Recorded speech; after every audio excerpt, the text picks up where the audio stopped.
Nobody can fathom this. No one should even think about it. In the tranquil night of Jianghai City, a sudden, frenzied scream pierced through the stillness of a certain rental room. Swish! Damn it! Who's yelling like a banshee at this hour? Many startled residents jerked awake, hastily pulling aside their curtains to vent their frustrations. Meanwhile, within the rental room, a figure abruptly sat up from the bed, pale-faced, with hands clawing aimlessly like a tormented spirit. The expression in his eyes shifted from madness to horror, then to suspicion, ultimately transforming into a complex blend of confusion and doubt. What kind of trickery is this? Show yourself. Fong Cheng's face contorted into a grimace as he shouted into the void surrounding him. Moments later, he froze in place. Taking a deep breath, the cool night breeze flowed through the window into his lungs. Refreshing and comfortable, devoid of the nauseating stench of decay and disinfectant. His voice, his own voice, no longer rasped like that of a creature caught between life and death. "This is my home." Suddenly, a beam of light illuminated from beside the pillow, revealing the date. May 13th, 2135. Staring intently at the time displayed on the screen, Fong Cheng hung his head for a while, a subconscious smile creeping upon his lips. He chuckled, then erupted into a full-throated laugh. His eyes bulged, nearly popping out, while his mouth stretched almost to his earlobes. Streams of hot tears cascaded down his cheeks, and saliva pooled at the corners of his mouth. He laughed, a wild, unrestrained laughter, a maniacal cackle. His laughter sent shivers down spines and raised the hairs on the back of necks. At this moment, Fong Cheng resembled a malevolent spirit clawing its way out of the depths of hell, once again inhaling the exquisite air of the mortal realm. In his mind, countless images flickered 20 years of sterile white walls, the agony of dissection, the profound terror of having sharp instruments pierce his skull and extract the very marrow of his being, the relentless injections of viruses and serums, an evolution and mutation that rendered existence more torturous than death. The ceaseless experiments, the hauntingly familiar, cold visages that nearly induced nausea. Endless curses erupted from the depths of his soul, a madness that could not be surmounted, an inescapable confinement. All these visions coalesced into the present. "I have returned, I, Fong Cheng, have clawed my way back from hell." His voice trembled, an uncontrollable excitement intertwined with an indescribable bliss. Suddenly, the smile on his face vanished in an instant.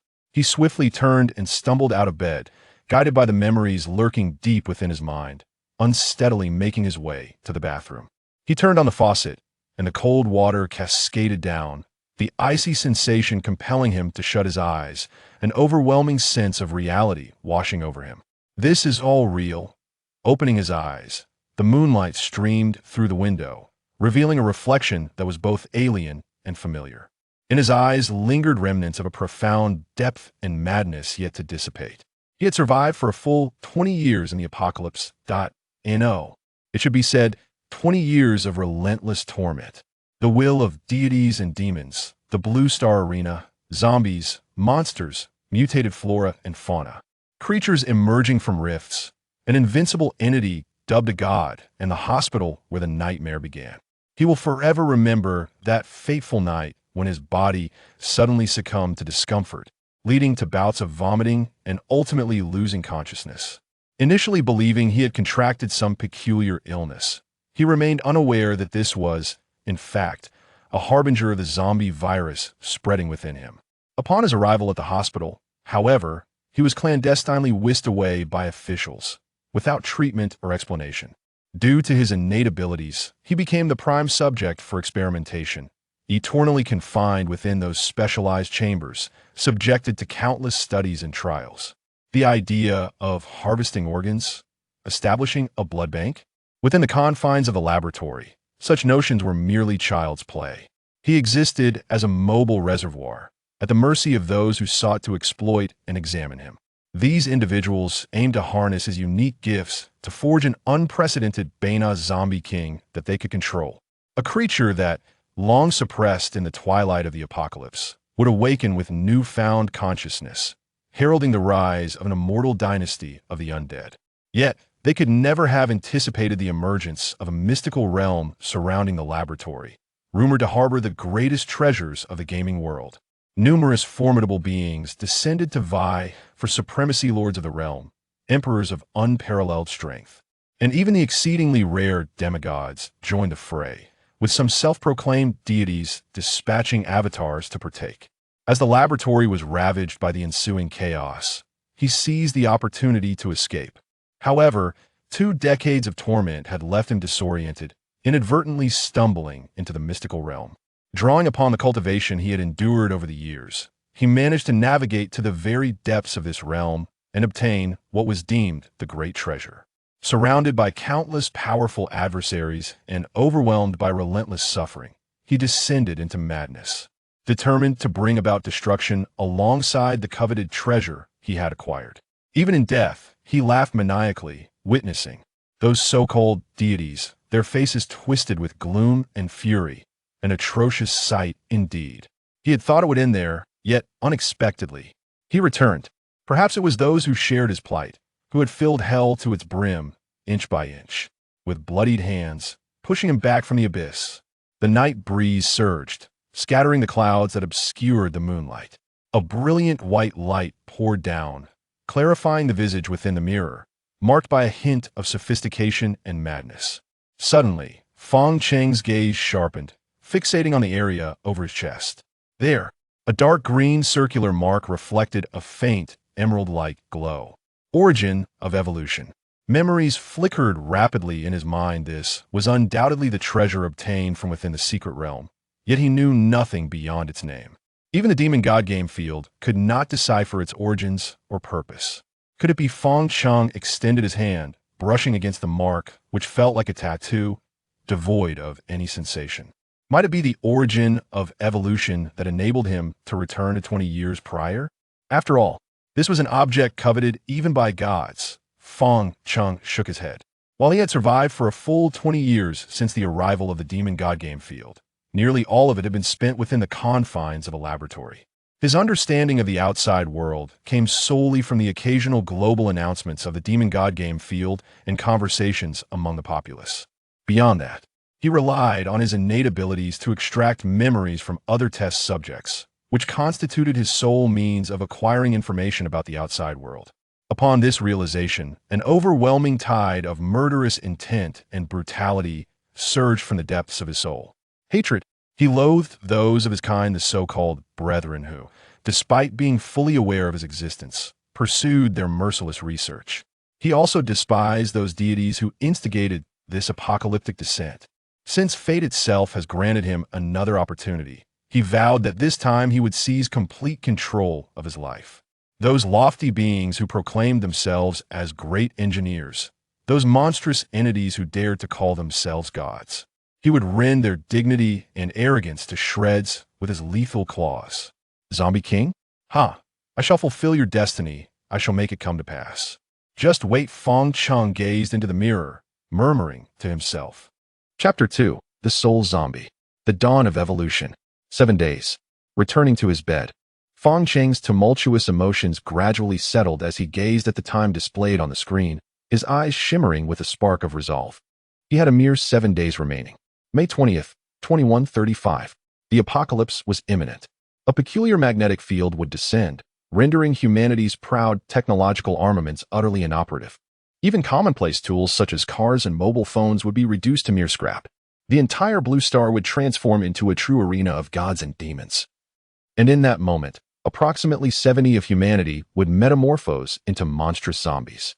In stark contrast to the clumsy depictions of zombies in cinema, these creatures would possess unfathomable strength. Even the most rudimentary of zombies would surpass an unarmed ordinary individual in combat prowess.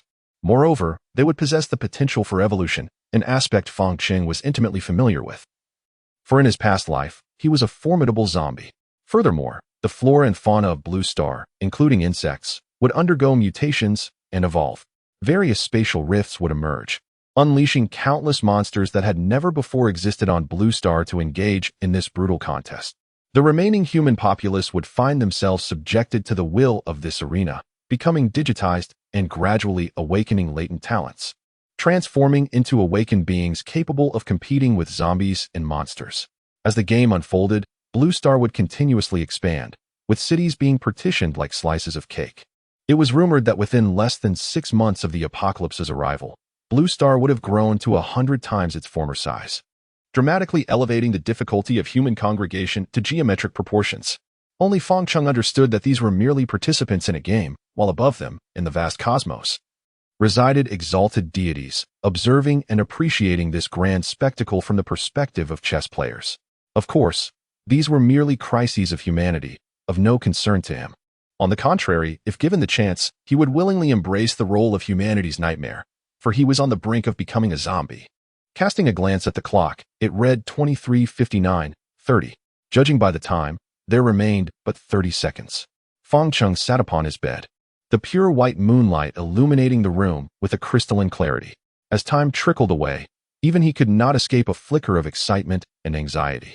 Taking a deep breath, the fresh air offered a modicum of calm, yet time approached its final second. With a soft tick, the silent hands of the clock moved, and the time on his phone abruptly transitioned to the early hours of the following day. Suddenly, a sharp, needle-like pain surged from his heart. Instantly, an uncontrollable wave of abdominal agony and nausea overwhelmed him. Feng Cheng stifled a groan, a cold sweat breaking out across his body. Yet, his expression remained eerily calm. This pain was but a mere fraction of what he had endured before. It had begun. He gripped the edge of the bed tightly, not uttering a single cry of anguish. Instead, the sensation of pain resurrected profound memories within him: hatred, an indescribable loathing. In his previous life, it was this unbearable unknown pain that had driven him to the hospital in the dead of night, only to find himself plummeting into hell, deprived even of the chance to take his own life. As for the present moment, a subtle smile curved at the corners of his mouth. As he felt the zombie virus within him scurrying like a mouse, his consciousness startlingly clear. Indeed, the realm of divine and demonic games would not officially descend for another 6 days. However, the unique magnetic field had silently arrived 10 days prior. Perhaps, unbeknownst to him, some had already succumbed to zombification in these past 3 or 4 days, causing his clandestine capture shortly after entering the hospital. After all, in the land of Xia, the official authority was more formidable than in any other nation. Soon, the zombie virus would spread. Veins, dark and bulging, erupted from his skin, while his eyes became ensnared by dark crimson threads. His once fair complexion had drained of all color. Approximately 2 to 3 hours later, the virus infiltrated his mind, and despite Feng Cheng's formidable will, he succumbed to unconsciousness. Suddenly, Feng Cheng's eyes flew open, revealing a pair of horrifying orbs. The sclera, a deathly gray, was laced with blood-red veins, and his pupils were as sharp as pinpricks. These were eyes that no human could possess. Was it the end? He murmured softly. Yet the sound that escaped his lips was more akin to a beastly growl. Dragging his somewhat stiff body, he made his way to the bathroom.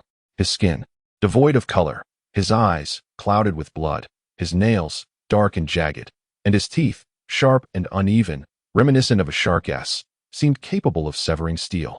Gazing upon this grotesque visage, an overwhelming sense of familiarity washed over him. Having spent 2 decades as a zombie in his past life, he had almost completely embraced the role, experiencing no psychological discomfort whatsoever. Your talent has awakened. Firm consciousness.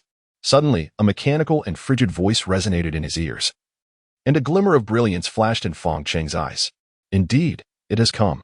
In an instant, a radiant azure light curtain emerged before him, prominently displaying his data. Name, Feng Cheng. Faction, Zombie. Level, 1/100. Talent, Firm Consciousness. Strength, 7. Agility, 4. Constitution, 7. Spirit, 10. Firm Consciousness. Your mental awareness is unlike that of ordinary individuals, impervious to interference, confusion, or control.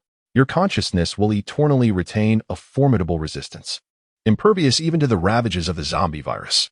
The iconic attribute interface of the demon and god gaming arena revealed that not only humans, but all beings within the arena possessed their own data panels.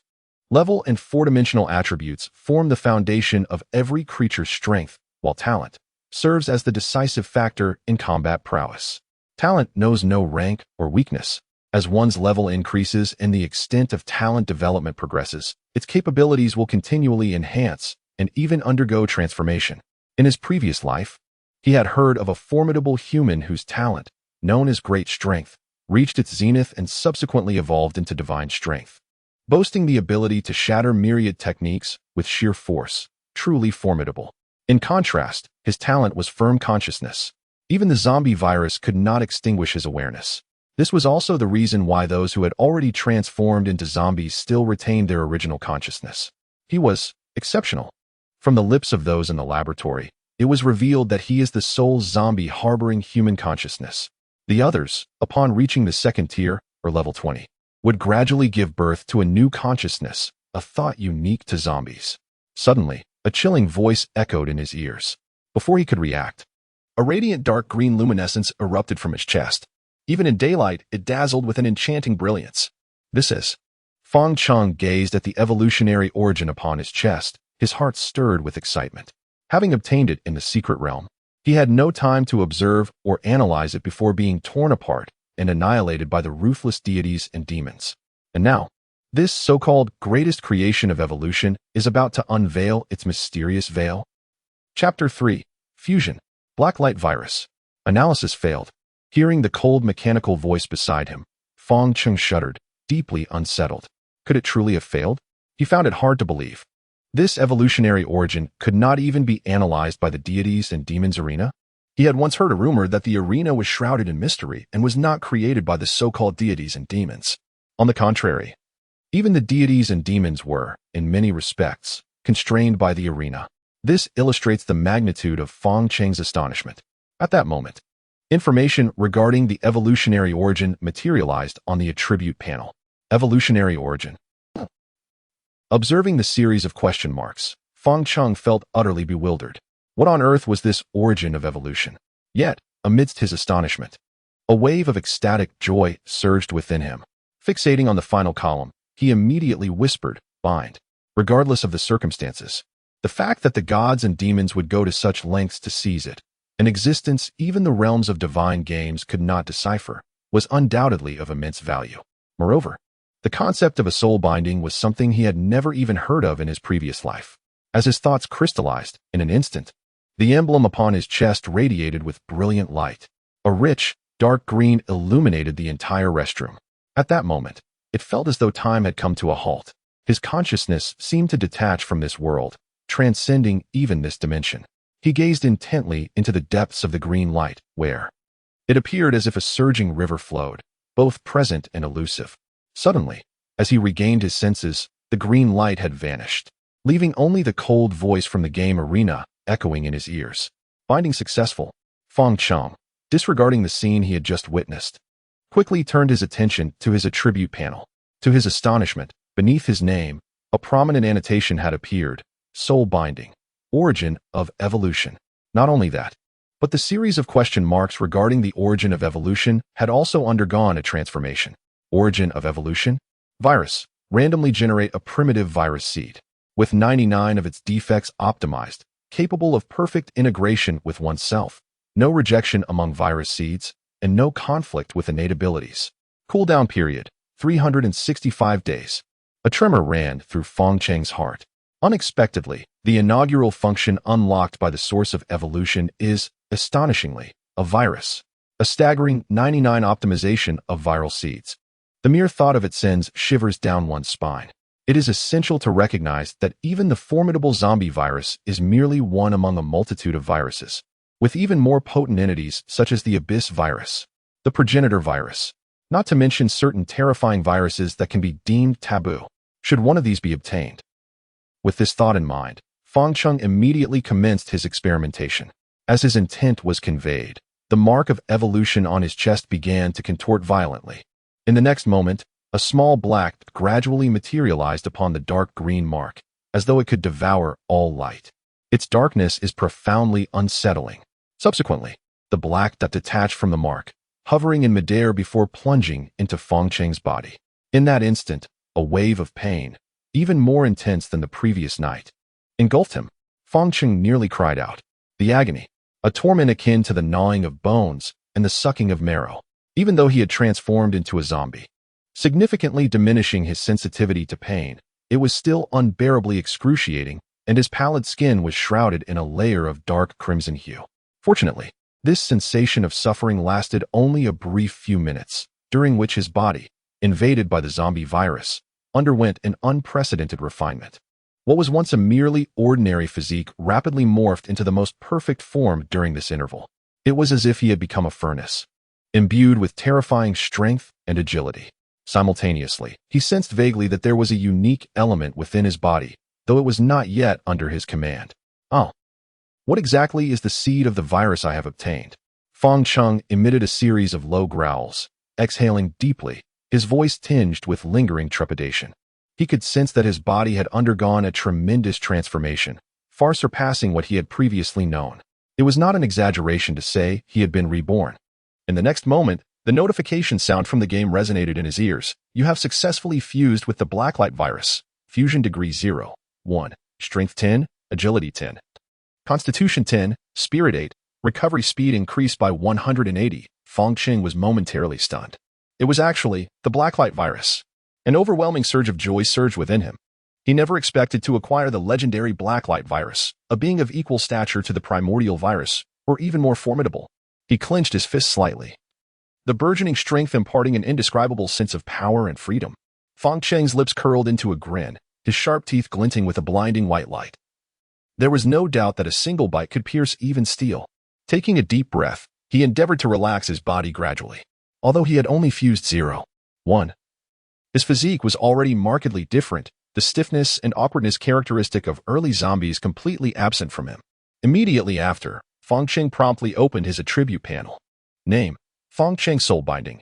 Evolution Genesis Faction. Zombie Level 1, 0 100. Talent: Solid Consciousness Strength 17, 10. Agility 14, 10. Constitution 17, 10. Spirit 18, 8. The attributes of an ordinary individual stand at a mere 5. Yet his quadrilateral attributes tower over theirs by more than threefold. Furthermore, his level is 1. It is worth noting that with each incremental rise in level, only 2 points of free attributes are added. However, he has already surpassed the threshold of the 0 stage, levels 1 to 9, Awakeners. Moreover, the enhancement of attribute points does not adhere to a fixed numerical increase, but rather escalates proportionally. As one progresses, the augmentation of attributes becomes increasingly arduous. Yet each point of enhancement will yield a substantial increase in power. In the later stages, a single point of attribute growth surpasses the cumulative effect of 10 or even dozens of points at this juncture. A divine commencement. It can be asserted that he is already at the forefront of evolution. Alas, he has yet to awaken the capabilities of the Blacklight virus. Fang Cheng, familiarizing himself with his current physique, lamented somewhat. The Blacklight virus, an entity rivaling the strongest viruses such as the Ancestor virus, is unparalleled in its capacity for self-enhancement. No other virus can truly compare. Aside from the well-known claw form and arm blade form, perhaps its most formidable ability is the power of devouring. Infinite devouring evolution. Shaking his head, he acknowledged that the Blacklight virus has only merged to 0. 1. As the integration deepens, these capabilities will inevitably awaken in due time. He gazed at his reflection in the mirror. After being transformed by the Blacklight virus, the characteristics of a zombie had become increasingly subtle. Apart from his pallid skin, slightly darkened nails, and eyes tinged with red, it was nearly impossible to discern that he had become a zombie. Slowly extending his hand, Fang Cheng's eyes were deep and chilling. The identities of hunter and trapped beast had exchanged. In this life, I shall become a nightmare. With a sharp crack, the mirror shattered, and Fang Cheng donned a hooded cloak, gradually departing from the rented room. Chapter 4. The Apocalypse begins with me. In the heart of Jiahai City, throngs of people surged forth, a ceaseless flow of students, couples, internet celebrities, and young mothers. Everything appeared exceptionally splendid and delightful. Utterly oblivious to the fact that, in 6 days, all of this would dissipate like a mirage. Many were racking their brains, striving to present a suitable gift to their goddess on that fateful day, hoping that, at the very least, it might be useful during a study session with their boyfriends. Perhaps even a modest token of participation. Fang Cheng stood silently on the street, observing a scene that was gradually fading from memory. His heart tinged with a hint of nostalgia. Truly, a feast of rich delicacies. A boldly dressed young mother sashayed past him, her movements causing his throat to involuntarily constrict. The tantalizing aroma of fresh blood and flesh was maddening. Fortunately, his willpower remained robust. and his innate ability to exert absolute control over his actions prevented him from succumbing to mindless zombie tendencies. Now is not the time. Should one dare to brazenly devour the living in the streets, it is likely that the authorities of the Xian nation would swiftly encircle him, subjecting him to overwhelming firepower. Or worse yet, be apprehended once more. With this thought, he subtly turned his head, gazing towards the bustling central hospital of Tianhai City in the distance. A place forever etched in his memory. A glimmer of bloodlust flickered in Fong Cheng's eyes as he followed the throng into a large supermarket. Were he human, he would undoubtedly be compelled to procure supplies at this moment. However, he is a zombie. Observing the densely packed crowd within the supermarket, he saw them as mere sustenance, vital resources for his empowerment. Unlike the awakened beings that emerged after the apocalypse, who hunt zombies or other creatures to gain experience for leveling up, zombies seek to evolve by absorbing the unique energies of the world after the cataclysm and by devouring the flesh and blood of the living to acquire evolutionary value. Much like the experience of the awakened, once the evolution value reaches its full potential behind the level, a zombie can ascend. In a sense, the initial wave of zombies possesses an earlier advantage in evolution compared to the awakened. In turbulent waters, it is easier to catch fish. This time let me be the harbinger of the apocalypse. Beneath his dark hood, Fong Cheng's lips curled into a chilling smile as he swiftly approached the crowd. His inky black nails gradually emerging from his sleeves, slashing towards a pair of fair, exposed thighs nearby. With a sharp sound, the razor-like nails grazed the pale skin. The girl clad in short shorts merely felt a slight sting in her leg and was about to look down to investigate when a powerful force surged from behind her. A robust figure, cloaked in garments, collided with her, causing her to stagger momentarily. Just as she was about to unleash a torrent of words, she noticed the individual deftly maneuvering through the throngs of people, vanishing as swiftly as a fish in water. The sensation at her fingertips lingered, amplifying the excitement in Fong Cheng's eyes. Even though the peculiar magnetic field had yet to fully manifest, and the spread of the zombie virus was currently restrained, it remained an undeniable truth that it was indeed the zombie virus. In less than half a day, the virus would infiltrate his entire being through the minuscule wound. Shifting his focus, he harnessed his formidable attributes, effortlessly traversing the crowded supermarket, which inadvertently served as his optimal cover, as he unleashed the virus with his razor-sharp nails. Initially, his actions were somewhat clumsy, resulting in subtle wounds, yet soon after, the formidable Blacklight virus began to reveal its tremendous power. Even with a mere 0.1 integration, his control over this force escalated rapidly.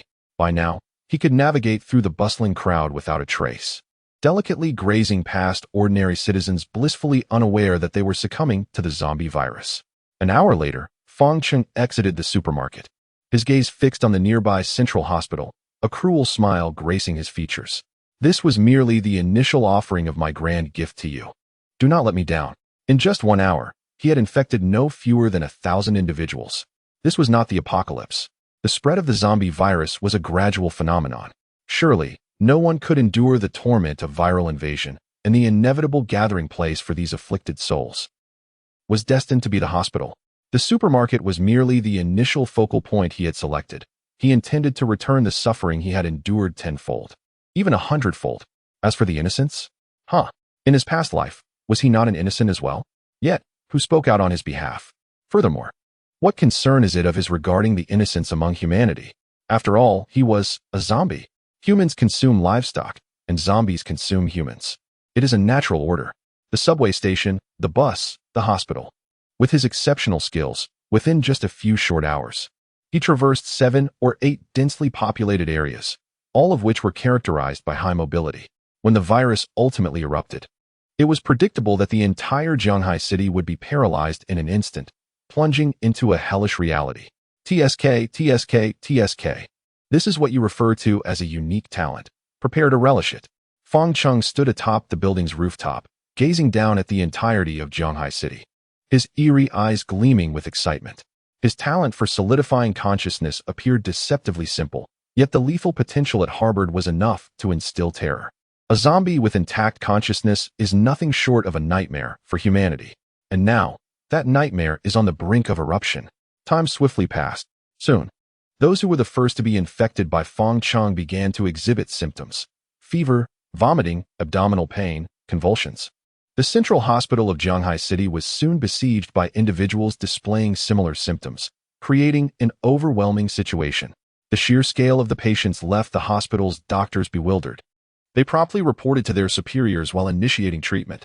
However, the numbers were simply too great. Even though the Central Hospital of Shanghai City was relatively large, it could not accommodate so many patients. Help.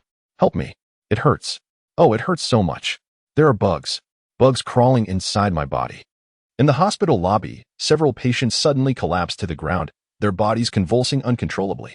The excruciating pain tore through them, eliciting heart-wrenching cries that echoed in despair. What is happening? Will I become like this too? No. It can't be contagious, can it? A paralyzing fear, chilling images. Scenes relentlessly assaulting the minds of the onlookers. Rescue? My own life is the priority.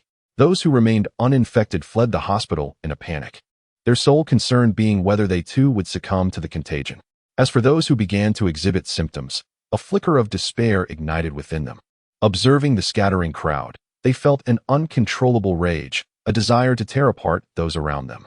The number of fallen individuals grew alarmingly, not only within the hospital but also throughout Shanghai City. Signs of similar afflictions appeared in every corner, even spreading to neighboring provinces. This sudden escalation caught the attention of the Public Security Bureau. Unlike ordinary citizens, they possessed greater knowledge. Just as they began to take action, the situation rapidly spiraled out of control. The zombie virus, beyond the visibly infected, also harbored asymptomatic carriers. Chapter 5. Spread. The virus has officially erupted. May 14, 2030. Huilo Street, one of the most bustling thoroughfares in Shanghai City, renowned for its heavy foot traffic, night markets, bars, social media hotspots, and even grim activities at its entrances. Countless events converge here. At this moment, by the roadside, a statuesque young woman, clad in a strikingly elegant manner, stood transfixed, her head bowed, completely motionless. Her long black hair concealed her features, while her porcelain-white legs swayed gently, reminiscent of someone intoxicated, captivating the attention of numerous onlookers. Yet, curiously, her hands trembled incessantly, the pristine white of her nails gradually shrouded in a faint darkness, and her throat emitted soft, low growls akin to a beast on the verge of madness. At that moment, a blond man, who had been observing her from a distance for a while, approached briskly, a playful grin on his face as he rested his hand on the woman's bare shoulder. The slick sensation sent a shiver through him.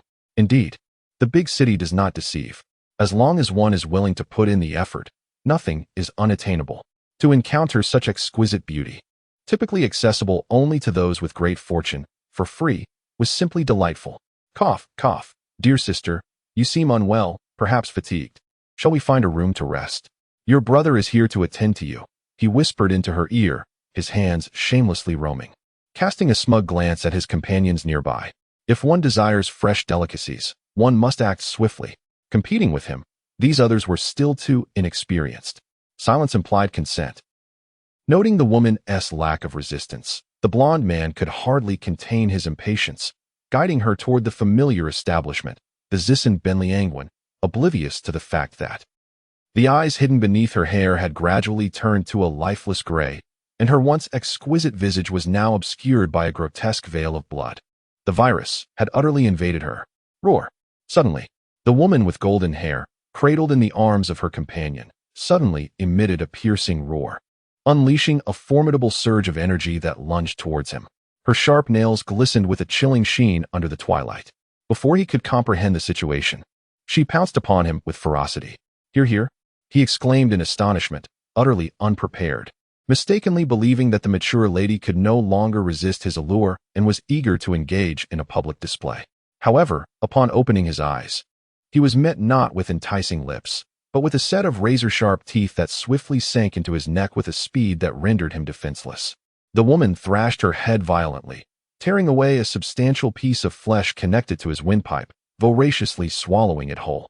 In an instant, crimson blood erupted from his arteries, saturating the area within a meter in a shocking display. Numerous passers-by found themselves splattered with the torrential spray of blood upon their garments and faces. After consuming a chunk of flesh, the woman, in a frenzy, began to rend his body asunder.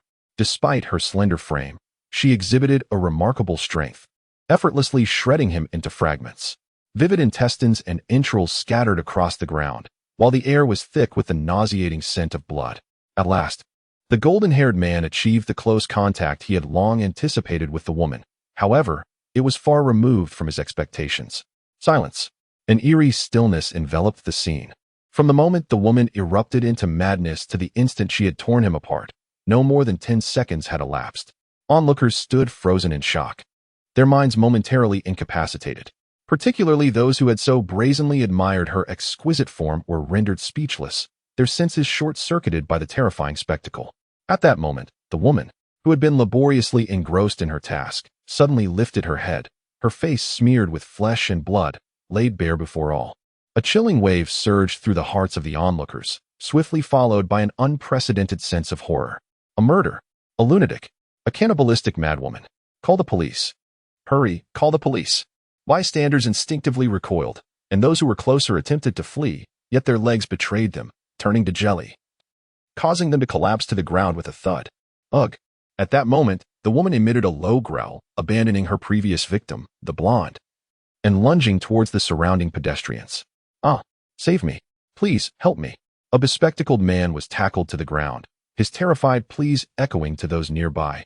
Yet, these individuals had already retreated several meters, merely observing with pity or capturing the scene on their smartphones, none daring to step forward to assist. What a farce! Who in their right mind would approach such a deranged woman? What if she were contagious? Witnessing this scene, despair flickered in the bespectacled man's eyes. Just as he was about to unleash a torrent of curses, the woman descended upon him with her crimson lips. With a piercing scream, the bespectacled man met his demise on the spot. To the astonishment of all, after slaying her victim, the woman frenziedly turned her wrath upon others, and within mere seconds, over a dozen individuals had already fallen prey to her claws. Such instances, akin to malevolent spirits lurking in the shadows, slowly revealed their fangs. At the Shanghai Central Hospital, thousands of patients writhed in agony, their bodies contorting in grotesque shapes upon the beds, as if something within them were desperate to burst forth. What on earth is happening? A group of doctors gazed at the patient lying on the hospital bed, their anxiety palpable. Even the most seasoned physicians had never encountered such a chaotic scene. Law enforcement is here. Clear the area. Suddenly, a commotion erupted from behind. And amidst the doctors' desperate glances for salvation, dozens of fully armed soldiers surged into the room. Is this law enforcement? The sight of these imposing, battle-ready soldiers left everyone bewildered. They appeared to be part of a specialized task force. The soldiers paid no heed to the doctors. Their unwavering focus was fixed on the patient on the bed, or rather, the imminent emergence of a zombie. There were too many. The squad leader's brow furrowed. Upon entering, he had sensed an ominous foreboding when he observed the anguished expressions and unsteady stances of the individuals in the hall. How many patients were there in total? To date, the registration had exceeded 1,300. Upon hearing the response, the squad leader could not suppress a gasp. The situation seemed to spiral beyond control, starkly contrasting their expectations. How could such a phenomenon erupt so suddenly? Was it not said that the entire summer nation had hardly any cases? Countless questions echoed in his mind. With no time for contemplation, he made a decisive call. Execute on the spot. At his command, under the horrified gazes of the doctors, dozens of soldiers immediately raised their weapons and swiftly dispersed to various wards. Sir, there are over 1,000 people here, the hospital director exclaimed, his face drained of color, his eyes filled with dread. This is the Summer Kingdom. How dare they? How dare they? Are they not afraid of inciting a national uprising? Yet, what ensued was the merciless gaze of the squad leader. Suddenly, a piercing scream resonated from within a hospital room. The squad leader's body stiffened momentarily, poised to investigate the situation. Just then, the patient, who had been writhing on the hospital bed, abruptly sat up. His ashen eyes savagely swept over the crowd before lunging violently at a doctor. Bang! The sound of a gunshot echoed. In Shanghai City, the zombie virus has officially erupted. Chapter 7. Decisive Action, Citywide Lockdown. Gulp. After swallowing the girl with rolling eyes, Fong Cheng's smile widened. His evolution points surged by 20, bringing him a step closer to greater strength. Although leveling up from stage 1 only granted 2 free attribute points, the accumulation was significant. Moreover, devouring flesh and life proved immensely beneficial for the Blacklight virus. Perhaps consuming all the inhabitants of this building would further enhance the virus's integration. As for morality, humanity? He is, after all, a zombie. Even this girl, with whom he once shared a fleeting connection, is merely a plaything and sustenance to him.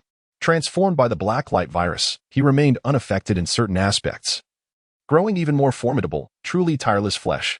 In the later stages of the apocalypse, there were indeed numerous zombies with a penchant for humans who would keep beautiful women captive, feasting when hungry and playing when desired. From those unfortunate souls, it was revealed that a powerful zombie even succeeded in merging with a human, giving birth to bizarre zombie infants. These infants are referred to as corpse demons. In a previous life, he had witnessed such a thing in the laboratory, and if it were to mature, it would rival an emperor-level powerhouse. It was truly terrifying. However, Fangqing was merely driven by curiosity in comparison to such games. He found greater pleasure in the exquisite flavor of flesh. Stepping out of the room, he raised an eyebrow, sensing no trace of humanity in the corridor. Despite the commotion, not a soul had ventured out to investigate. Perhaps the privacy and soundproofing between the rooms were remarkably effective, considering there were only 2 or 3 households on this floor. Nonetheless, it suited him well to wait patiently at home, allowing him the opportunity to hunt leisurely. He then arrived at the door of the second household and pressed the doorbell. Upon hearing the chime, a slight stir emanated from within. "Who are you?" Upon opening the door, he was greeted by a stunning woman, her voluptuous figure evident, and her sleepy demeanor suggested she had just awakened. Observing the tall and striking man before her, a look of confusion crossed her face. Fangqing slightly lifted his head, revealing his features shrouded in the shadow of his hood. His handsome visage, chiseled features, and pale skin bore an almost ethereal quality, reminiscent of a character emerging from a comic book. However, what was the significance of his red eyes? And those teeth? Suddenly, the woman's drowsiness vanished, a chilling sensation coursing from her tailbone to the crown of her head. No. She barely had time to plead for mercy before a powerful hand gripped her throat, fingers tightening. Her fair skin began to ooze blood, the terrifying strength nearly forcing her eyeballs from their sockets. With a resounding crack, the woman's struggling body suddenly stiffened, her eyes widening in terror, her hands drooping helplessly, and her body instinctively convulsing. Evolutionary value 20. Fangqing wiped the remnants of warmth from the corner of his mouth, the excitement in his eyes intensifying. He needed to hasten his pace. Through the panoramic sunroof, the state of the outside world was laid bare. The waters had been thoroughly stirred, and even with the efficiency of the summer nation's actions, it would be impossible to quell the surging zombie virus in such a short span of time. Nevertheless, he intended to seize this opportunity to maximize his gains before the tide of the undead was suppressed. Moreover, several familiar faces awaited him. Skillfully opening the last room, he found it empty, an inconsequential detail, and he swiftly moved to the next floor, continuing his hunt for the delicacies that belonged solely to him. At the Shanghai City Public Security Bureau, even at 9 p.m., the building was ablaze with light and teeming with people. At first glance, it appeared that all personnel were gathered in one place, with various hotline calls ceaselessly ringing. "Hello, is this the Public Security Bureau? Help! Help! There's a madman killing people in the street. This is Shueishao Street. Zombies. Zombies have appeared, biting anyone in sight. Murder! Murder! Public Security Bureau, hurry! Wah! My lover is dead, and they were bitten." In just over 10 minutes, thousands of frantic calls inundated the bureau. The terror in the voices on the other end of the line made it clear that a major crisis had unfolded across Shanghai City. In the conference room of the Public Security Bureau, team leaders, deputies, and the director gathered, their expressions grave and laden with concern. "Ladies and gentlemen, the zombies have emerged. Indeed, those bloodthirsty creatures from the movies. Absurd, isn't it? However, I have already communicated with the higher authorities to report and confirm this matter." As I spoke, a video flickered onto the projection screen in the conference room. The footage depicted a gruesome zombie with a terrifying, pallid gaze, lunging ferociously at a crowd. The video rapidly transitioned, revealing the chaotic state of the entire Shanghai city. Screams, cries for help, curses, and agonizing wails echoed from the video, overwhelming the conference room with a palpable sense of turmoil and tragedy even through the screen. There is no time for further explanation.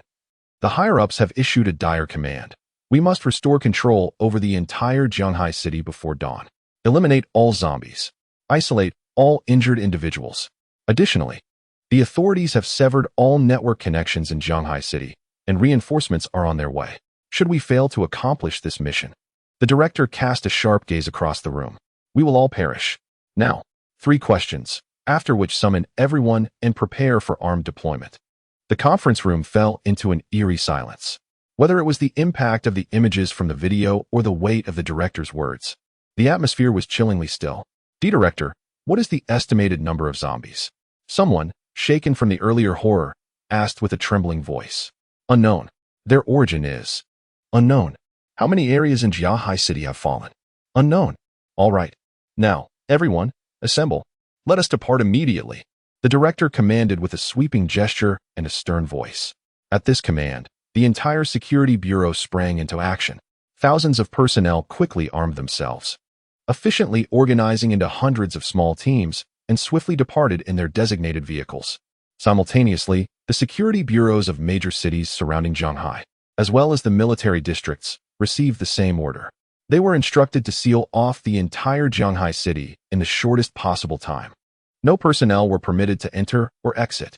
Furthermore, the highest state of alert was to be activated, with meticulous searches conducted for all individuals exhibiting relevant symptoms. In the event of any incidents involving madness or attacks, immediate suppression was mandated. When necessary, all means of force could be employed. As a result of these measures, even official personnel from various cities were left bewildered, while ordinary citizens, apart from those in Shanghai, remained entirely oblivious. The network and signals were severed, rendering the region an insurmountable chasm for the populace. At times, they could only perceive what others wished them to see. Of course, no system is entirely secure. Nor is there an absolute isolation. There will always be some who slip through the cracks, exploiting vulnerabilities to transmit videos and information to the outside world, gradually igniting a storm of speculation. Chapter 9. The Source. A sentient zombie progenitor? Beep beep beep. Urgent bulletin. Urgent bulletin. Multiple suspected zombie species have been detected in Shanghai. They exhibit astonishing infectiousness and destructiveness. For the safety of all, please remain indoors and do not venture outside. Do not venture outside. Do not venture outside. In the event of an infected individual, for the safety of your family, please voluntarily isolate yourself in a room and hang a red cloth at the window while awaiting rescue. We urge the public to remain calm. The security forces are fully mobilized and will resolve this calamity in the shortest time possible. Trust us. Trust in the nation. Amidst the echoes of the broadcast, Feng Cheng indulged in the gruesome feast of flesh that filled the room. At first glance, the spacious chamber contained not merely 2 or 3 dozen individuals. What was truly terrifying was that these people were not dead. They had merely been silenced with severed tongues and shattered limbs, writhing in agony on the floor in grotesque postures, their eyes occasionally meeting Feng Cheng's, filled with horror and despair. To save time, accelerate the process, and minimize exposure, Feng Cheng decided to unleash his full power, swiftly capturing all the inhabitants of the 3-story building in one fell swoop and consuming them together. As for the reason he refrained from killing them, only the freshest flesh and blood could guarantee the maximum evolution value. Yet it was still too slow. Feng Cheng discarded the skeletal remains, now smeared with flesh, and seized a woman of striking beauty. It was evident that such a high-end apartment had little room for ugliness among its inhabitants. Of course, if the creature before him could still be referred to as human. Gazing greedily at the bloodied morsel in his grasp, he resolved to consume only the most sanguine parts. After all, he had yet to awaken his devouring abilities, and presently, he was not in need of sustenance. Maximizing efficiency was paramount. With that thought, he tore into her chest, allowing blood to spill and splatter, chewing briefly before swallowing. The gruesome and macabre scene before them caused those who had endured immense suffering to faint in terror. In merely over a minute, the woman's torso and thighs, which bore the most flesh and blood, had been entirely devoured. It was uncertain whether she succumbed to death due to excessive blood loss or overwhelming pain. But in her final moments, she found no solace. The evolution value increased by 5 points, quite commendable. Feng Cheng glanced at the attribute panel, a faint smile gracing his lips. Upon reaching the 2nd level, consuming a single individual would typically yield around 10 points of evolution value, yet devouring the torso and thighs now granted only half that amount. Nonetheless, the time taken had significantly diminished, resulting in an efficiency increase of nearly 100%. With 20 or 30 individuals, he would have ample opportunity to level up once more. Before long, a chilling and hoarse wail echoed throughout the room, reminiscent of a hellish purgatory. Your evolution value has reached its limit. Your level has increased. Current level, 3, gained 2 free attribute points. After approximately half an hour, upon consuming the 20th victim, he received a notification from the Divine Demon Game Arena. As anticipated, his level had risen. Prior to reaching the first tier, the free attributes gained at each level were fixed. However, upon surpassing the first tier, specifically at the 10th level, one would receive a substantial influx of attributes, with an increase in the points gained with each subsequent level. Moreover, attribute enhancement was not solely contingent on level advancement. Talents, special energy items, and other factors could also bolster attributes, but those matters would be addressed later. After allocating both attribute points to agility, his attributes transformed into name, level 3, 15,300, talent, resilient awareness strength, 17, 10, agility, 18, 10, constitution, 17, 10, spirit, 18, 8. The agility attribute has now equaled the spirit attribute, bolstered by the talent. However, the experience required for leveling up has also increased. Each complete ordinary blood meal provides merely 5 points of evolution value. According to his method of devouring, reaching level 4 will likely necessitate around 120 blood meals. Yet, these concerns are trivial. There are still 400 or 500 people within the entire building. What truly preoccupies him is the degree of integration with the Blacklight virus. Once this integration reaches a sufficient depth, the entire Shanghai city will transform into his flesh and blood arena. There remains a significant distance to cover. After consuming 20 to 30 individuals, he has only achieved a slight uptick in activity. The flesh of ordinary humans is still far too rudimentary. Feng Sheng, feeling the Blacklight virus within him more active than before, calmly analyzes the situation. If quality is lacking, then quantity must compensate. With this thought, a faint smile crept across Feng Sheng's lips. It must be said that after becoming a zombie, the taste of fresh flesh is particularly delightful. It feels as though every cell in his body is basking in a greenhouse. Casting a glance at the chaotic streets outside, Feng Sheng resumes his hunt. In the capital of Xia country, within a certain base, dozens of specialized technicians are swiftly operating their equipment. As they work, satellite images rapidly intertwine and coalesce. The satellite imagery reveals a scene of utter chaos in Shanghai City, overrun by zombies. Have we located the source? Suddenly, a middle-aged man clad in traditional attire inquired solemnly. Reporting, sir. Investigations are still ongoing. The zombie outbreak occurred so abruptly. Hospitals, supermarkets, subway stations, bus stops, streets. A total of 102 areas erupted almost simultaneously within 3 minutes. There are numerous locations we cannot access, such as residential buildings and various bars. A technician responded hastily, his demeanor tinged with anxiety. From the satellite images, Shanghai City appears akin to a hell on earth. The zombies infiltrate every nook and cranny, devoid of pain or fear, driven solely by a primal madness and insatiable hunger for flesh. Even through the screen, the sight is chilling. Intensify the search efforts. Authorize the deployment of all military satellites in the southeastern region. The man's expression darkened significantly upon hearing this. It has escalated too quickly, leaving them with no time to react. Thus far, the first sighting of a zombie occurred only 2 days prior. In this brief span, they had only just begun to understand the characteristics of these creatures, and yet the outbreak has struck with such ferocity. Based on their research, infection typically manifests zombie traits after nearly 6 hours. Therefore, there must be a source disseminating the virus. Sir, at that moment, the technician suddenly exclaimed, his voice marked by hesitation. You mentioned, is it possible that, in Shanghai City, there has emerged a sentient zombie progenitor? As soon as these words were uttered, an eerie silence enveloped the entire base. The man appeared somewhat taken aback, as though struck by a heavy blow. After a brief moment, he took a deep breath, striving to calm the tumult of emotions within, and then swiftly exited the base. Observing the figure of his counterpart gradually receding, the technician could not help but swallow hard, sensing that a colossal shadow was about to descend. Chapter 10. The Dark Light Virus Reintegrated. A surge of power. Bang, bang, bang. Flames roared, and one by one, the zombies fell, faced with advanced weaponry. These ordinary zombies proved to be woefully insufficient. What is the current situation? Inside the armored security vehicle, the director gazed at the screens displaying various teams eliminating zombies, and could not help but inquire. Director, approximately 30 of the entirety of Shanghai City has been cleared. Based on the characteristics of the zombies, we have lured even those lurking in the shadows out into the open using broadcasts, systematically eradicating them. However, due to time constraints, we have not been able to conduct a building-by-building search. At that moment, the deputy director, seated nearby, suddenly fell silent. The director's gaze sharpened, and an unsettling premonition began to stir within him.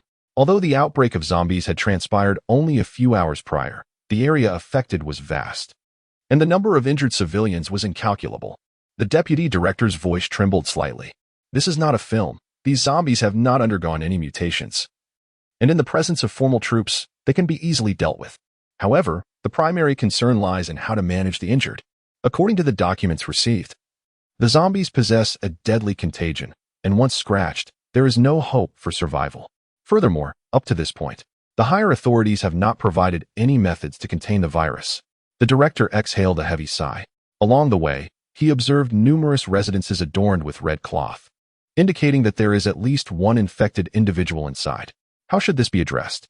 To neglect it would undoubtedly incite a new wave of outbreak. To annihilate them all? He could not, nor would he dare. Before becoming zombies, they were still human beings. A large-scale massacre of civilians would inevitably provoke public outrage, and if exposed, he feared that the entire nation would not spare him. Moreover, Jianghai City is vast, with a resident population numbering in the millions. Even with thousands of personnel from the Public Security Bureau engaged in the cleanup, it took several hours to clear merely about 30 of the area. Continue the cleanup. Additionally, dispatch teams to reassure the populace, distributing anti-inflammatory medications and antibiotics. I will report this matter to the higher authorities. Our current mission is to thoroughly eradicate the zombies. We must contain the spread of the undead. Yes. As he gazed at the screen, he massaged his temples and then retrieved his phone. The situation in Jianghai City was far worse than he had anticipated. Relying solely on their strength was far from sufficient. Meanwhile, unbeknownst to anyone, the central area of Jianghai City had transformed into a horrific slaughterhouse of flesh and blood within a spacious apartment. The unsettling crunch of flesh reverberated throughout the vast room like a death knell. Fong Cheng's eyes glowed with an eerie crimson light as he voraciously tore into the tender thigh in his grasp. With a mere bite, his sharp teeth could rend the flesh and blood from the bones with ease. Within the room, hundreds of bloodied remnants lay haphazardly piled together, each person having their limbs and spines cruelly twisted, clinging to life by a thread, unable even to contemplate suicide. Most succumbed to the agony, falling into unconsciousness, while the few who remained conscious endured the harrowing brilliance of both body and mind. Behind Fong Cheng lay a grotesque heap of mangled limbs and flesh. Soon, with each morsel consumed, he could distinctly sense the dormant Blacklight virus within him stirring to life, even bubbling with excitement. The virus's method of strengthening itself lay in devouring and evolving, consuming all living beings, siphoning their superior genes to gradually transform and empower itself.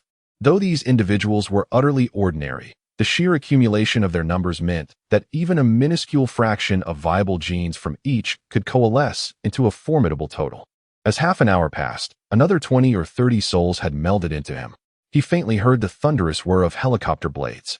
This heralded reinforcements from beyond Jianghai City, signifying that even though he had unleashed a plethora of zombie viruses, infecting thousands upon thousands to become the initial wave of undead, he would soon be confronted by the might of Xi'an Nation, poised to eradicate him. 2 hours elapsed, and from the multitude of individuals, only a handful remained gasping for breath, while the skeletal remains behind them had amassed into a formidable mountain, occupying the entirety of the room. During this interval, a battalion of fully armed security personnel traversed the lower floors of the building, employing an exceptionally penetrating broadcast that drew the lurking zombies towards them, systematically exterminating them one by one. At long last, after devouring the penultimate soul, a mechanistic voice devoid of any emotion resonated in his ears. You have assimilated a substantial quantity of superior genes. The fusion level of the Blacklight virus has increased. Current fusion level, 0.5. As the voice faded, the virus within him surged like a tumultuous tide. Fong Cheng's body trembled, and a flicker of excitement ignited in his eyes. It was done. It was finally sufficient. In the next moment, the Blacklight virus, now boiling to its zenith, swiftly permeated his body, gradually spreading throughout. Thud, thud. A series of muffled sounds akin to a drumbeat surged from his chest, and his body temperature soared at an unprecedented rate.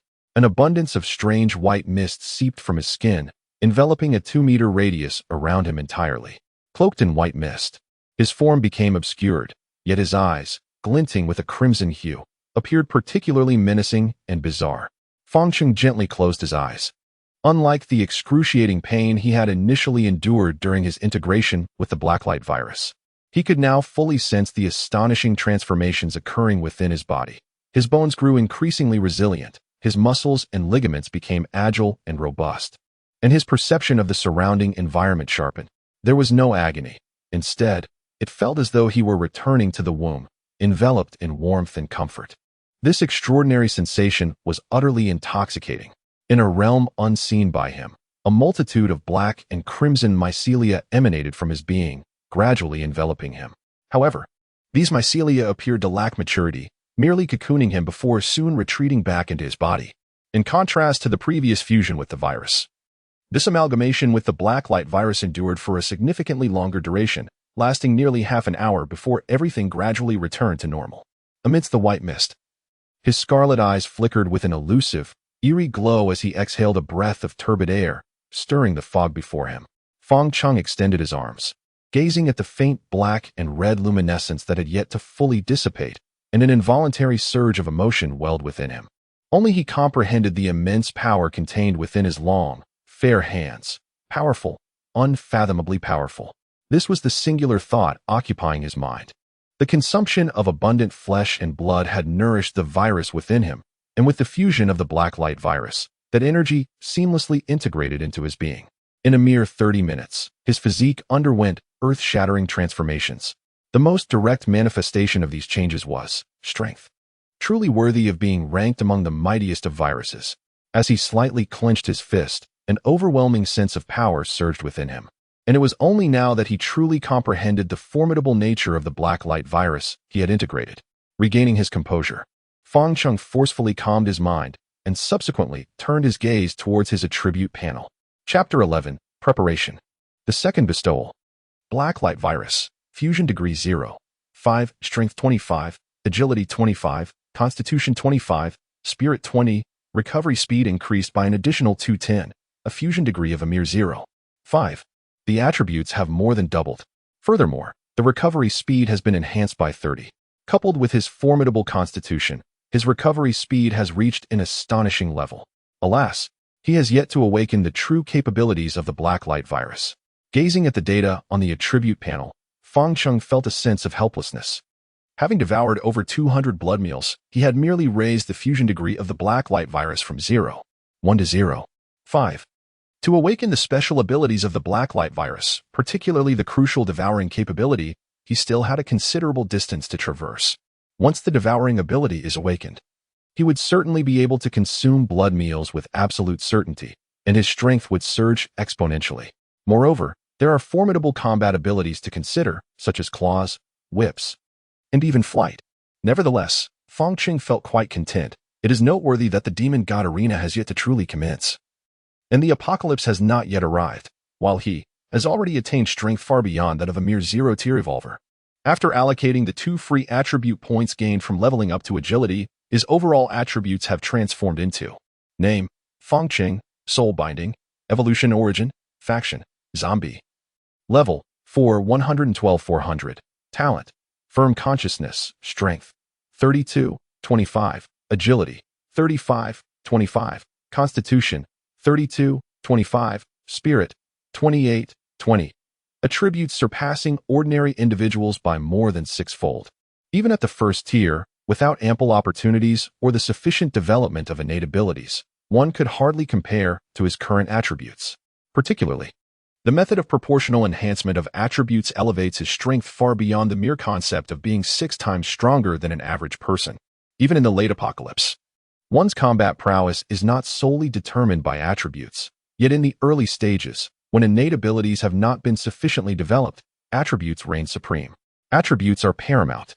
Now, prepare to embrace my second gift. With a sinister smile, Fangcheng gazed at the last survivor within the room. The latter had already succumbed to the dual torment of body and mind, teetering on the brink of collapse and chaos. In other words, he had lost his sanity. Fang Cheng lifted his foot and applied slight pressure. Bang! Blood splattered, akin to a watermelon being violently crushed. Thus, the entire building was left devoid of any survivors. No one knew that this high-end community, inaccessible to ordinary individuals, had transformed into a veritable hell on earth. Surveying his handiwork, he could not help but nod in satisfaction. Such a scene should envelop the entire world, much like how humanity once treated him. If he were to be regarded as a mere zombie, then he would wholly transform into a nightmare. Turning his gaze, he peered through the window towards the distant central hospital of Jianghai City, the dark red glimmer in his eyes growing ever more luminous. In an instant, his form flickered, vanishing abruptly from the room like an ethereal specter. Director, all existing zombies have been completely eradicated. The voice of the deputy director crackled through the earpiece. Yet he could find no joy in the news. Casting a glance at the clock, it was 2:35 a.m. on May 15th. With less than 5 hours remaining until the deadline set by his superiors, the notion of gathering all the injured for central control within such a brief span was utterly preposterous, particularly as the public, gripped by fear, had retreated into their homes. Reluctant to emerge, fearing the possibility of lurking threats outside, and uncertain if the injured might suddenly transform into zombies. Moreover, convincing the populace to genuinely report their conditions presented a monumental challenge. Human nature is profoundly intricate, a truth that the director of Jianghai City's Public Security Bureau was acutely aware of. He glanced upward at the sky, where several helicopters circled above Jianghai City, their searchlights illuminating the darkness as if in pursuit of something elusive. While he had indeed received reinforcements from higher authorities, including a formidable special operations team within the central hospital, these individuals had not engaged with him at all, departing hastily without uttering a word, seemingly preoccupied with a task of greater significance. Everything felt like a colossal shadow, looming ominously above him, intensifying his foreboding feelings. Director, you have a communication. Just as he hesitated in thought, a sudden voice interrupted his contemplation. Without a moment's pause, he promptly answered the call. The conversation was exceedingly brief, distilled down to a singular directive: to fully cooperate with the Phantom Special Forces in locating the source of the zombie outbreak, a terrifying mother zombie endowed with intelligence. Upon hanging up, Wang Wu's expression fluctuated between uncertainty and dread. It was no wonder the zombie outbreak had occurred so abruptly, its reach nearly enveloping the entirety of Jianghai City. It turned out there existed a mother zombie with cognitive abilities. The thought ignited a surge of indignation within him. One could foresee the catastrophic ramifications of this calamity, even if the authorities were to seal off Jianghai City entirely once the imminent threat was fully neutralized. The lockdown would inevitably come to an end. At that juncture, everything would be laid bare before the public eye, drawing the scrutiny of not only the entire summer nation but the world at large. No matter how adeptly he managed the situation, he would inevitably be affected. All of this turmoil stemmed from that accursed mother zombie. Taking a deep breath, he grasped the communicator. All members, assemble at the Jianghai City Central Hospital. In a flash, a fleeting shadow darted around the corner, deftly evading numerous surveillance cameras in a perfect blind spot. With an agility rating of 35 fully unleashed, he arrived beneath the hospital within a mere half-minute. Raising his gaze, the towering building appeared both foreign and familiar, igniting an overwhelming impulse within him to bring it to ruin. A faint breath escaped my lips as I inhaled deeply, the acrid scent of disinfectant mingling with the metallic tang of blood, stirring memories buried deep within. At that moment, several security personnel, alerted by the commotion, hastily seized their steel forks and rushed forth. Who are you? Could you be the rescue team? No, it can't be. Why are you the only one here? Are there any injuries? Weren't you supposed to be in quarantine? As they beheld the imposing figure before them, an inexplicable sense of dread began to swell in the hearts of the security staff. It was as if the creature standing there was no mere human, but rather a ferocious beast draped in human skin, especially after the recent chaos that had erupted in the hospital, although they had been rescued by the arriving law enforcement. The horrific scenes remained etched in their minds, heightening their sensitivity to fear. At that moment, Fang Cheng slowly lifted his head, his eyes shimmering with a sinister crimson hue as they scanned the crowd. Before they could fully comprehend the situation, Fang Cheng's figure vanished in an instant. Let me see where you are. With a malevolent grin, he crushed the skull of the last remaining security guard, then strolled toward the hospital's surveillance room. He was no mindless zombie. The hospital was vast, and only a fool would search slowly. Chapter 12, Citywide Search. The hunt is on. Is there truly no one? Fong Chung mused, gnawing on a fresh morsel of flesh as he examined the surveillance feeds. To his astonishment, within the expansive confines of the hospital, there was none of the presence he had anticipated.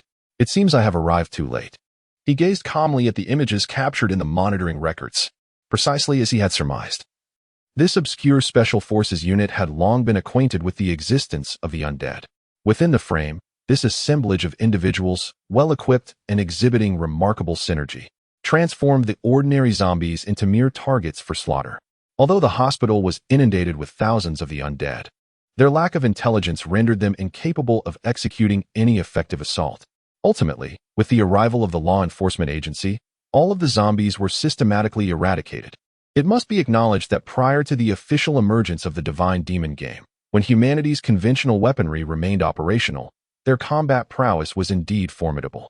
Even he, at this juncture, could not afford to disregard the impact of firearms, unless he could elevate the integration of the Blacklight virus to a full 100%. He would remain insignificant in the face of ultimate nuclear weaponry. Fong Chung discarded the nearly devoured corpse to the side and gracefully wiped the remnants from the corner of his mouth. It matters not, since I cannot find you. Then you shall come to find me. He was confident that the upper echelons of the Summer Nation were far from foolish. Upon grasping the characteristics of the zombies, they must have surmised that the sudden outbreak in Jianghai City surely had a singular source. Therefore, the next step would likely involve a comprehensive lockdown of Jianghai City, followed by a meticulous search. Fong Chung remained unfazed by this. Even in the event of an extensive lockdown, he possessed myriad means of escape. Moreover, to a certain extent, he need not take any action. It would not be long before the second wave of the zombie virus erupted among the injured, leading to uncontrollable panic among the hundreds of thousands, if not millions, of citizens in Jianghai City who would desperately flee the area. Thus, there was ample time ahead. A piercing alarm echoed from afar, growing ever closer. The residents cautiously opened their windows and peered down. Hundreds of security vehicles were rapidly converging towards the central hospital from all directions. The crimson lights of the warning signals stood out starkly against the night sky. Simultaneously, a jarring announcement blared forth. Emergency bulletin. All zombies in Jianghai City have been eradicated. However, for the safety of all, we will commence a citywide search. No stone shall be left unturned. During this period, we urge all citizens to remain indoors. Do not venture outside. Should there be any injured individuals, you may accompany our security personnel during their patrols, and we will provide all necessary medical resources to prevent the escalation of viral infections. We implore everyone, do not be afraid. Do not panic. We stand with you. Listening to the broadcast, the residents were momentarily taken aback. Had the zombies truly been cleared so swiftly?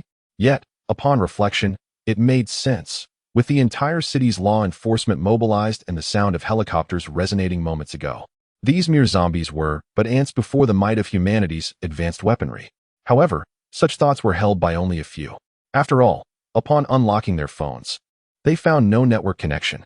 All communication facilities were utterly severed. Jianghai City remained in a state of lockdown. Those who were injured felt an even greater sense of unease. Accompanying the security personnel, receiving all necessary medical aid, preventing the worsening of the virus? Nonsense. How could a miraculous antidote be developed in such a short span since the outbreak of the zombie crisis? It was absurd. To prevent the virus. It seemed that for some, this journey would lead them to a point of no return. All the zombies have been cleared, leaving only the virus carriers. Aren't they the very ones? Trust you? Hardly. However, as it is the early hours of the morning, shrouded in darkness and uncertainty, few dare to venture outside. Fearing an unexpected encounter with a drooling stranger eager for an impassioned kiss, an experience they could scarcely endure. Eradicating the virus? Inside the surveillance room, Fong Chung listened to the announcements echoing outside, a faint smirk playing upon his lips. Those individuals did not disappoint him. Their actions were swift and resolute, even at the expense of thousands of their kin's lives, devoid of mercy. He believed that those injured individuals who accompanied the law enforcement officers would likely meet a fate akin to his own. Pondering this, Fong Chang's gaze sharpened as he fixed his eyes on the hospital's surveillance footage. observing the arrival of law enforcement vehicles, excitement flickering in his eyes. Indeed, they have come. Meanwhile, under Wang Wu's command, thousands of law enforcement personnel dispersed around the central hospital, bracing for action. As Wang Wu descended from his vehicle and surveyed the hospital before him, he couldn't help but furrow his brow slightly. This hospital seemed different from what he had just observed. Years of vigilance allowed him to instantly sense the anomaly. Just as he prepared to scrutinize further, a thunderous roar erupted above, and several blinding beams of light cascaded down. Looking up, he was astonished to see 6 armed helicopters, from which ropes unfurled. Subsequently, soldiers clad in distinctive black combat uniforms swiftly descended along the ropes. In stark contrast to the law enforcement officers, this special unit, though comprising only 50 or 60 members, exuded an aura akin to 500 or 600. "Greetings, comrade." Wang Wu promptly approached and rendered a precise military salute. Although he held the esteemed position of director of the Public Security Bureau of Zhanghai City, it was evident from the tone of his superiors that this elite special team wielded significant authority, as demonstrated by the directive for all police forces in Zhanghai City to assist them. The team leader nodded slightly, his expression obscured by a specialized helmet, rendering it impossible to discern his emotions. Time was of the essence. Every minute of delay could lead to unforeseen complications. "Let us commence the search immediately," he commanded decisively. "Inform your contacts to use the central hospital as a focal point, radiating throughout Zhanghai City. No corner must be overlooked, and upon spotting any suspicious individuals, report immediately." The team leader wasted no time, articulating his orders with unwavering resolve. The incident had occurred with alarming suddenness. Although manpower searches were the least efficient method, there was no alternative at this juncture. "Understood," Wang Wu replied succinctly, fully aware that if the zombie progenitor were not eliminated swiftly, greater troubles would inevitably arise. Soon, thousands of security personnel were organized into nearly 1,000 small teams, rapidly dispersing to conduct thorough searches of the surrounding residential areas. Observing the swift mobilization of his team, the leader paid no further heed to them. After signaling his comrades with a few gestures, he raised his weapon and proceeded toward the hospital behind him. Based on the analysis from higher authorities, the most probable locations for the zombie progenitor were identified as the hospital, subway station, plaza, supermarket, and zoo. This was their mission, to exert every effort to locate the progenitor before reinforcements arrived. The Zhanghai Central Hospital naturally became their primary target. The squad leader gazed at the threshold of the hospital, where the interplay of light and shadow created an unsettling ambience, despite the bright interior. An inexplicable sense of dread enveloped him. Moreover, the bloodstains at the entrance had not been there before. "Stay vigilant," he barked into the communicator, promptly activating the infrared detector. The remaining team members followed suit, adopting a combat formation as they cautiously advanced. Wang Wu observed the ghostly squad delving deeper into the hospital, his mind racing with thoughts of the earlier anomalies, heightening his own alertness. "You all remain acutely aware of the situation within the hospital and be prepared to assist at a moment's notice. Snipers, stay on standby. Should you identify any suspicious targets, engage immediately." With the orders issued, the remaining 100 security personnel outside the hospital sprang into action, aligning their sturdy ballistic shields, while a mounted machine gun on an armored vehicle aimed steadfastly at the hospital. From afar, multiple infrared beams illuminated the rooftops. It could be said that since the establishment of the Summer Nation, Zhanghai City had never undertaken such a large-scale operation. After all, they were not confronting mere humans, but rather the undead. Chapter 13. Long time no see. A cat-and-mouse slaughter. Have you discovered me? Observing the cautious movements of the ghostly squad on the surveillance monitor, a fervor ignited within Feng Chong, intensifying his excitement. He could hardly contain his impulsive desire any longer. Tear them apart. Crush them, bit by bit. Devour them whole. Rising slowly, even the loose trench coat could not conceal his formidable physique. As the adversary leisurely approached, it was evident that such a demeanor was far from his character. He preferred to take the initiative, striking with unyielding decisiveness, employing the swiftest methods and the most ruthless tactics to utterly obliterate his prey. Bang! Suddenly, the control room resembled the aftermath of a detonated bomb. The sturdy door disintegrated into fragments, scattering in every direction. An alert. Prepare to fire. The unforeseen turn of events caught the ghost squad entirely off guard. Fortunately, Their exceptional psychological resilience and extensive training allowed them to swiftly regain composure, directing their weapons toward the control room.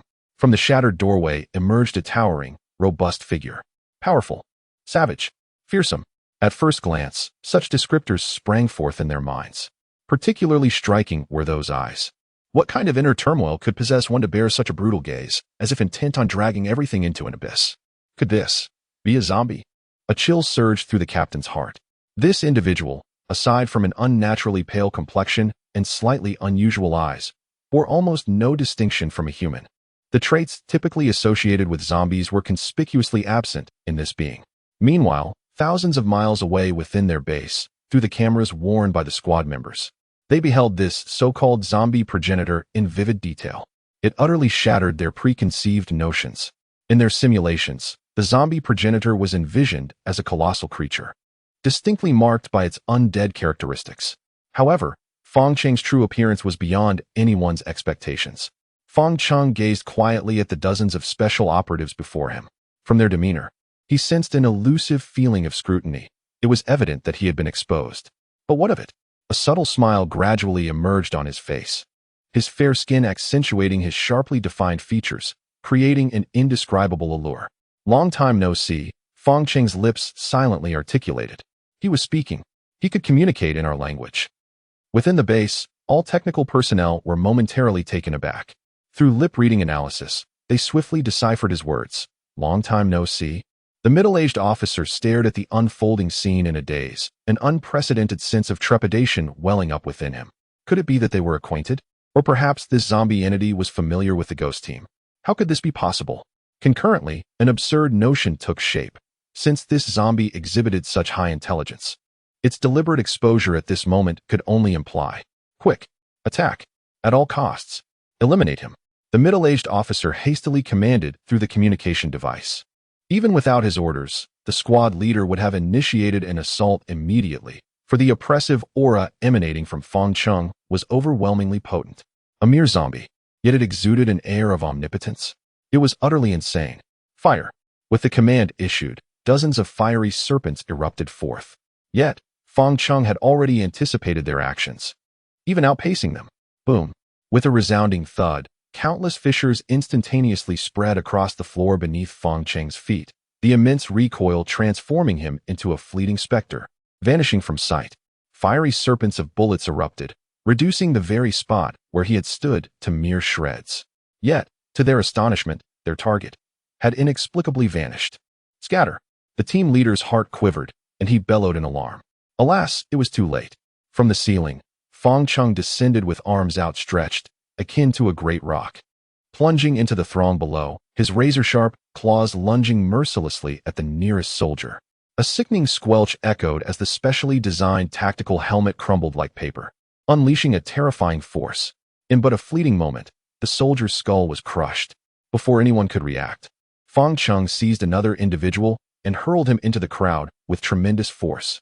The power of 32 points erupted forth, propelling the man like a cannonball, toppling several others before he crashed violently against the wall, his insides ruptured, devoid of life.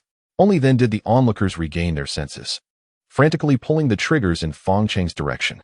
A deluge of bullets was unleashed, yet Fong Cheng had already anticipated their response. With a powerful leap, he soared to the ceiling, akin to a grasshopper, and with another bound, defied gravity by running along the wall. The bullets not only missed him, but also struck several of their own comrades instead. The disparity in attributes was simply overwhelming. In Fong Cheng's eyes, the movements of these individuals appeared to unfold in slow motion, each action failing to evade his acute perception. Coupled with the absolute disparity in speed, they were utterly powerless to resist. A cat playing with a mouse. No, they were even less than mere mice. With a thunderous roar, Fong Cheng inhaled deeply, releasing a piercing sonic wave that reverberated through the entire building, causing the glass to tremble. The soldiers closest to him were left dazed by the shock. Seizing this opportunity, Fong Cheng surged into the crowd, his robust arms transforming into a merciless meat grinder, each swing claiming one life, or even more. The air was torn asunder as his powerful hands seized two soldiers, lifting them effortlessly as if they were mere chicks. Ah, beast! I will kill you. Kill! The others hastily pulled their triggers. Bang! Bang! Bang! A torrent of bullets rained upon Fong Chong, erupting in a spray of dark crimson blood. This marked the first instance of injury since the battle commenced, or perhaps an injury he willingly embraced. Yet, what sent chills down their spines was that these bullets merely pierced through his clothing and skin, only to be firmly lodged within his unyielding muscles and bones. Unable to penetrate further. Heh, such feeble power. A slight grin crept across Fong Cheng's lips, his crimson eyes gazing down upon the crowd with disdain. Then, with a resounding crack, he bit down savagely on the head of one soldier. In an instant, vivid red blood mixed with milky white brain matter flowed from the corners of his mouth, and amidst the hellish scene surrounding him, he appeared as a tyrant, an invincible tyrant. No, the squad leader's eyes widened in disbelief, and the other soldiers were equally enraged, relentlessly firing their weapons. Witnessing this, Fong Cheng's face broke into a sinister smile as he gently pushed another soldier in front of himself. In an instant, countless bullets transformed the unfortunate soul into a mass of shredded flesh, dead beyond any semblance of life. "Ah, I will fight you to the death." The squad leader, consumed by grief and rage, could hardly fathom that his own bullets had turned into the executioner's hand for his comrade. Realizing by this point that their strength was utterly insignificant before the zombie matriarch, he understood that they were merely being toyed with. With this thought, he discarded his weapon and retrieved several grenades from behind, charging recklessly toward Fong Chong. "Can't bear it any longer? This is just the beginning," Fong Chong sneered, casting aside the lifeless body as if it were mere refuse, and in the next moment, he appeared before the squad leader. Chapter 14. A long-awaited reunion. Faces from 20 years ago protect the captain. Stop him. The members of the Phantom Squad exhibited profound loyalty to their leader, fully aware of the impending doom. They nonetheless bravely positioned themselves in front of him. Seeking death, Fong Cheng's jaw clenched slightly, and since these individuals were so oblivious to their fate, he resolved that they would all perish. With a swift motion, he raised his palm, and under immense force, his fair hand revealed a deep, ominous black, resembling a razor-sharp blade poised to strike. A dull thud resonated as flesh and blood erupted into the air. Before him, the upper body of a soldier vanished into thin air, struck down in a single blow. In the next moment, Fong Chong transformed into a phantom-like shadow, abandoning his attack on the squad leader and redirecting his focus towards the remaining 20 or so comrades. Just moments ago, he had conceived a thrilling game that thrilled him to the core, and thus, whoosh, whoosh, whoosh. His agility, now at an astounding 35 points, erupted forth. With a speed 6 times that of an average human, he darted through the hospital like a bolt of black lightning. Even with their superior equipment and exceptional physical prowess, these soldiers could scarcely catch a glimpse of his figure. If they were merely ordinary law enforcement, they would have surely crumbled under this merciless slaughter. However, the soldiers of the Phantom Squad, though not entirely broken, were engulfed in despair. So powerful, so formidable that they could not resist. They were akin to insects beneath the paw of a colossal beast, helplessly ravaged. With a mere flick of his fingers, one soldier's legs were sent flying, blood gushing like a fountain. A slight yet fierce collision instantly hurled another away, leaving his life hanging by a thread. Fong Chong resembled a humanoid tank, each of his movements heralding disaster. A monster. Die. One soldier's eyes turned crimson, hot tears cascading down his cheeks uncontrollably as he witnessed, with his own eyes, his comrade, both mentor and friend, having his limbs shattered and eyes gouged out, barely clinging to life. Those who had shared countless days together were now either dead or gravely wounded, leaving hardly a complete body among them. The harrowing scenes assaulted his nerves, pushing him to the brink of complete collapse. Fixating intently on the lethal shadow, he ultimately succeeded. At the very moment Fong Chong was about to draw near, he detonated the grenade he carried. Boom! Within the confines of the hospital, a blazing fireball erupted abruptly. A powerful shockwave, laden with shrapnel, surged outward in all directions. The soldier, positioned at the epicenter of the explosion, was instantly reduced to a heap of charred remains, sacrificing his life for this decisive blow. A blow fueled by his fervent desire to eliminate Fong Chong.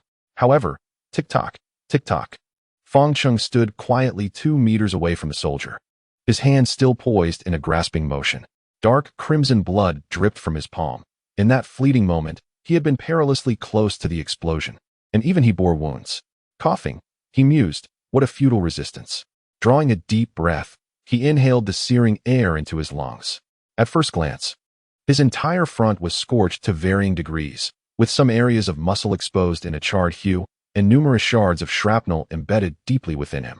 Were he an ordinary being, he would have succumbed to death countless times over. Even a zombie, subjected to such grievous injuries, would lose all ability to move, becoming an easy target. Yet, Fong Chung is an entity fused with the Blacklight virus, the one and only in the world. A sound reminiscent of seeds breaking through their shells echoed, followed swiftly by clusters of black-red flesh rapidly spreading across his body, the size of a fingernail. These flesh buds intertwined, and in mere seconds, the charred blood and flesh on his palm withered and fell away, giving birth to a new, pristine layer of flesh. Moments later, this newly formed flesh was enveloped once more by resilient, delicate skin, restored to its original state. Within his body, the embedded shrapnel was forcefully expelled by rapidly healing muscles, falling to the ground with a sound that sent shivers down the spine. Possessing a physique 6 times that of an ordinary person, coupled with the formidable 210 regenerative capability of the Blacklight virus, Fong Cheng's vitality was nothing short of astonishing.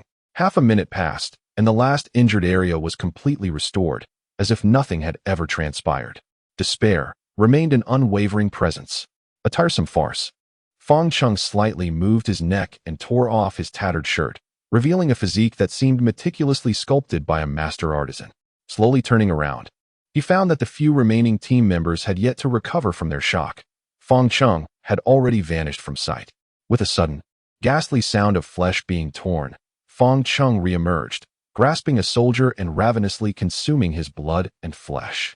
The intense agony and boundless terror forced the soldier to emit a heart-wrenching scream, his body convulsing in a desperate attempt to escape Fong Cheng's grip. Alas, his strength paled in comparison to Fong Cheng's, rendering his struggles utterly futile. Soon, the soldier's cries grew faint, eventually fading into silence, leaving only a mangled corpse behind. Damn it all. The squad leader's eyes brimmed with rage, wishing nothing more than to feast upon Fong Cheng's flesh and drink his blood. Yet at this moment, even standing was a challenge. The earlier grenade explosion had caught him in its blast. A shard had pierced through his thigh. Unlike Fong Chung, he lacked such monstrous regenerative abilities, and his combat effectiveness had already diminished by more than half. Not only he, but at this moment within the hospital, dozens of eyes were fiercely fixed upon that invincible figure. If souls indeed exist after death, perhaps Fong Chung had long been devoured by malevolent spirits. Indeed, Fong Chung did not slay these soldiers. He merely inflicted grievous injuries upon them. To kill them outright, that would be far too simplistic. With a sinister grin, he slowly turned his gaze towards the squad leader not far away. Anger? Resentment? Madness? You should be grateful for my mercy. Compared to the relentless torment of 20 years spent in darkness, this fleeting agony is truly insignificant. Fong Chung chuckled softly, then his form flickered, and he swiftly lifted the squad leader from the ground. Monster, die. The latter's eyes bulged as he was gripped by the neck, struggling to breathe. Yet, despite this, hatred still propelled him to summon the last vestiges of his strength, drawing the dagger from his waist and plunging it fiercely into Fong Cheng's chest. However, it barely penetrated an inch before he encountered immense resistance, which gradually pushed the dagger back out. Helpless, he could only watch this unfold until, with a clatter, the dagger fell, and the minuscule wound on Fong Cheng's chest vanished. Why? His eyes were fixed intently on Fong Chung, crimson veins quickly enveloping his eyeballs, yet he remained steadfast, unmoving. He comprehended fully. Everything this zombie matriarch had done was merely to await their arrival, to ruthlessly ravage and crush them. But clearly, he had never seen this face before. Fong Chung remained silent, his slightly reddened eyes now exuding a terrifying calmness. He reached out and removed the opponent's tactical helmet, revealing an ordinary middle-aged face, which appeared more weathered than most, with a long scar etched at the corner of his eye. After 20 years, he finally beheld the visage concealed beneath the helmet, the architect of his endless nightmares. It turned out to be nothing more than this, so fragile and pitiful. Chapter 15. The Arena of Gods and Demons? No, this is my arena. Indeed, the true source of his nightmares was not the man before him. These individuals were merely tools, puppets in a grander scheme. The real culprits were those self-proclaimed great engineers of humanity, the researchers, those who orchestrated everything from the shadows. And this was merely the beginning. Fong Cheng's gaze turned icy as he grasped the man's hand, dark energy pulsating from his grip, his sharp nails seemingly poised to drip with ink. Moments later, the nails pierced the man's skin, his fingers gradually sinking in. To kill him? No. Did he not despise zombies? Did he not wish to end this? Now, he intended to make his adversary witness as he slowly transformed into the very being he loathed the most. And then, to personally devour his comrades with whom he had shared countless days and nights. Only in this way could he alleviate his hatred. Only then could he grasp a sliver of the torment he had endured for 2 decades. The virulent zombie virus surged rapidly through the man's carotid artery.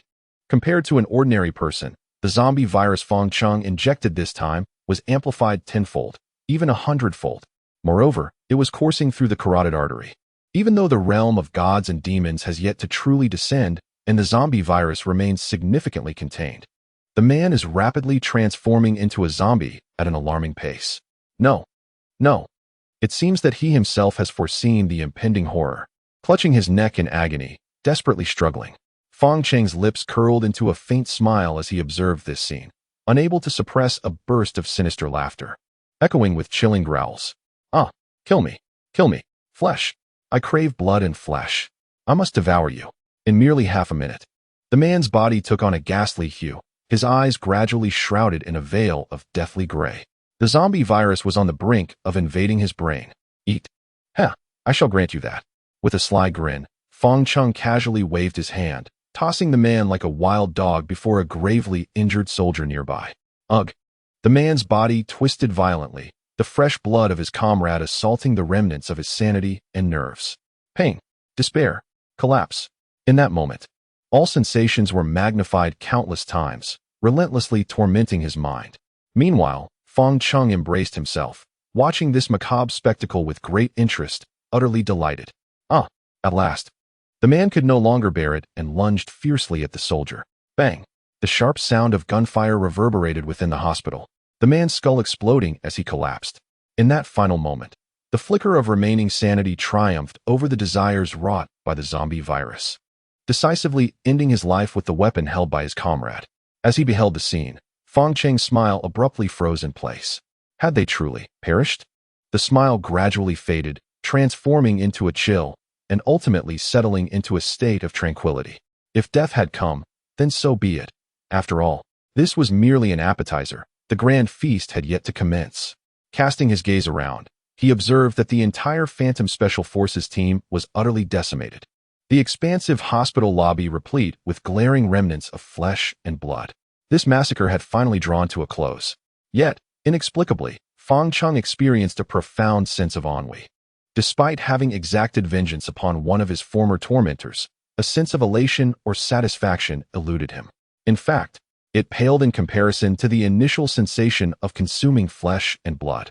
Upon reflection, it was evident that these individuals, even in their final moments, remained oblivious to their fate, while the suffering he had endured had receded into the past, losing its fundamental source from 2 decades prior.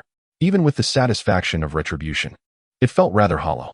Taking a deep breath, Fong Cheng closed his eyes, the pervasive stench of blood invigorating his mind, as fleeting memories raced through his consciousness. Suddenly, a surge of clarity erupted from the depths of his mind, causing those flickering images to vanish in an instant. Upon opening his eyes, he noticed that the crimson hue within them had significantly diminished, and the frenzied aura surrounding him had also lessened. If he had previously resembled a beast consumed by vengeance, lost to madness, now he appeared as a restrained sovereign, exuding a terrifying calmness laced with a hint of brutality. Your talent in solidifying consciousness has been tempered. Spirit 2, as the notification from the game echoed in his ears, Fong Cheng's thoughts gradually returned to a state of normalcy. The nightmarish memories continue to exert a considerable influence over him. Yet, it appears that fate has played a hand, bestowing upon him a robust consciousness that has shielded him from being transformed into a mindless beast by the chaotic and tormenting recollections. Moreover, this has afforded him the opportunity to hone his mental faculties. This explains why, despite enduring relentless torment for 2 decades, his mental awareness has remained intact. In his previous life, his consciousness was even refined to an extraordinarily formidable degree, so powerful that even those individuals were compelled to employ special methods and rare artifacts to restrain him. Without the emergence of the secret realm, his formidable mental strength alone would have sufficed to shatter his confines and escape his plight. Gently shaking his head, he cleared away the disordered memories, now feeling remarkably lucid. To be reborn into this world is an immense opportunity. Being shackled by hatred is not what he envisioned. Revenge? Annihilating those who wronged him? Or perhaps bringing an end to humanity itself? No, such notions are far too narrow-minded and utterly tedious. While vengeance is indeed warranted, it shall not be confined to that alone. Feng Chung aspires to be unique in this world. He wishes to harness the essence of the human soul to command the bodies infected by the zombie virus. In comparison, he is far more intrigued by the celestial beings above, the deities and demons who orchestrated the apocalypse of the Blue Star. What manner of entities are they? And can he seize this opportunity to become a new deity or demon? Or perhaps transcend beyond them? With this thought, a glimmer of brilliance ignited in Feng Cheng's eyes. He slightly raised his head, his gaze seemingly piercing through the hospital, reaching towards the heavens. To the gaming arena that has yet to truly descend. The arena of gods and demons? No, this is my arena. With a sinister smile, he cast his gaze towards the nearby miniature camera, slowly lifted his foot, and crushed it into powder. The screen within the base abruptly transformed into a flurry of static. Silence enveloped the room, so profound that even the sound of a heartbeat reverberated clearly. All the technicians sat frozen in their seats, their eyes glazed over, expressions vacant, as their once steadfast worldview was violently shattered, leaving it in disarray. The middle-aged officer stood motionless, yearning to articulate something, yet his throat felt constricted, producing only a series of muffled sounds. Unbelievable, indescribable. At that moment, his mind was consumed by the nearly invincible figure of Feng Cheng. The gruesome images of the massacre of the Phantom Squad. Powerful, ruthless, unassailable. He couldn't help but question how such a being could possibly exist on Blue Star. A terrifying physique, extraordinary intelligence. Was this the legendary demon? After a considerable pause, he finally regained his composure, his resolve sharpening. It was a determination to eradicate Feng Cheng completely. Such a perilous creature must not be permitted to exist in the Summer Nation. Absolutely not. Urgently report to the superiors. Immediate support for Jianghai City. Notify Wang Wu. Do not confront him head-on. Initiate guerrilla tactics. We only need to ascertain his location, ensuring the target does not escape Jianghai City. Surrounding cities, enter a state of first-level combat readiness. Seal off Jianghai City with full force. No personnel, vehicles, or even any visible organisms are to enter or exit. Chapter 17, Brewing. A sense of foreboding with a satisfying thud. Feng Cheng discarded the dazed and unconscious nurse onto the floor. The latter's throat was grotesquely swollen. Without prompt medical intervention, her life was undoubtedly at risk. However, he believed that his own bodily fluids constituted the finest remedy, capable of healing all ailments and quelling every fear. Moreover, it could usher her onto a brand new path of evolution, transforming into a zombie, a being akin to himself. If she were aware of this, surely she would be delighted. He then seized the two nurses before him. Employing the same method? No, no, no. He was not an indiscriminate individual. Feng Cheng was discerning, even in his choice of playthings, which he deemed worthy of high quality. With a delicate pressure, his sharp nails effortlessly pierced their skin, injecting the zombie virus into their bodies. This time, his movements were exceedingly gentle, leaving hardly a trace of injury. Yet, only he understood that these two individuals had already become hosts to the virus. In just a few hours, they would metamorphose into two freshly minted zombies. Carelessly discarding them, Feng Cheng abruptly vanished from the scene, leaving the two nurses in a stupor, gazing blankly at each other. Had they survived? This creature had not consumed them.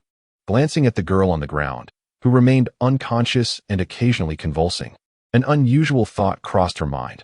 Why was she granted the gift of survival while they were not? Was she truly so repulsive? However, this fleeting thought lasted less than a second, swiftly enveloped by an unrelenting wave of terror. The two individuals hastily rose to their feet, frantically fleeing towards the exit of the hospital. As for the companion lying on the ground, there was no companion to speak of, merely a victim savagely slaughtered by the monstrous entity. Help! There's a monster. A monster. With no obstruction from Feng Chang, the path outside the hospital was remarkably clear. Yet, as they traversed the lobby, the floor, nearly obscured by blood and flesh, nearly caused them to faint. Suddenly, as they stepped outside, an overwhelming brightness erupted, illuminating the exterior of the hospital as if it were midday. "Don't kill us. We are not zombies. We are not monsters," the two nurses cried out, their voices choked with tears and desperation. Is that the living? Their appearance astonished numerous security personnel.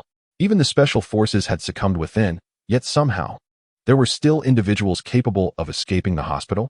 Moreover, if there were indeed survivors inside, would they not be vulnerable, like lambs to the slaughter, at the hands of that fiend? This was particularly concerning for some security personnel whose family members worked at the central hospital. In an instant, an unusual emotion surged among the crowd. Wang Wu felt a jolt of apprehension in his heart. The moment these two nurses emerged, an ominous premonition gripped him. "Director, let us bring them in first and ascertain the situation inside." He exchanged a covert glance, speaking in a hushed tone. "Regardless of their injuries, as long as they have not yet transformed into zombies, they remain our kin. I believe it won't be long before the nation develops a serum for the virus." Upon hearing the news, the captain immediately comprehended the gravity of the situation and promptly dispatched a small team to retrieve the two individuals. Instantly, the nurses erupted into tears, as if they had transitioned from the depths of hell to the heights of paradise, releasing their pent-up anxiety and fear. Undoubtedly, the harrowing scenes they had witnessed would haunt them for a lifetime, if they were to have a future at all. "Comrades, I understand the turmoil you are experiencing. Just moments ago, over 50 of our fellow soldiers lost their lives within. Please, calm yourselves as swiftly as possible. We need to ascertain the situation inside and rescue our trapped compatriots one by one." Wang Wu approached the two women, a mask of suppressed sorrow etched upon his face, and spoke with grave seriousness. "How many individuals remain inside?" Upon seeing Wang Wu in his familiar uniform, a sense of safety enveloped the nurses, and their frantic hearts began to settle. I do not know, but our hospital employs at least over 1,200 staff members, and the number of patients exceeds that." The nurse sobbed, her words choked with emotion. At this revelation, Wang Wu's brow furrowed deeply. 1,200 individuals. And there are patients too. This cascade of numbers sent a jolt of dread through him. Just as he was about to inquire further, a captain's astonished shout abruptly interrupted his thoughts. "Director, more people are emerging." In a swift motion, he stood up, as if a realization had struck him. However, time was of the essence, leaving no room for contemplation. Fixing his piercing gaze upon the two nurses, he demanded, "Are you injured?" The sudden gravity of the situation left the two nurses momentarily stunned, their tear-streaked eyes reflecting a profound bewilderment. Observing this, Wang Wu felt a slight easing of his heart as he promptly summoned a squad leader to escort the nurses to a safer location, providing them with water and sustenance. He discreetly instructed that should any irregularities arise, immediate control measures should be enacted, and in severe cases, lethal force could be employed. This was a time of exceptional peril, and even those uninjured must exercise utmost caution. Having completed these arrangements, he hastened to the armored vehicle. Indeed, several individuals staggered out, appearing to be doctors from the hospital. "Quickly, dispatch a team to assist them. Caution, limit contact." Just then, a succession of doctors emerged in haste, each wearing expressions of sheer terror, as if they had witnessed something ghastly. As these employees fled the hospital, the once tranquil street resonated with cries, the atmosphere thickening with tension. Within the surrounding residences, numerous inhabitants cautiously opened their windows, observing the unfolding scene with trepidation. Witnessing the panicked personnel alongside thousands of security forces, their own anxiety became uncontrollable. Nearly 8 hours had elapsed since the onset of the zombie outbreak, yet the situation appeared to be deteriorating rather than improving. More and more individuals streamed out of the hospital, and at times, dozens surged forth in a chaotic rush. Among them were the injured. Some had been deprived of their tongues, others were missing ears, or bore grievous wounds, with limbs lost. As the events unfolded, it became evident that not a single individual remained whole. All had their tongues and ears cruelly severed, as if the lurking monster harbored some peculiar obsession. Those who managed to escape, either rendered catatonic by terror or utterly oblivious, provided little insight, and progress in understanding the situation was agonizingly slow. These unfortunate souls were invariably subjected to stringent control, yet the encirclement by the Public Security Bureau began to waver due to the abrupt emergence of these individuals, resulting in minor chaos within a 20-meter radius of the hospital. Wang Wu stood atop an armored vehicle, observing the scene unfold before him. A vague sense of wrongness flickered in his mind, yet the whirlwind of events and ensuing disorder prevented him from contemplating in peace. Nevertheless, the foreboding feeling in his heart intensified, as if something catastrophic were about to transpire. Unbeknownst to him, a pair of eyes loomed above, watching everything with keen interest. Chapter 18. The unknowing Wang Wu. The zombies are released. With a sharp crack, hot blood splattered in all directions. Feng Chong, gnawing on the bloody morsel in his hand, surveyed the situation outside through the window. Nearly there. Let me behold the magnificence of my creation, he mused with a light chuckle, promptly discarding the half-eaten piece of flesh behind him. In an instant, a cacophony of suppressed sobs erupted, to the astonishment of any onlookers. Dozens of individuals huddled in the corner behind Feng Chong, all stripped of their tongues and ears, leaving only their eyes to convey the weight of their terror. He then exited the room, seemingly indifferent to the plight of those left behind. Yet this group of people was paralyzed by fear, unwilling to escape even after Feng Chong had departed. Suddenly, a chilling scream erupted from the adjacent room, accompanied by the grotesque sounds of gnawing, striking the nearly shattered psyches of these individuals like a deathly symphony. Run, run, run. At last, the instinct for survival overpowered their terror. A middle-aged woman could no longer bear the pressure and bolted. Once one person fled, another followed. As the number of escapees grew, remaining still became the greatest horror of all.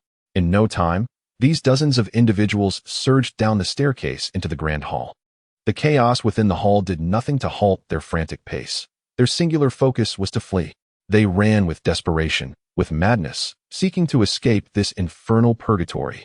However, unbeknownst to them, a unique presence lay hidden among them. Another survivor emerged. "Stop! Quickly stop! Remain calm! Do not move from your spot!" shouted the security personnel assigned to assist. Yet these individuals paid no heed, their minds consumed by that singular thought. In such a scenario, the authorities were utterly helpless. They could not indiscriminately resort to lethal force.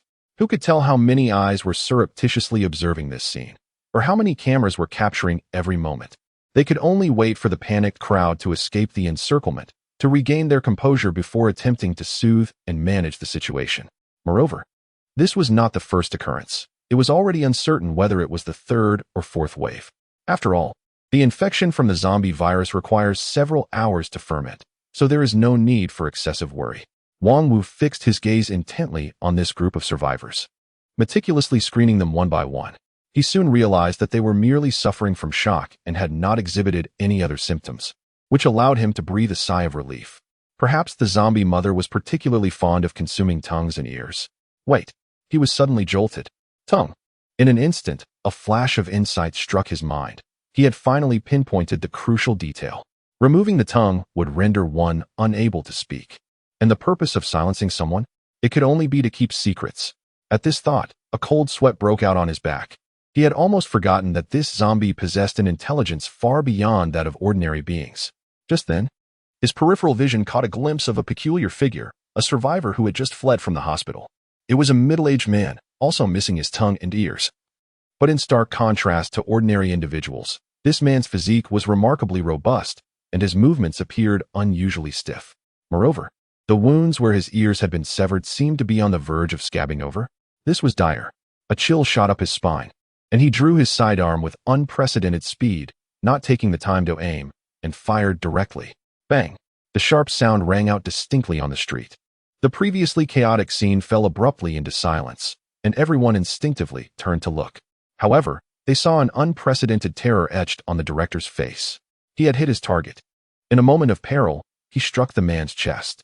However, to his utter horror, despite having a gaping wound in his chest, the man not only remained standing but also bore a grotesque expression, greedily fixating on an unsuspecting soldier before him. A zombie. Wang Wu's eyes widened in disbelief as this realization surged through his mind. Just as he prepared to sound an alarm, he was struck by the chilling truth that it was already too late. A terrifying roar erupted from the man's throat, and he fixated madly on the law enforcement officer in front of him, lunging forward with ferocity. His sharp teeth sank deeply into the officer's neck. Suddenly, a spray of crimson blood erupted as the officer let out a tortured scream, bewildered and unable to comprehend the unfolding horror, feeling his vision blur increasingly. In his final moments, he seemed to glimpse a burly middle-aged man feasting upon his body. With the remnants of his consciousness, he desperately squeezed the trigger of his firearm, attempting to turn the zombie that pinned him into a sieve. Yet, contrary to his expectations, the bullets, influenced by the recoil, indiscriminately flew into the surrounding crowd. Ah, I'm injured. My eyes. I can't see. The zombies have infiltrated. Die. Everyone die. This sudden upheaval shattered the frayed nerves of many law enforcement officers, particularly those who had sustained injuries, who frantically opened fire on the zombie. Within mere seconds, the creature was reduced to a mass of shredded flesh, along with the officer beneath it, who lay lifeless. A torrent of bullets rained down, embedding themselves within the crowd, inflicting greater harm and chaos. Disperse. Disperse. Calm down, everyone. Wang Wu's voice, though belated, felt inconsequential amidst the surrounding turmoil. In a moment of desperation, he raised his weapon and swiftly pulled the trigger. The sharp crack of gunfire pierced through the cacophony of panic, gradually awakening several security personnel, who gazed upon the enraged Wang Wu atop the armored vehicle and the lifeless body of a fallen comrade nearby, their eyes betraying an inescapable fear. They were human. After all, the pressure exerted by Fang Chung was overwhelmingly immense. The annihilation of the Special Forces team and the gruesome fates of the survivors weighed heavily upon their hearts. Everyone, lower your weapons. Tend to the injured. Reorganize, he bellowed. Furthermore, keep a vigilant watch over the survivors. They could transform into zombies at any moment. Should any issues arise, initiate immediate containment. Wang Wu shouted, his anxiety palpable, leaving no room for reprimanding his subordinates. If the zombie matriarch were to exploit their disarray and break free from their encirclement, the consequences would be unfathomable. He quickly turned his attention to the situation within the hospital, relieved that the calamity he most feared had not yet transpired. However, was this truly the case? How many of the released survivors remained? Hundreds, or perhaps thousands. In a dimly lit hospital room, Fang Chung observed the security bureau slowly regaining its composure from the chaos outside, a sardonic smile gradually spreading across his face. The grand spectacle has only just begun. Accompanied by the piercing roars of the undead, the crowd outside the hospital is plunged into utter chaos. Chapter 19. The Outbreak of the Horde. Wang Wu has lost his mind. Roar. Flesh. I crave flesh. It hurts. It itches. There are worms. There are worms inside my body. I will devour you. I will devour you. Amidst the throng, the initial groups of survivors suddenly reveal their fangs, recklessly lunging at the nearest law enforcement personnel. In an instant, at least dozens transform into zombies, launching a frenzied assault on the crowd. Moreover, even more survivors collapse to the ground, desperately twisting and struggling. This is the ominous sign of the zombie virus encroaching upon their brains. A glance reveals not merely hundreds, but perhaps thousands. Even the earliest survivors exhibit signs of rigidity. Listening to the cacophony behind him, Wang Wu turns with great difficulty. It is over, utterly finished. Gazing upon the dozens, if not hundreds, of survivors who have suddenly become zombies, a wave of despair rises within him. The undead multiply. Those who were once normal now writhe madly on the ground, moments later transforming into new zombies that join the fray. They have been deceived. They have all been deceived. The spread of the zombie virus indeed requires several hours of incubation, yet that terrifying zombie matriarch possesses the ability to shorten this time frame. Thus, these hundreds or even thousands of survivors did not merely escape by chance. They were intentionally released by the zombie matriarch. The intent was to invite disaster into their midst. A self-destructive trap. Bang, bang, bang. The scene resembled a pristine pool of water tainted by a clump of mud, swiftly becoming a murky abyss. The sounds of gunfire, gnashing teeth, and anguished screams echoed through the air. Fear spread through the crowd like ink diffusing in water. The security personnel found themselves caught off guard. Many met a gruesome fate as zombies tore into their throats. Those who survived were not spared either, as they succumbed to the zombie virus, plunging into despair. Their emotions unraveling as they indiscriminately pulled the trigger. In an instant, the number of security personnel who perished by their own hands exceeded 100. Meanwhile, the snipers on the roof were engulfed in chaos, utterly bewildered as to whom they should target first. In such a densely populated area, a single bullet could pierce through several individuals, significantly increasing the likelihood of collateral damage. Even Wang Wu was momentarily at a loss, uncertain of how to proceed. Inside the hospital, Feng Qing grinned malevolently as he surveyed the pandemonium below, clearly reveling in the success of his creation. This is human nature. Being human entails harboring doubts. In the face of such extraordinary circumstances, individuals are easily constrained by moral considerations, leading to erroneous decisions. Now, however, it was time to escalate the drama to its zenith. A bloodthirsty glimmer flickered in Feng Cheng's eyes as he vanished from his spot, only to reappear on the second floor of the hospital. At first glance, the entire corridor was teeming with people, yet their movements were strikingly rigid. Without exception, these were all hospital staff and patients transformed into zombies by Feng Cheng. Achieving this feat was remarkably simple, particularly since he himself was already infected with the zombie virus, coupled with a touch of the Blacklight virus, granting him formidable control over the contagion. Moreover, he himself is a viral conglomerate, capable of ceaselessly spawning the zombie virus. By carefully regulating a specific quantity, one can precisely control the timing of the transformation. Upon hearing a commotion, the zombies turned in unison, but upon recognizing Feng Cheng, the avarice in their eyes for flesh and blood instantly receded, replaced by an almost instinctual fear that compelled them to retreat uncontrollably. The hierarchy among the zombies was starkly evident. Although Feng Cheng was also of the initial tier, his level had ascended to 4, enhanced by the incorporation of the Blacklight virus, rendering their fear of him entirely rational. As he approached the entrance of the fire escape, the increasingly cacophonous sounds from outside reached his ears, prompting him to slowly unbind the entwined chains. The game has officially commenced. The door swung open, and the stench of blood and flesh from the first floor of the hospital swiftly permeated the air. Instantly, the bloodthirsty instincts within these zombies were ignited. They surged forward, bursting through the doorway. The new zombies were officially unleashed. The sudden uproar within the hospital captured the attention of many. Yet the law enforcement personnel were utterly preoccupied with their own plight. With nightfall upon them, even those equipped with night vision devices faced considerable disarray, often unable to distinguish between zombies and allies. At that moment, several frantic figures erupted from the hospital, clawing and rushing towards the encirclement. Wang Wu's pupils constricted sharply as he immediately discerned that these individuals were all zombies. And it did not end there. An increasing number of zombies poured forth, completely obscuring the entrance of the hospital. The horde of zombies surged forth like a relentless torrent, sweeping towards the crowd. The chilling roars echoed through the streets, audible even from several blocks away. Damn it! Wang Wu felt a shiver run down his spine. They were trapped between a fierce tiger in front and a cunning wolf behind, intent on exterminating them. No more games. Everyone perish. Whether out of fury or fear, he seized the microphone beside him. Kill. Everyone kill. Eliminate all suspicious individuals. Annihilate all the infected. Spare no one. Heavy machine guns. Snipers. Aim for the hospital. Open fire.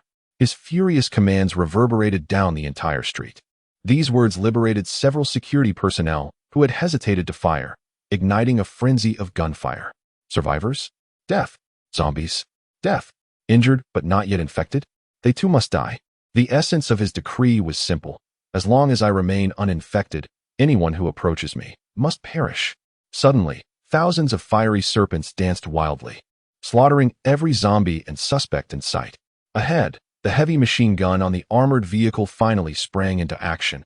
As the first bullet was fired, hundreds, even thousands of bullets, rained down like a storm of needle-like hail upon the zombies charging out of the hospital. In mere moments, over a dozen zombies were reduced to a mass of mangled flesh. Everyone was blinded by bloodlust, with hundreds of security personnel relentlessly firing into the hospital from the encirclement. The terrifying firepower effectively halted the zombies in their tracks. In truth, less than half of them could traverse the distance of more than 10 meters. Even when they broke through the encirclement, what awaited them was a barrage of cold firearms. It must be said that, in the face of recklessness, this desperate approach proved remarkably effective. Within a mere minute or two, the zombies that had previously thrown the security bureau into disarray were largely eradicated. However, the consequence was that the entire security bureau spiraled into madness, leading to the indiscriminate slaughter of all survivors. even those who had not yet transformed into zombies. Hundreds of security personnel perished at the hands of their own comrades. This scene instilled a profound sense of terror in the onlooking residents, who collectively sensed an overwhelming dread. Chapter 20. Please exit the stage. An amusing game. Madness. The personnel of the Security Bureau have gone insane. They are slaughtering civilians. Jianghai City is doomed. Run. We must escape. We cannot be discovered. All talk of serums and medical aid is a lie. It's all a deception. They will kill to silence us. This band of lunatics, once I am free, I shall expose all of you. Such sentiments surged among the residents of the Central District, with many beginning to gather their belongings, preparing to flee this accursed place amidst the chaos. As for the residents farther afield, though they were unaware of the unfolding events, the overwhelming sound of artillery fire unsettled their minds, compounded by the ongoing failure of communication systems, leaving them in a state of great anxiety. Within a certain base, a middle-aged officer gazed at the images captured by satellite surveillance, his face turning an ashen hue. He had never anticipated that the situation would devolve into such chaos. He never anticipated that the scoundrel Wang Wu would dare to issue an order for indiscriminate attacks. Even more astonishing was the realization that the zombie matriarch could perpetrate such heinous acts, exhibiting a level of malevolence that was utterly terrifying. If this situation were to persist without swift intervention, the residents of Jianghai City would likely erupt into a widespread riot and flee in panic. At that point, the likelihood of the zombie matriarch escaping would increase significantly. The thought of the matriarch escaping Jianghai City was one he dared not entertain. The consequences were beyond the capacity of any individual to bear, even for the nation of Xiao, which would find such a blow nearly insufferable. When will reinforcements arrive? He suppressed his emotions and inquired in a hoarse voice. Our reporting, sir. The first batch of reinforcements will arrive in no more than 21 minutes. 21 minutes. The man fell into silence. It was already too late. In truth, from the moment the encirclement disintegrated, there was no longer any time left. After a pause, he took a deep breath. Notify the higher-ups, request a complete lockdown of Jianghai City, and dispatch armed helicopters to relentlessly pursue the zombie matriarch. Upon discovery, eliminate her at all costs. Within the armored vehicle, Wang Wu trembled as he lit a cigarette. The moment the order was given, he regretted it. The encirclement had collapsed, and the mission was a total failure. The zombie matriarch had likely seized the chaos to escape. Through the glass of the armored vehicle, he fixed his gaze on the hospital's entrance. Listening to the cacophony of artillery fire and the faint cries of anguish, his mind began to drift. Suddenly, he thought he saw a familiar figure. With a jolt, Wang Wu sat upright, his body trembling uncontrollably. The zombie matriarch? It was him. It was indeed him. He has appeared. Standing at the entrance of the hospital is a towering, robust figure, one he would never forget, even in death. This is undeniably the architect of all chaos, the detestable zombie matriarch. Absurdity, confusion, suspicion. What could the adversary possibly be doing? Shouldn't they be fleeing amidst the turmoil? Amidst this bewilderment, an uncontrollable surge of elation and hatred surged forth. It has appeared just in time. If only it could be obliterated. If only it could be exterminated. Even if his decisions were fraught with errors, a turning point would surely follow. This is his sole opportunity. His eyes glowed with fervor, fixated solely on the thought of annihilating Feng Chong, completely oblivious to the warning imparted by his superior moments earlier. Avoid direct confrontation with the target.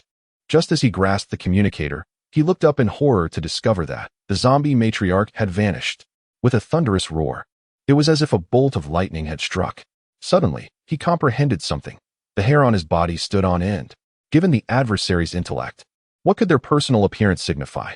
Could it be, in their judgment, they pose no fundamental threat to him? Target sighted. Everyone, remain vigilant.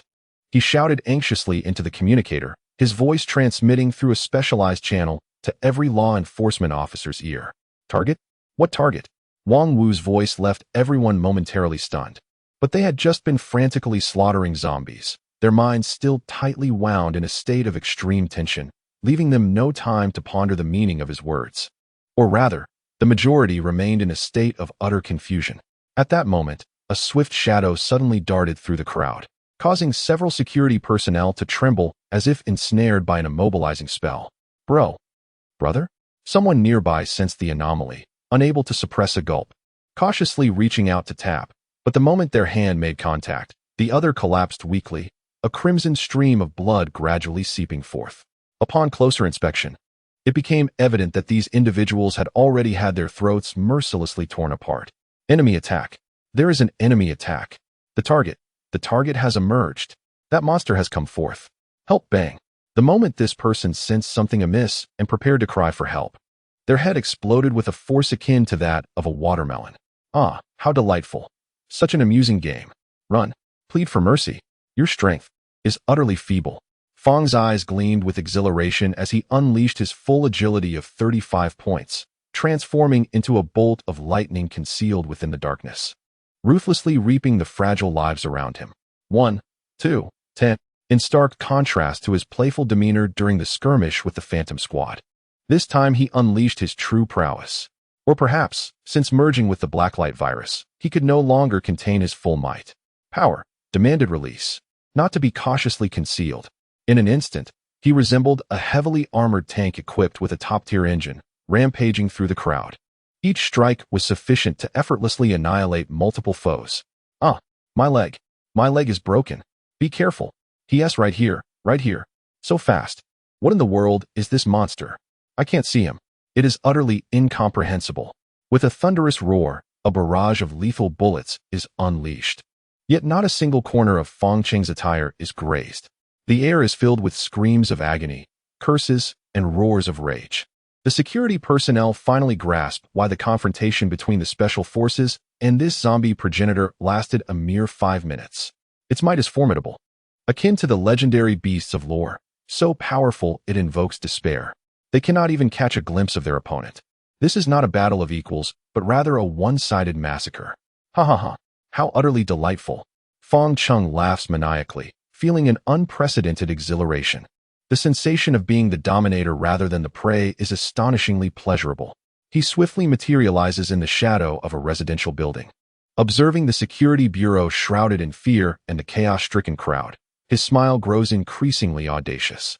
In an instant, he vanishes again, relentlessly reaping more lives. The night has become his finest sanctuary, while the personnel of the security bureau, under the oppressive weight of absolute speed and the cloak of darkness, appear as blind men. Their sporadic panicked gunfire only serves to eliminate their own comrades. In less than 2 minutes, a tenth of the thousands of security forces has already fallen, rendering the scene hellish. Chapter 21. The Sniper's Dwindling Despair. Sniper, take aim. Aim now. Within the armored vehicle, Wang Wu bellows into the communicator. Little does he know, the sniper's heart is also engulfed in turmoil. Although the advantageous terrain and equipment allowed for the fleeting glimpse of Fong Cheng, the act of discovery was a far cry from the precision of targeting. Even if one were fortunate enough to lock on, Fong Cheng would deftly alter his position in the nick of time, not to mention the unpredictability of his movements as he weaved through the crowd. A reckless shot would not only prove futile, but could also harm one's own comrades. Listening to the sniper's report, Wang Wu felt a wave of darkness wash over him. I command you. Fire. Execute a concentrated barrage. Do not hesitate for any reason. He articulated with deliberate emphasis into the communicator. Rather than allowing the adversary to continue their slaughter, it was better to take a bold stand. All unnecessary costs had already been incurred. Why linger on such trivialities? If they hesitated any longer, there would be no one left to save. Indeed, Wang Wu stood on the brink of collapse. Or perhaps it was more accurate to say he had reached the limits of his power. If the situation was to fall apart, then let it shatter completely. With the collective strength of Jianghai City at stake, they would go all out. At worst, they would perish together, mutually assured destruction. With his command, the snipers, despite their reservations, had no choice but to pull the trigger. Their vantage point offered a clearer view of the massacre unfolding against the Public Security Bureau. Rat-tat-tat. In the sky, several helicopters swiftly altered their course, attempting to use their searchlights to expose Fong Cheng lurking in the shadows. As for shooting, given the firepower of the helicopter's machine guns, it was likely that they would eliminate the target only after their own ranks had been decimated. However, this illumination was of little use to the ordinary security personnel who could not match Fong Cheng's speed. All efforts would be in vain. What does it mean to possess agility 6 times that of an ordinary person? Moreover, the attributes were proportionately enhanced. Even when considering various interferences, Fong Cheng could effortlessly traverse 30 to 40 meters in a mere second, akin to a vehicle racing at a speed of 120 kilometers per hour. The most critical aspect was that this vehicle could adeptly alter its direction, transitioning seamlessly between motion and stillness. It was futile, absolutely futile.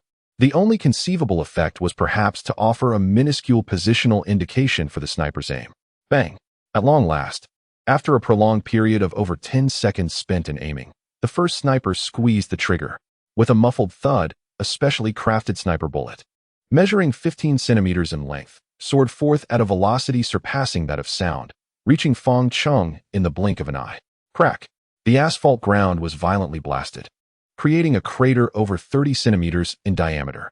Fong Chung turned his gaze slightly, observing the bullet hole just half a meter away, a flicker of vigilance igniting within him. Such power, if it were to strike his head, even he would be gravely injured, if not killed outright. Suddenly, an intense sense of crisis surged within him. Without a moment's hesitation, he swiftly maneuvered through the crowd. Bang, bang, bang. A rapid succession of 6 bullets struck around him, one of which grazed his scalp, finding its mark on a security officer behind him, whose upper body was obliterated, reduced to a gruesome mass of flesh and blood. Such weaponry was beyond the capability of any ordinary carbon-based life form to endure. In total, there were 7. Fong Cheng's gaze sharpened, a glimmer of murderous intent flickering in his eyes. Having evaded the initial wave of attack, he discerned the specific number and position of the snipers. Clearly, the adversary was willing to sacrifice the lives of others to collaboratively seal off his trajectory through the synergy of the 7 individuals, culminating in a decisive strike. Whoosh! A bullet tore through the air, reaching Fong Chung in the blink of an eye. The sniper's second assault was upon him. With acute perception and extraordinary speed, he narrowly evaded this attack, yet he understood that this strategy could not persist indefinitely. If this continued, the sniper's coordination would undoubtedly improve, and the blockade of bullets would become even more comprehensive. Thus, it was imperative to eradicate the threat at its source. A smirk played at the corners of Fong Cheng's mouth as he seized 2 security personnel, then, with a flicker of movement, plunged into the nearby residential building. His leg muscles bulged like those of a grasshopper, propelling him effortlessly up a flight of stairs. Number 3. Immediate retreat. The target is approaching you. Damn. Acknowledged. The sniper atop the building felt a jolt of fear and could not help but curse under his breath. A creature that could evade even the sniper's rifle was a formidable foe, should he be caught. With this thought in mind, he hastily rose from his vantage point and dashed to the next floor, pressing the elevator button. As he observed the swiftly ascending elevator, a sense of calm washed over him. He was on the 18th floor. The adversary could not possibly outpace the elevator. However, at that moment, the corridor suddenly trembled, reminiscent of an earthquake, as if something was rapidly approaching from below. Number 3 could not suppress a gulp as he raised his sniper rifle, peering into the corridor. Bang! Suddenly, a shadow surged upward from below, leaping nearly 10 meters high, its blood-red eyes growing larger before him. Then, with a soft thud, a headless corpse slowly collapsed. Only then did the elevator doors emit a gentle chime, gradually opening. The first. Fong Chung gazed at the sniper rifle on the ground, a hint of amusement playing across his face. Is it difficult to wield a sniper rifle? To some extent. It requires extensive training to master the calculations of bullet trajectory, wind speed, humidity, and even recoil control. Of course, this pertains to long-range assassinations. At a distance of only 100 or 200 meters, one merely needs to manage the recoil and aim before firing. Yet, before Fong Chung, whose strength exceeded that of an ordinary person by 6-fold, recoil became a mere jest. One only needed to aim accurately. After entering a room and casually sending its occupants to the beyond, Fong Chung approached the window, seizing the sniper rifle and aiming outward. His vision, akin to that of a hawk, was enhanced by night vision goggles and a scope, as if he had gained the gift of clairvoyance. Number 3. Number 3. Please respond. Number 3. What is the situation? The communicator on the ground incessantly crackled with voices, and Fong Cheng's lips curled into a slight smile as he gently squeezed the trigger. Bang! The bullet, traveling at over 1,000 meters per second, reached a residential building 300 meters away in an instant. The sniper crouched on the rooftop had yet to register what had transpired when he was suddenly transformed into a blood-red firework. Hearing the explosive sounds emanating from the communicator, the other 5 snipers were momentarily taken aback. It was during this brief interval that Fang Chung had already completed the process of loading and firing. However, this time, the bullet failed to strike its intended target, having deviated slightly from the mark. Damn it! Someone is attacking me. It's from Building 3. The sniper swiftly rolled to evade, shouting loudly into the communicator. What the hell? Can zombies use guns? Everyone, change positions. Fang Chung watched as the figures of his comrades gradually faded from view. With a powerful twist of his hands, his sniper rifle was instantaneously reduced to 2 halves. Indeed, modern weaponry was ill-suited for him. Nevertheless, it mattered little. He himself was the most formidable weapon. In a flash, he reached the hallway and leaped downwards. With merely 2 handbrakes, expending roughly 10 seconds, Fang Chung had already arrived at the base of the building. He had lost patience for leisurely play. Chapter 22. Collapse. The Security Bureau's retreat. Only 4 remain. With a forceful grip, the hardened skull of the sniper crumpled like rubber, as the immense pressure swiftly sent the unfortunate man to his demise. From the previous building to this one, Fang Chung had traversed in a mere 30 seconds. Fall back. We have been compromised. From the communicator came a chilling voice. The agonized cries of a comrade met with a tragic and abrupt end filled them with despair. It was too swift, so rapid that they had no time to react. Just half a minute ago, hadn't they been at Building 3? That was the top floor. Could it be that the enemy had jumped directly from the 18th floor?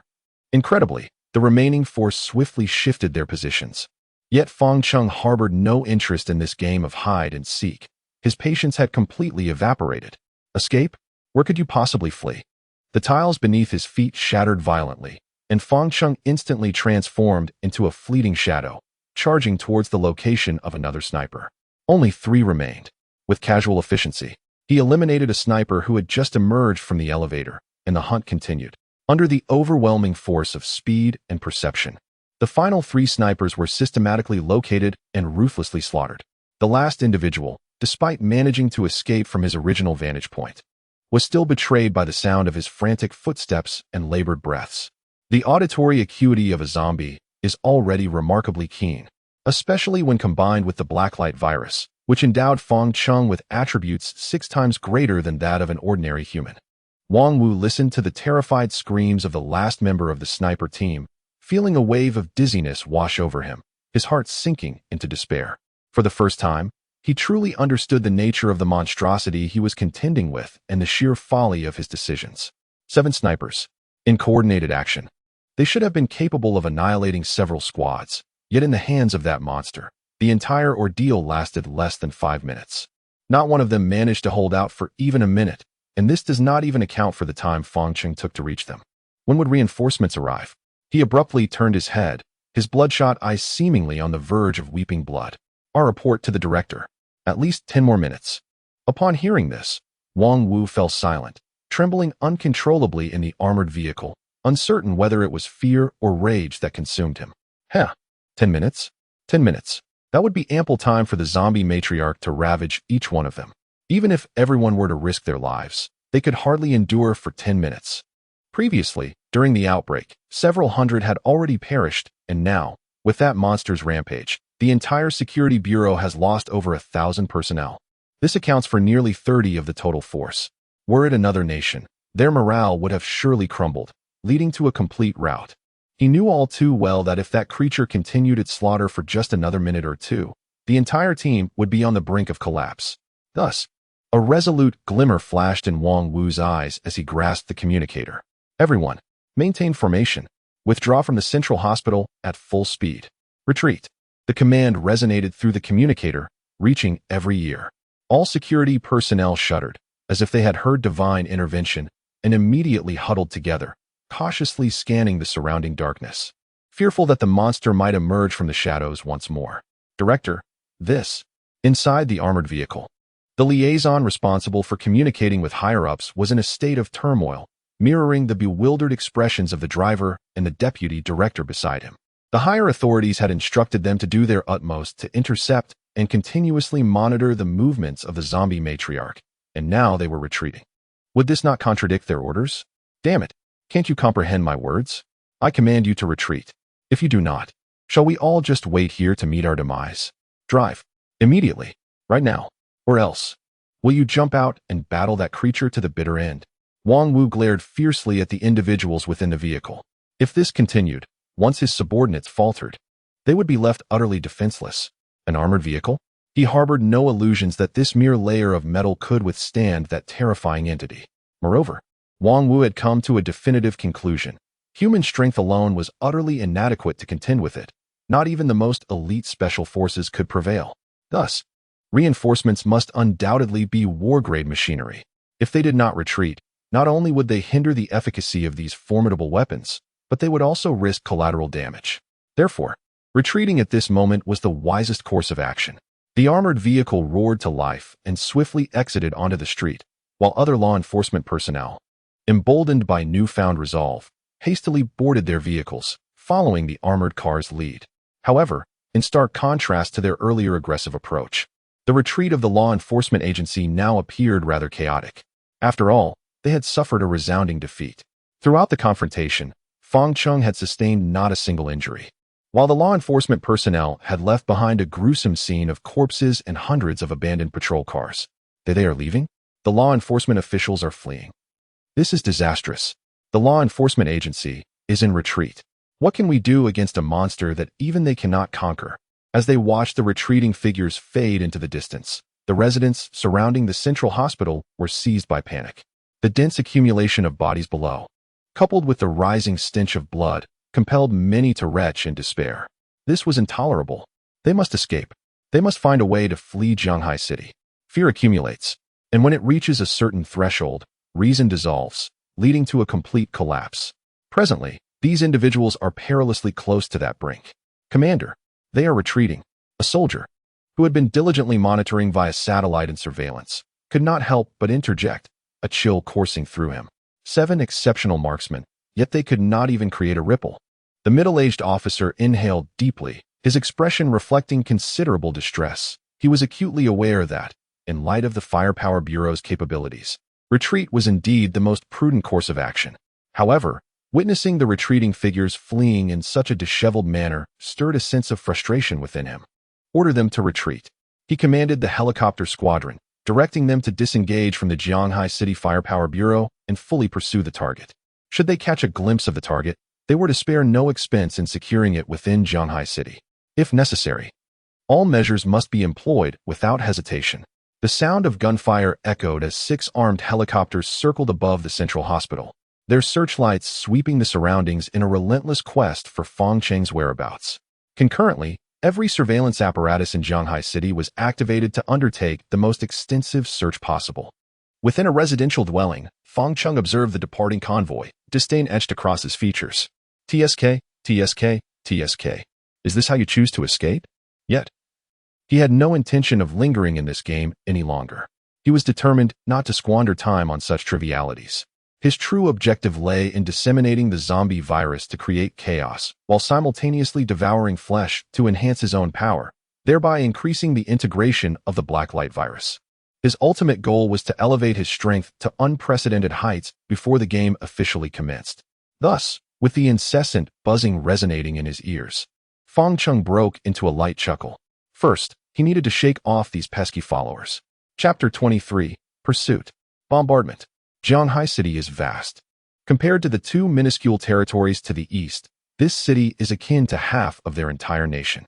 Therefore, concealing oneself within this urban jungle is a trivial endeavor for Fang Chung. Grasping a sniper rifle beside him, he hastened towards the rooftop of a residential building. This was a deliberate choice he had made while dealing with snipers. Against these metal birds, this weapon proved considerably more effective, of course, provided he had not yet awakened the unique abilities of the Blacklight virus. Moments later, Fang Chung arrived at a corner of the rooftop, setting up his sniper rifle with precision. Fortunately, in this urban setting, most areas lay within radar blind spots. In their quest to locate Fang Chung, 6 helicopters flew remarkably low, with the nearest one positioned less than 20 meters away from him, a favorable circumstance for someone inexperienced with firearms. Thump, thump. Fang Cheng remained utterly focused on the helicopter in the distance, his heartbeat quickening, and the world around him began to slow. This was a manifestation of his heightened neural reflexes and dynamic visual acuity. At this moment, the low-flying helicopter appeared to move at a pace comparable to that of a pedestrian, rendering it a mere live target. Bang! The bullet was discharged. In an instant, he arrived before one of the helicopters. The specially crafted tempered glass offered little more resistance to the sniper bullet than a mere sheet of paper, being easily perforated. The pilot inside had no chance to react, his upper body obliterated in an instant. In a heartbeat, the helicopter spiraled out of control, swaying precariously to one side. With a resounding roar, it plunged into a residential building, transforming into a brilliant fireball. Thick clouds of smoke erupted from the structure, accompanied by the terrified cries and desperate pleas of numerous residents. Ah, what a splendid display of fireworks! After taking a shot, Fang Cheng swiftly retrieved his sniper rifle, leaping from the rooftop without a moment's hesitation. His formidable explosive power allowed him to traverse nearly 10 meters, landing accurately on another building, quickly seeking a new refuge. It was only then that the other 5 pilots regained their senses, a deluge of bullets unleashed upon Fang Cheng's previous position, yet all went astray. 0134 is down. The target is armed. Maintain vigilance. The target is on the rooftop of the residential building. Activate radar detectors and infrared scanners. Maintain horizontal detection. The remaining 5 helicopters immediately dispersed, activating various advanced instruments. Unfortunately, compared to drones and similar devices, helicopters are better suited for battlefield and plane reconnaissance. Primarily employed to identify and lock onto enemy armaments, such as armored vehicles and tanks. The challenge of locating a humanoid figure in a densely populated urban environment, amidst towering skyscrapers, was considerable. Meanwhile, Fang Cheng had reloaded and once again squeezed the trigger. Bang! A deadly fire serpent flickered across the night sky, its bullet spiraling through the air, tearing it asunder with precision as it struck the rotor of a nearby helicopter. Under the terrifying force that even the most formidable would regard with caution, a substantial portion of the rotor was shattered, causing the entire helicopter to convulse violently. I have been hit. The target location has been marked. One helicopter was rendered nearly inoperative, yet it afforded the remaining 4 an opportunity to mount an offensive. In an instant, a total of 8 machine guns locked onto Fang Cheng's position, and almost simultaneously, countless bullets erupted forth. Rat-tat-tat.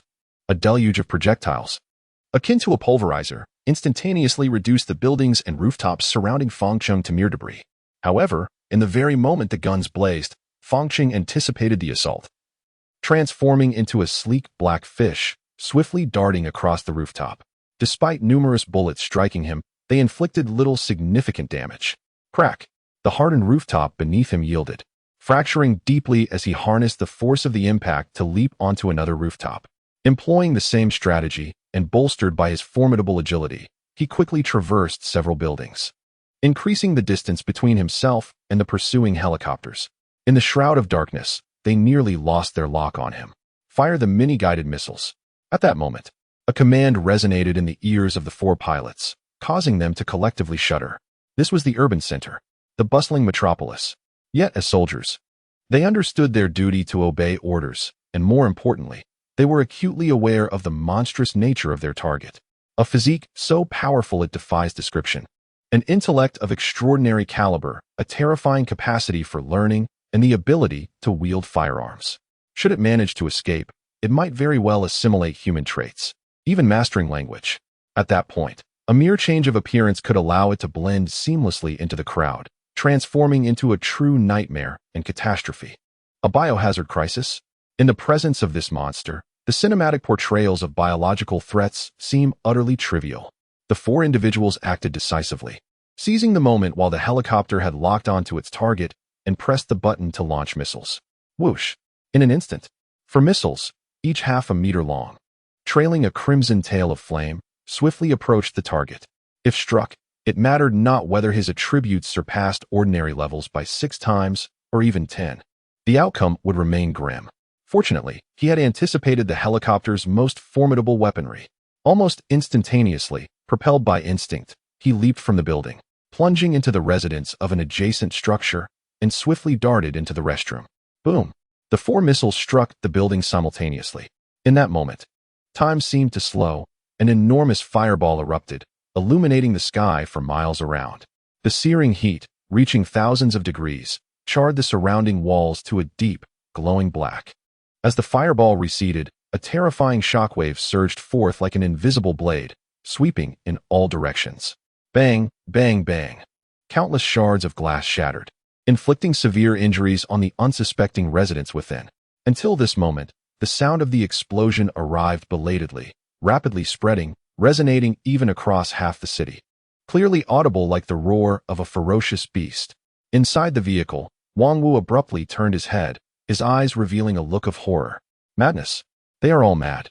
He trembled uncontrollably, unable to believe that such a weapon was unleashed in his own territory. Had the entire Zhanghai city not been sealed off, the consequences would be unimaginable. Simultaneously, it underscored the immense threat level posed by that zombie matriarch, which warranted an all-out effort for its annihilation. For a moment, Wang Wu could not help but feel a sense of relief. Surviving the clutches of that monster could be deemed a stroke of fortune. As he gazed upon the billowing smoke of the towering inferno, an absurd thought ignited in his mind.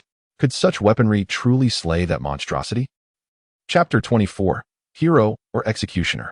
Flames soared as half the building was completely engulfed, the roaring fire churning the air, creating chaotic currents that rendered the helicopter unable to approach. Fire. Such a tremendous fire. Save me. Who will come to my rescue? My child. I have a child. I implore you, help me get my child out. Why? This is the city center. We are still inside. Why launch missiles? Damn it, you beasts. I curse you all to be devoured by zombies. The residents of the upper half of the building were utterly devastated, wailing and cursing, yet completely powerless to change their fate. Before long, thick smoke engulfed them, rendering them speechless, as they could only watch helplessly as the inferno drew nearer. Many residents, unable to endure the agony, leaped from their balconies. However, the upper floors of the building were at least 8 or 9 stories high, and the only outcome of such a fall was to be reduced to a gruesome mass. Yet, even so, the majority could not bear the torment of being consumed by flames and chose to end their lives in such a manner. The remaining residents of the building fled in a panic, desperate to escape the impending blaze.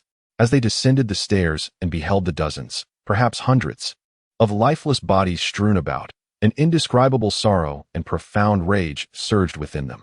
They all instinctively turned their gaze to the helicopters hovering above, feeling an unprecedented animosity towards them.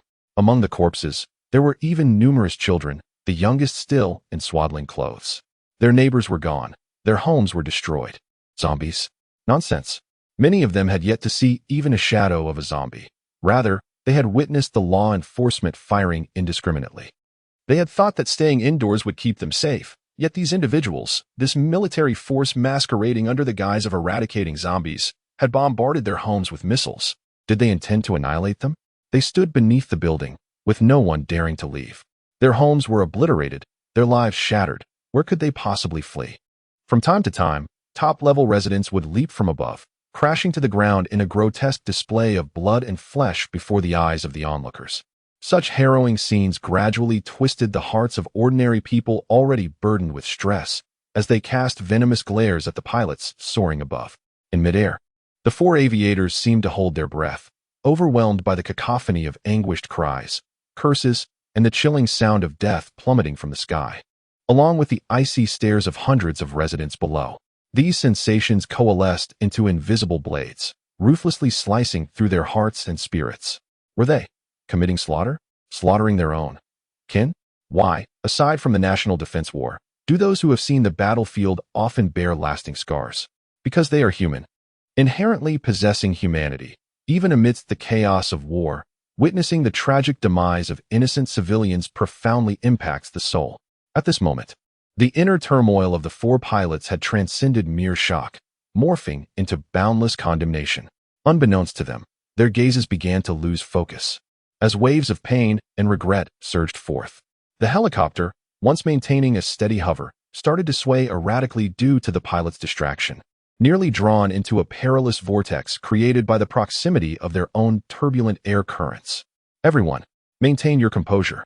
You are obeying orders. You are defending the Summer Nation, defending humanity. The target is extremely dangerous. Should it escape, the entire Summer Nation will plunge into an unprecedented catastrophe. You are not at fault. For the sake of victory, some sacrifices are inevitable. When the truth is unveiled, you will be the heroes of the Summer Nation. Now, rally your spirits. Verify whether the target has been eliminated. Do not allow the sacrifices of the people to be in vain. The voice of the superior echoed in their ears, akin to a potent tonic injected into the fraying spirits of the four. Indeed, that abominable zombie matriarch posed an immense threat.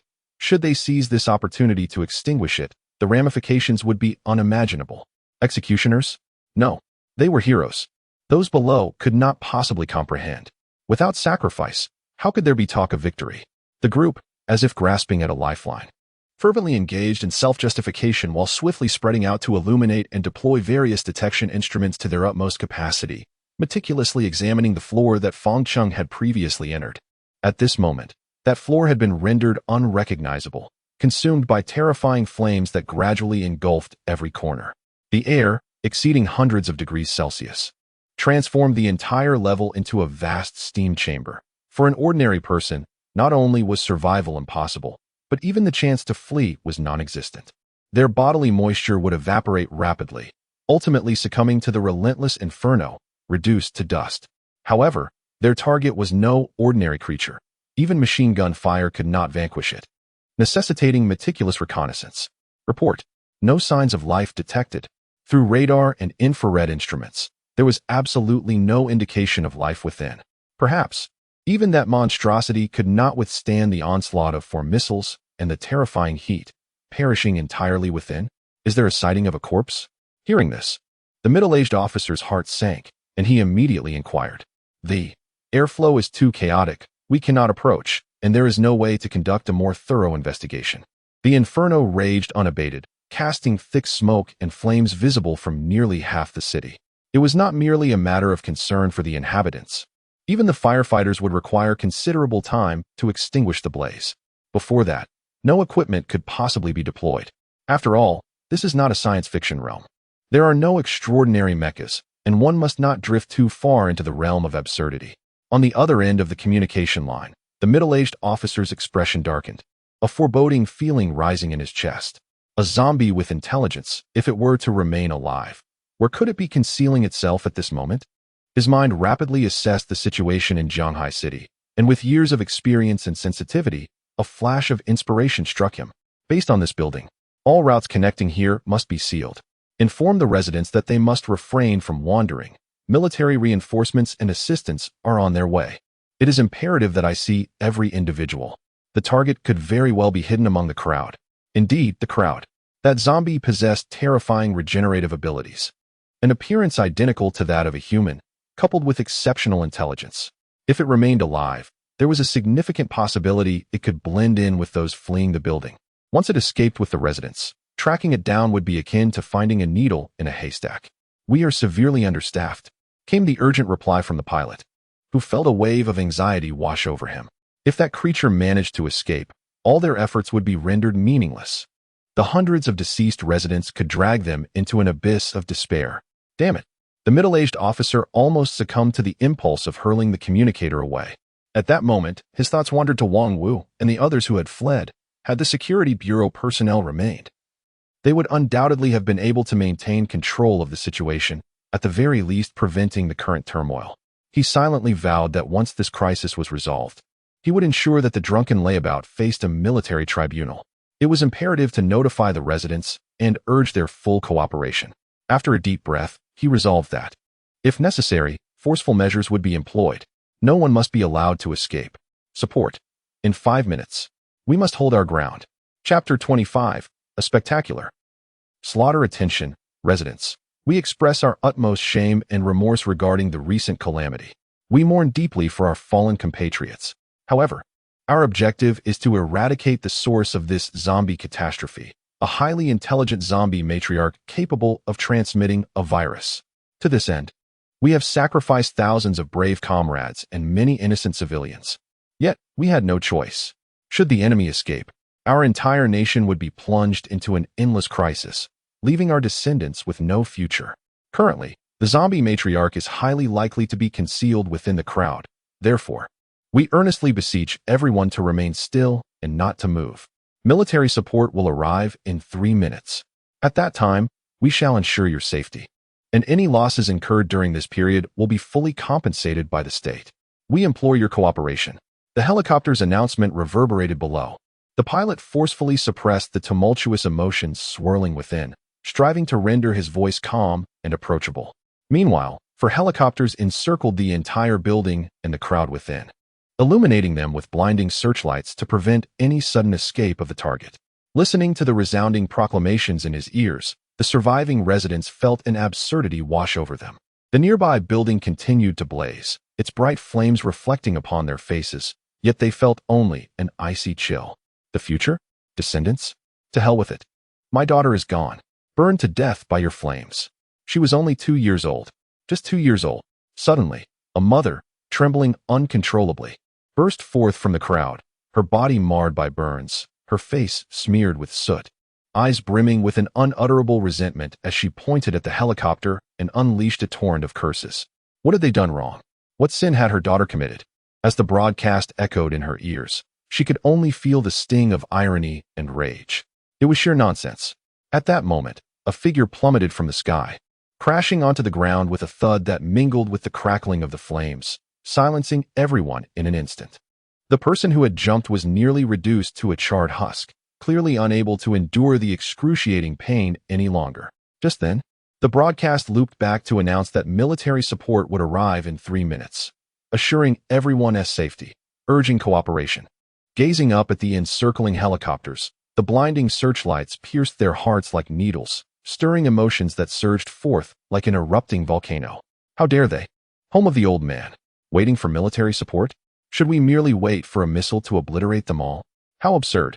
Cooperation? I shall cooperate with your esteemed self. If you have the courage, in my life. My dear mother is gone. Because of you. A fervent rage ignited within their hearts, a blaze more ferocious than the inferno consuming the nearby building. The emotions that had been stifled throughout the night erupted at this moment. Many individuals picked up stones and debris from the ground, hurling them forcefully at the helicopters above. Others, faces contorted in anguish, trudged away into the distance. Cooperation? In such circumstances, how could one even consider it? What if that abominable zombie matriarch were to unleash chaos among them? These individuals had never regarded their plight, carelessly unleashing gunfire upon the buildings and even launching missiles. I shall not comply with your demands. Observing the increasingly uncontrollable crowd, the 4 pilots felt their minds swell with anxiety. Should these people act recklessly and cause them to lose their target, the blame would undoubtedly fall upon their shoulders. Furthermore, the tragic fate of the deceased residents would also be attributed to them. What command from above? In such dire moments, the superiors would not hesitate to cast them aside. Not even 10 lives would suffice to atone for their failure. At that moment, the order from above echoed in their minds. Force may be employed when necessary. With this thought, a wave of determination surged within them. Prepare to intercept. The commanding officer barked, while the other 3 fell into a profound silence. And that silence was indeed the most potent response. Beep, beep, beep. We urge everyone to cooperate fully. Otherwise, all efforts shall be rendered futile. The flickering lights sought to drive the crowd back, yet these residents had long dismissed their words as mere nonsense. I care not. What does it concern me? Ha ha ha. I am now utterly alone. What do I have to fear? My home is gone, my family perished. Why? Why do you get to live? Why do others get to live? Why? Why has this calamity befallen us alone? What are zombies? Are you afraid? Then I shall ensure they escape. Let you all perish. Everyone run. Staying here will lead to death. It is not the scarcity, but the inequity that troubles us. Disasters manifest similarly. And when the so-called sacrifices descend upon oneself in this manner, it is all too easy for one's psyche to become utterly distorted. Observing the increasingly fervent resistance, with some already fleeing, the commanding officer clenched his teeth. Please, everyone, remain calm. Stop. Futile. More are fleeing, reflecting on their willingness to sacrifice civilians.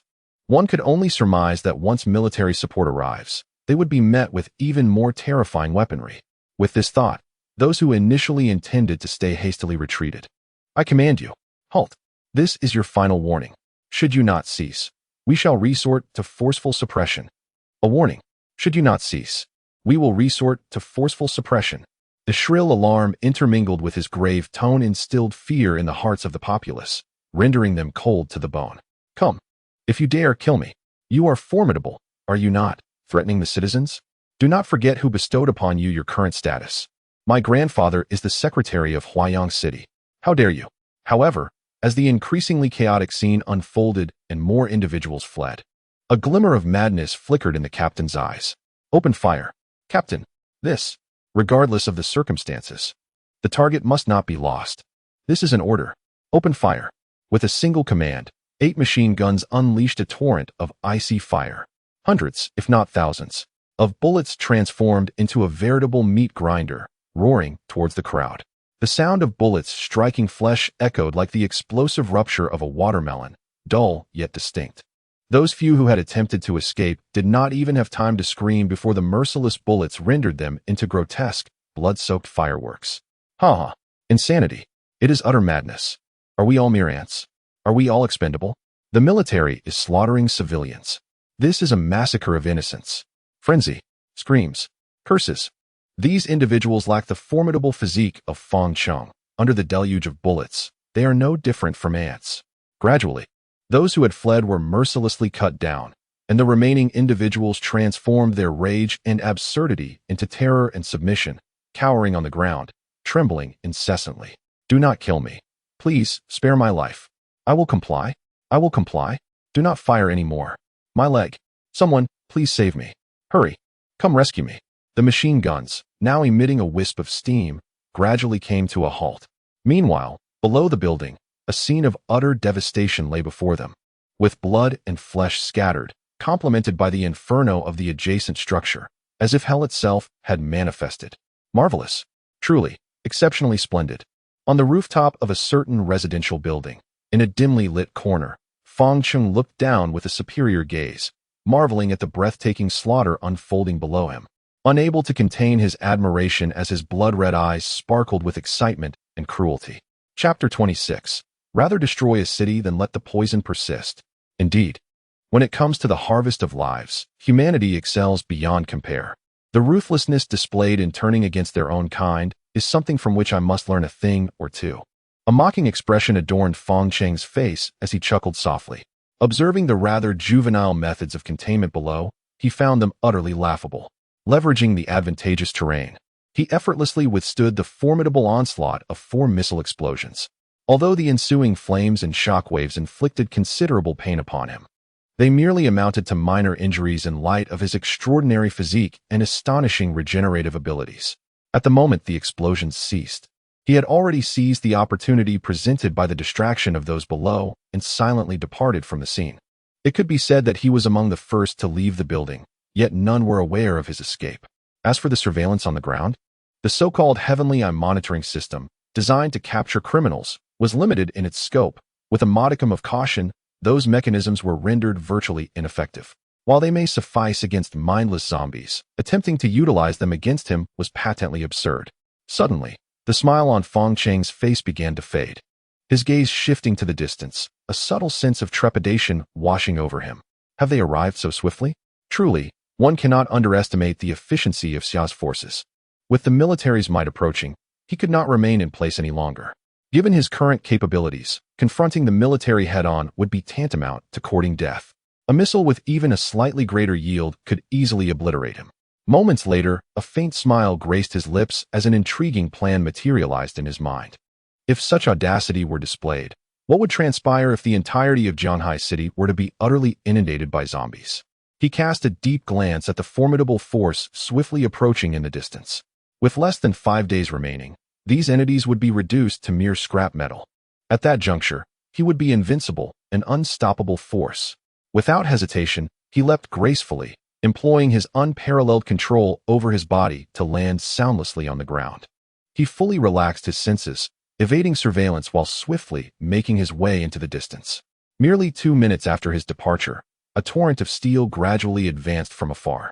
The military's reinforcements had arrived. They were here, finally. For pilots observed the familiar formation below, their taut nerves finally beginning to ease. From dozens of large trucks, well-equipped soldiers descended in a rapid and orderly fashion, encircling the streets surrounding the residential buildings in under a minute. The cold weapons at their disposal were sufficient to shred any living creature on Blue Star into mere fragments in an instant. Following the trucks were several lightly armored tanks, their models erased, combining fearsome firepower with commendable maneuverability, making them exceptionally suitable for urban environments. Moreover, The sky was graced by the presence of dozens of armed helicopters, their rotor blades resonating with a thunderous roar that echoed through the night.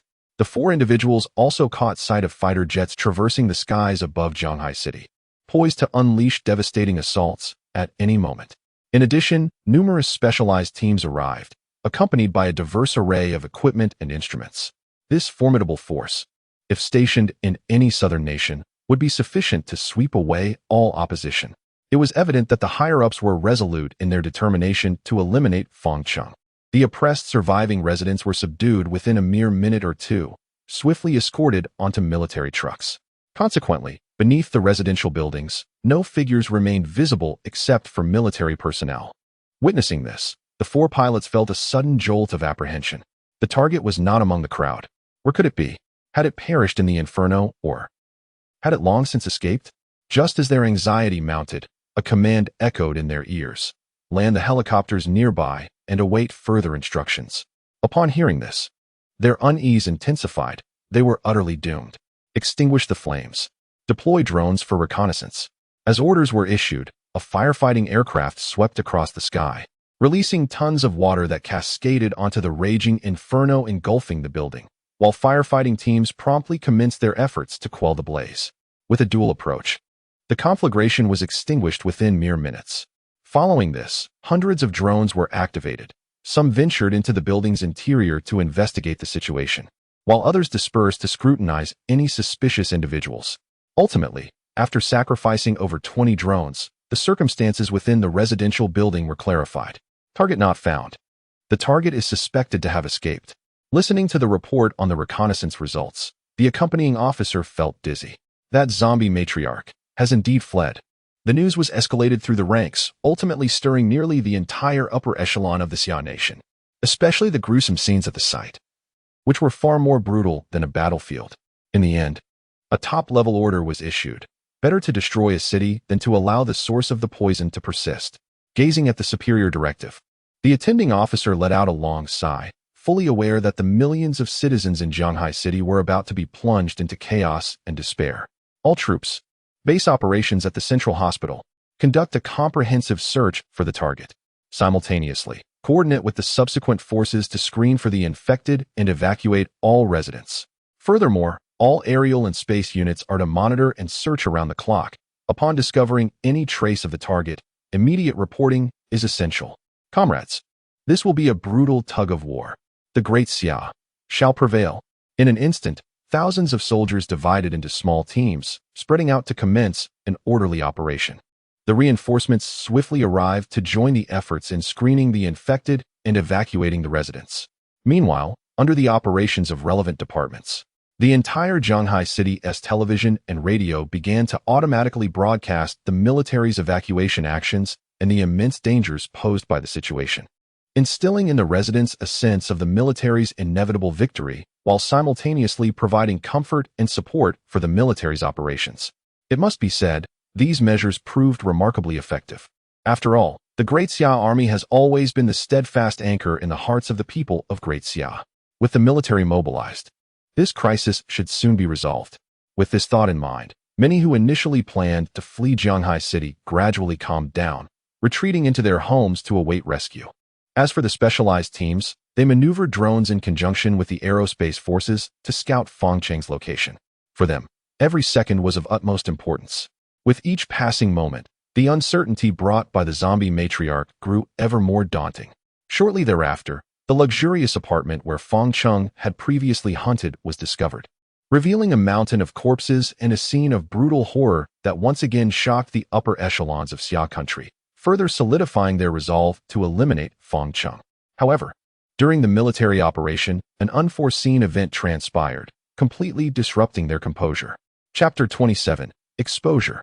The entire network erupts. In a high-end residential complex in Shanghai City, a man dripped with sweat, his expression fraught with anxiety, furiously struck the keyboard. As lines of code were entered, the progress bar on the monitor inched closer to completion. Beside him, multiple computers displayed images of the military advancing towards Shanghai City. Damn it, they've all gone mad. The man slammed his fist onto the desk, then promptly regained his composure, refocusing on the code before him. Hurry, even faster, I must send this information out. This is our only hope. In his fervent thoughts, his fingers danced over the keys with increasing speed. Perhaps driven by the fear of death, he unleashed an unprecedented potential within himself. At last, the progress bar reached its zenith. Upon witnessing this, the man finally exhaled a sigh of relief. Only 3 minutes remained. That would suffice. Wiping the sweat from his brow, he could not help but shudder. Even with his expertise, it had taken an inordinate amount of time to breach the network's defenses, and he had only managed to exploit a minuscule vulnerability. This underscored the extent of the lockdown imposed on Shanghai City. However, after infiltrating the surveillance cameras on the streets of Shanghai City, he came to understand the gravity of the situation and why the Xia nation had mobilized such extensive resources. The creature was utterly terrifying. Yet, what truly instilled fear within him was not the beast itself, but rather the disdainful attitude of those in power towards civilians like himself. In a certain sense, they were not mere civilians. Shanghai City, as one of the most prosperous metropolises in the Xia nation, housed no ordinary residents, himself included. He was not only a senior technician at a prominent corporation, but had also established his own company. Thus he could be considered part of the elite. It was only today that he truly grasped the reality.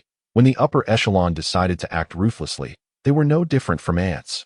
The might of the gun was the true voice of authority. First came the Public Security Bureau's purge, followed by the slaughter of survivors, and eventually, even military bombardments of residential buildings. If the situation continued to deteriorate at this pace, would it not culminate in the utter destruction of Shanghai City? Shaking his head, he hastily compiled the data and video he had prepared and, through the network vulnerability, sent it to a comrade in another province, along with a remittance of 500,000 yuan.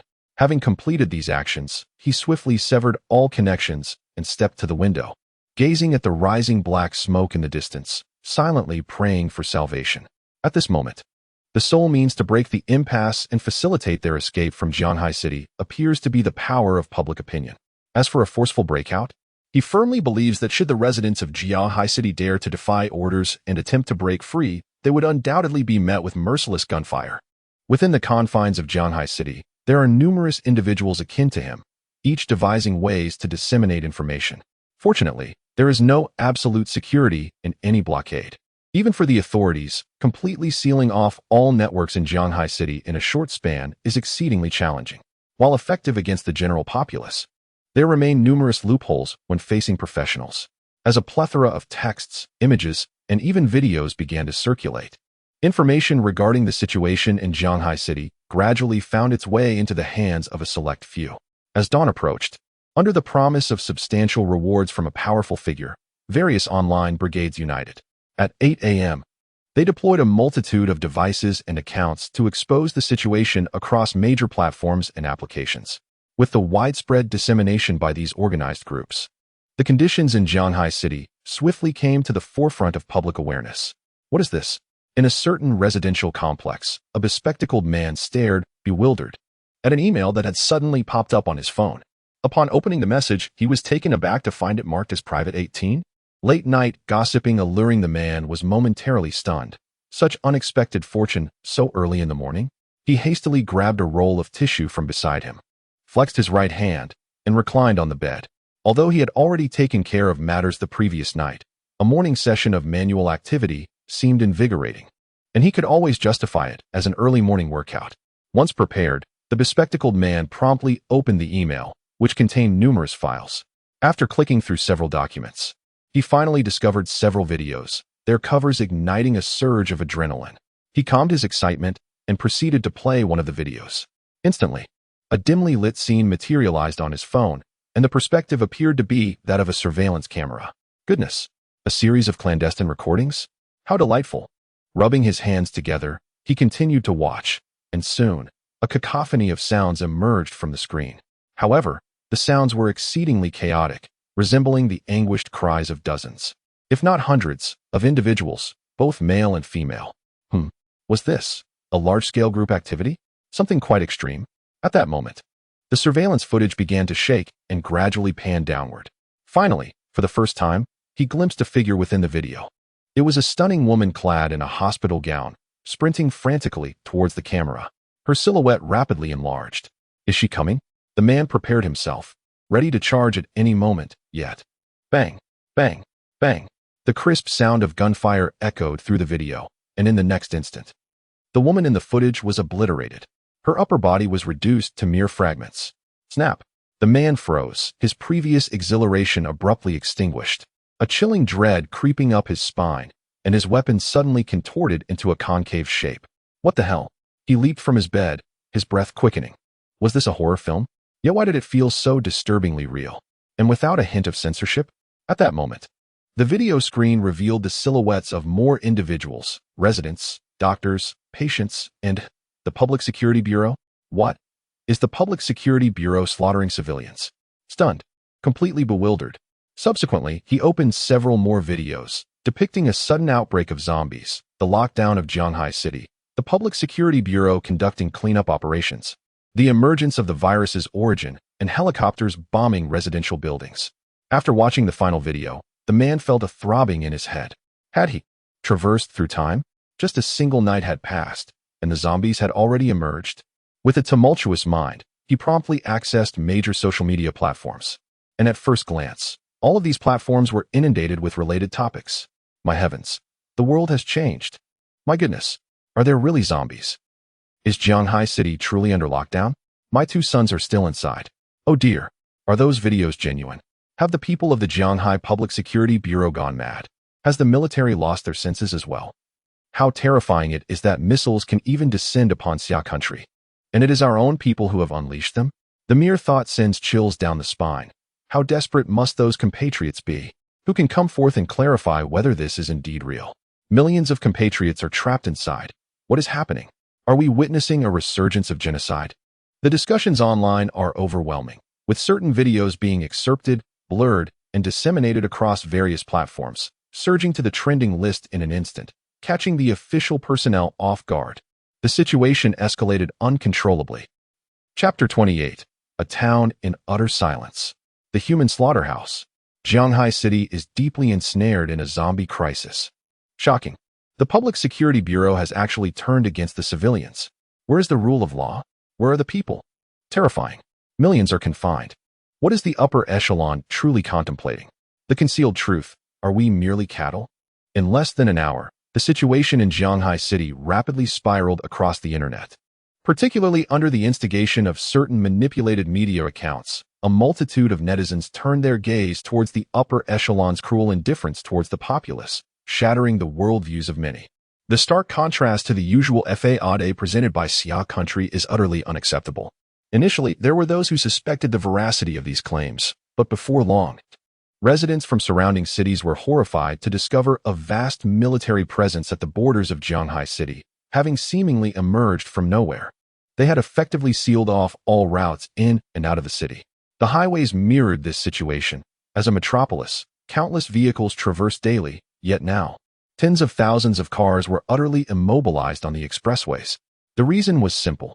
The toll booths had been overtaken by armed personnel, barring all vehicles and individuals from entry or exit. As this information surfaced online, the entire populace of the Great Xia was thrown into turmoil. Could it be that all of this is indeed true? Millions of citizens in Shanghai City are truly confined within. In an instant, public outrage surged, and various opinions proliferated wildly across the internet. Particularly for those whose families remained in Shanghai City, anxiety consumed them. Would one's own family become victims of this crisis? Or perhaps, would they fall prey to the merciless slaughter of the undead? Amid the orchestrated dissemination by a multitude of internet trolls, by the time the authorities became aware, it was already too late. What on earth were those technicians doing? How did this information leak? Seal it. Suppress it. I demand that all of this be eradicated. A senior official, trembling with rage as he perused the reports from below, could scarcely contain his fury. The situation in Shanghai City was already precarious, racing against time, and now the populace outside was beginning to stir unrest, an absolute recipe for disaster. The report indicated that our lockdown network had been intentionally breached, resulting in. Furthermore, this information has been disseminated in an organized and systematic manner. Attempting to intercept and suppress it now is simply futile. Upon hearing this, the high-ranking official clenched his teeth in frustration. Darn it. Inform the superiors of the situation. Request their decisive intervention. Meanwhile, the upper echelons of Xia country were embroiled in feverish activity, while Shanghai City remained eerily silent. As the clock approached 10 in the morning, bright sunlight bathed the entire metropolis, yet the vast city was shrouded in an unsettling stillness. The streets lay desolate, devoid of any human presence, and the usually bustling vehicles had vanished, as if time itself had frozen. Tens of thousands of soldiers were dispatched to conduct ongoing searches and evacuations. However, the sheer scale of this metropolis, home to millions, rendered the task of searching daunting. And the challenge of evacuating the populace was exacerbated, particularly given the presence of numerous injured and infected individuals among them. Some of the infected individuals have transformed into zombies during this period, causing considerable distress to the military. In summary, the situation in Shanghai City is far worse than one could ever imagine. As for the elusive zombie progenitor, the source of the virus, it remains conspicuously absent from sight. On the outskirts of Shanghai City, approximately 40 kilometers from the city center, lies a town. Compared to the bustling city center, this town is markedly smaller and less prosperous, with scarcely any entertainment venues, though numerous factories to the landscape. The residents here comprise a mix of migrant workers from other regions and those whose families have lived here for generations. However, this town, which accommodates tens of thousands of inhabitants, now lies in eerie silence, as if no living soul were present within its vast expanse. A closer inspection reveals signs of intrusion on every residential building, and crucial surveillance cameras positioned along the streets have all been destroyed. Following these traces leads to a singular conclusion. All evidence points towards a large supermarket. Suddenly, a sharp sound echoes through the air. Vivid crimson blood splatters as Fong Chung seizes a young woman, sinking his teeth into the vulnerable flesh of her neck. The excruciating pain and the terror of impending death compel her to struggle desperately. Yet, in mere moments, her head falls to the ground, and she is consumed by the insatiable hunger of the undead. Fong Chung savors the remnants of her blood and flesh with ravenous delight, devouring her chest, abdomen, thighs, and buttocks with a speed that rivals a master butcher. After stripping the most succulent parts clean, he carelessly discards the remains behind him. Your evolution value has reached its peak. Your level has increased. Current level, 6, with 2 points of free attributes awarded. The familiar voice echoed in his mind, causing Fong Chung to raise an eyebrow, unawares that he had somehow leveled up once more. In accordance with tradition, he allocated both points to agility, and his attributes remarkably transformed. Name, Fong Chung, Soul Bond. Evolution Origin, Faction, Zombie, Level, 60600. Talent, Solid Consciousness, Strength, 3225. Agility, 3925. Constitution, 3225. Spirit, 3020. Observing his attributes, a smile graced Fong Cheng's face. Even before the official arrival of the gaming realm, he had already attained level 6. With an agility score of 39, he could look down upon all beings on Blue Star. Were he in ancient times, adorned in specialized armor, there would be no doubt. He would be a deity. Alas, the Blacklight virus still had a considerable distance to cover. He extended his hand, and a fleeting glimpse of black and red mycelium vanished. To elevate from level 4 to 6, he had devoured no fewer than 1,000 blood meals. Yet even so, the activity of the Blacklight virus within him remained woefully insufficient. This was a qualitative disparity. The genetic enhancement from ordinary humans would only diminish over time. To expedite his ascension, he must ingest more formidable life forms, for instance, awakened ones. However, since the gaming realm had yet to descend, he could only rely on quantity to compensate. Fortunately, it was not entirely futile, as he was gradually becoming stronger. After all, what he lacked the least at present was blood meals. Wiping away the remnants at the corner of his mouth, Fong Chung grinned menacingly, turning his gaze forward. The supermarket lay in disarray. It appeared that the reason for the town's emptiness was that all its inhabitants had been drawn here by Fong Chung. Before him lay hundreds, even thousands, of individuals, their limbs grotesquely severed, tongues cruelly extracted, resembling a gruesome pile of swine and dogs.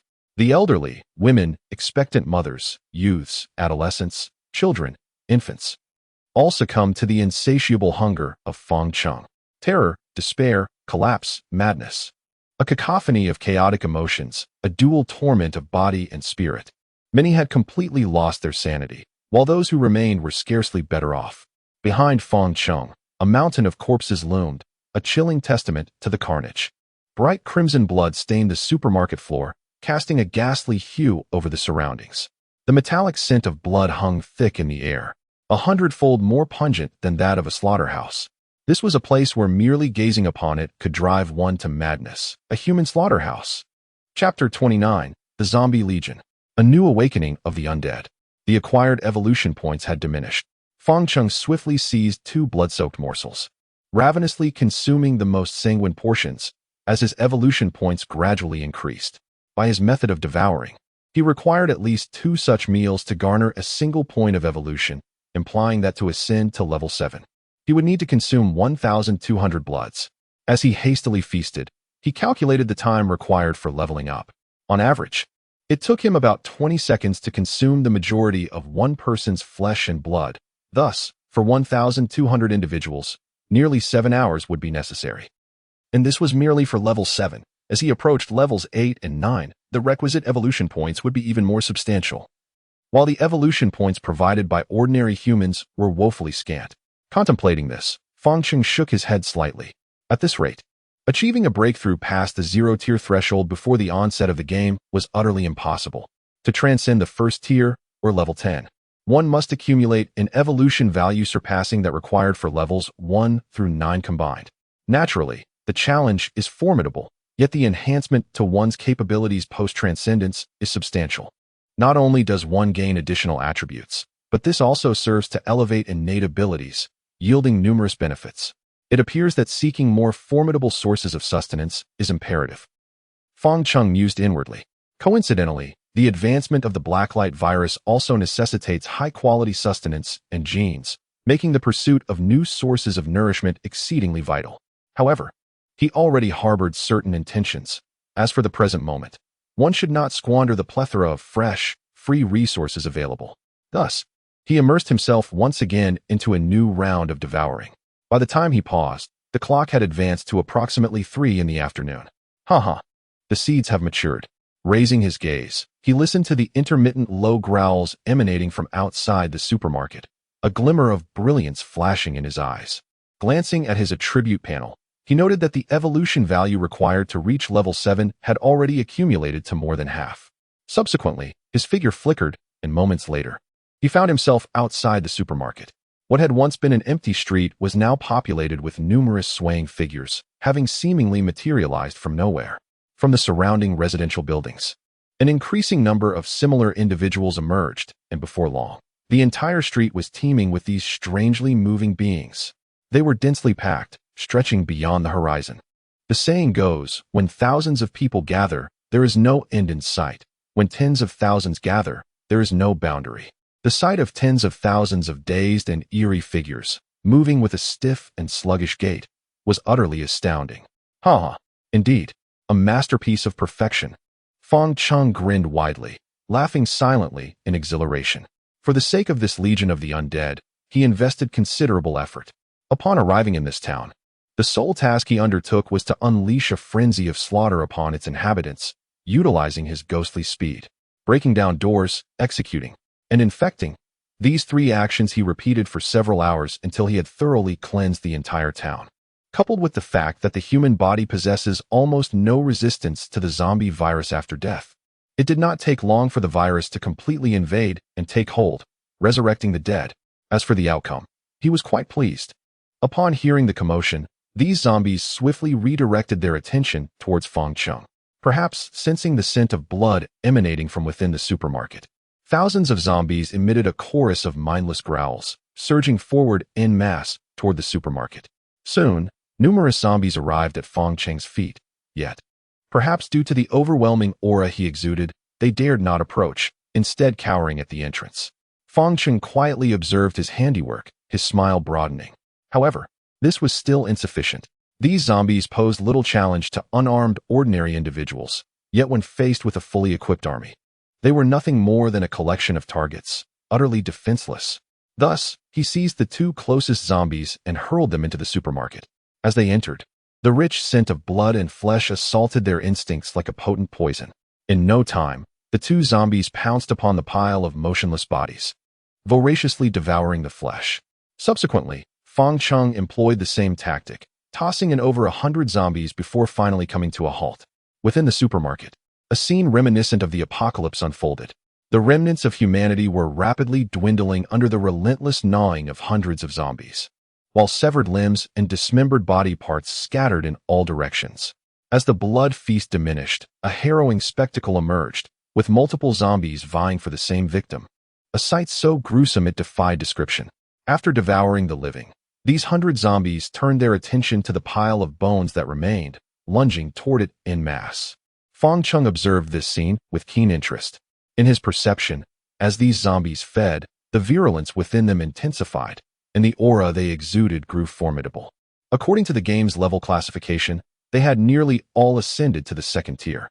However, this was not what Fong Chung had anticipated. Even at level 2, the meager 2-point attribute enhancement was insignificant against the might of firearms. Thus, he continued to wait, biding his time for the opportune moment. Finally, after approximately an hour, the pile of bones was nearly consumed. Suddenly, one zombie trembled violently, its body convulsing uncontrollably, emitting a series of unintelligible roars. Fong Cheng's eyes gleamed with insight as he leaped from the rooftop, instantly appearing before the zombie.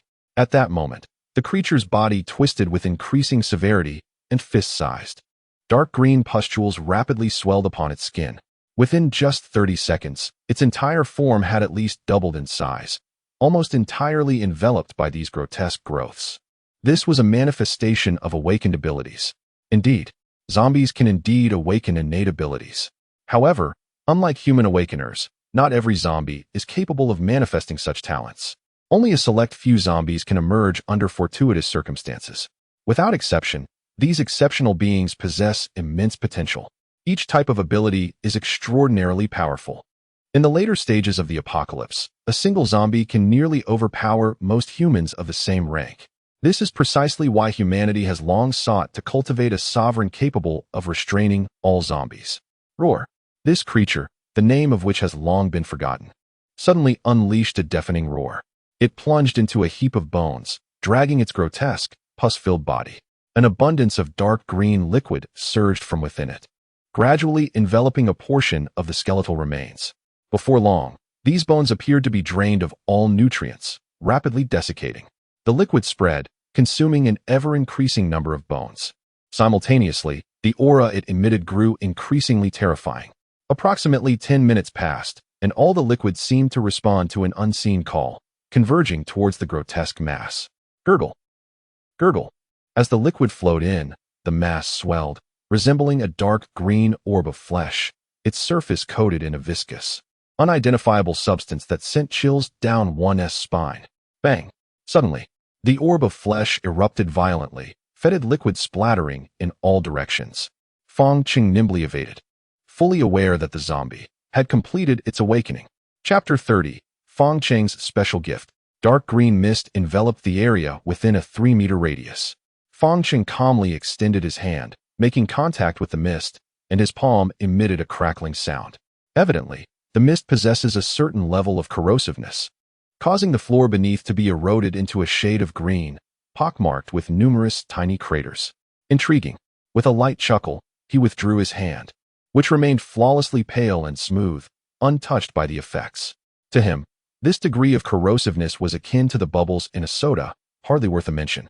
However, for an ordinary person, it could swiftly lead to skin decay and searing pain in their orifices. Then, his gaze shifted towards the mist. The zombie, riddled with pus-filled sores, had undergone a startling transformation. At first glance, it resembled a massive ball of flesh, standing over 2 meters tall and at least 1.5 meters wide. Layers of excess fat cascaded into folds that nearly reached its knees. Its pallid skin, tinged with a dark green hue, was riddled with numerous finger-sized pits, from which dark green pus occasionally oozed. The sight alone would send ordinary individuals into tremors, their spirits crushed. Indeed, quite impressive. Fong Chung observed this peculiar zombie before him, akin to examining an oversized toy. Although he was unaware of the specific ability this zombie had awakened, the sheer strength it displayed upon awakening was undoubtedly formidable. Its massive physique indicated substantial power.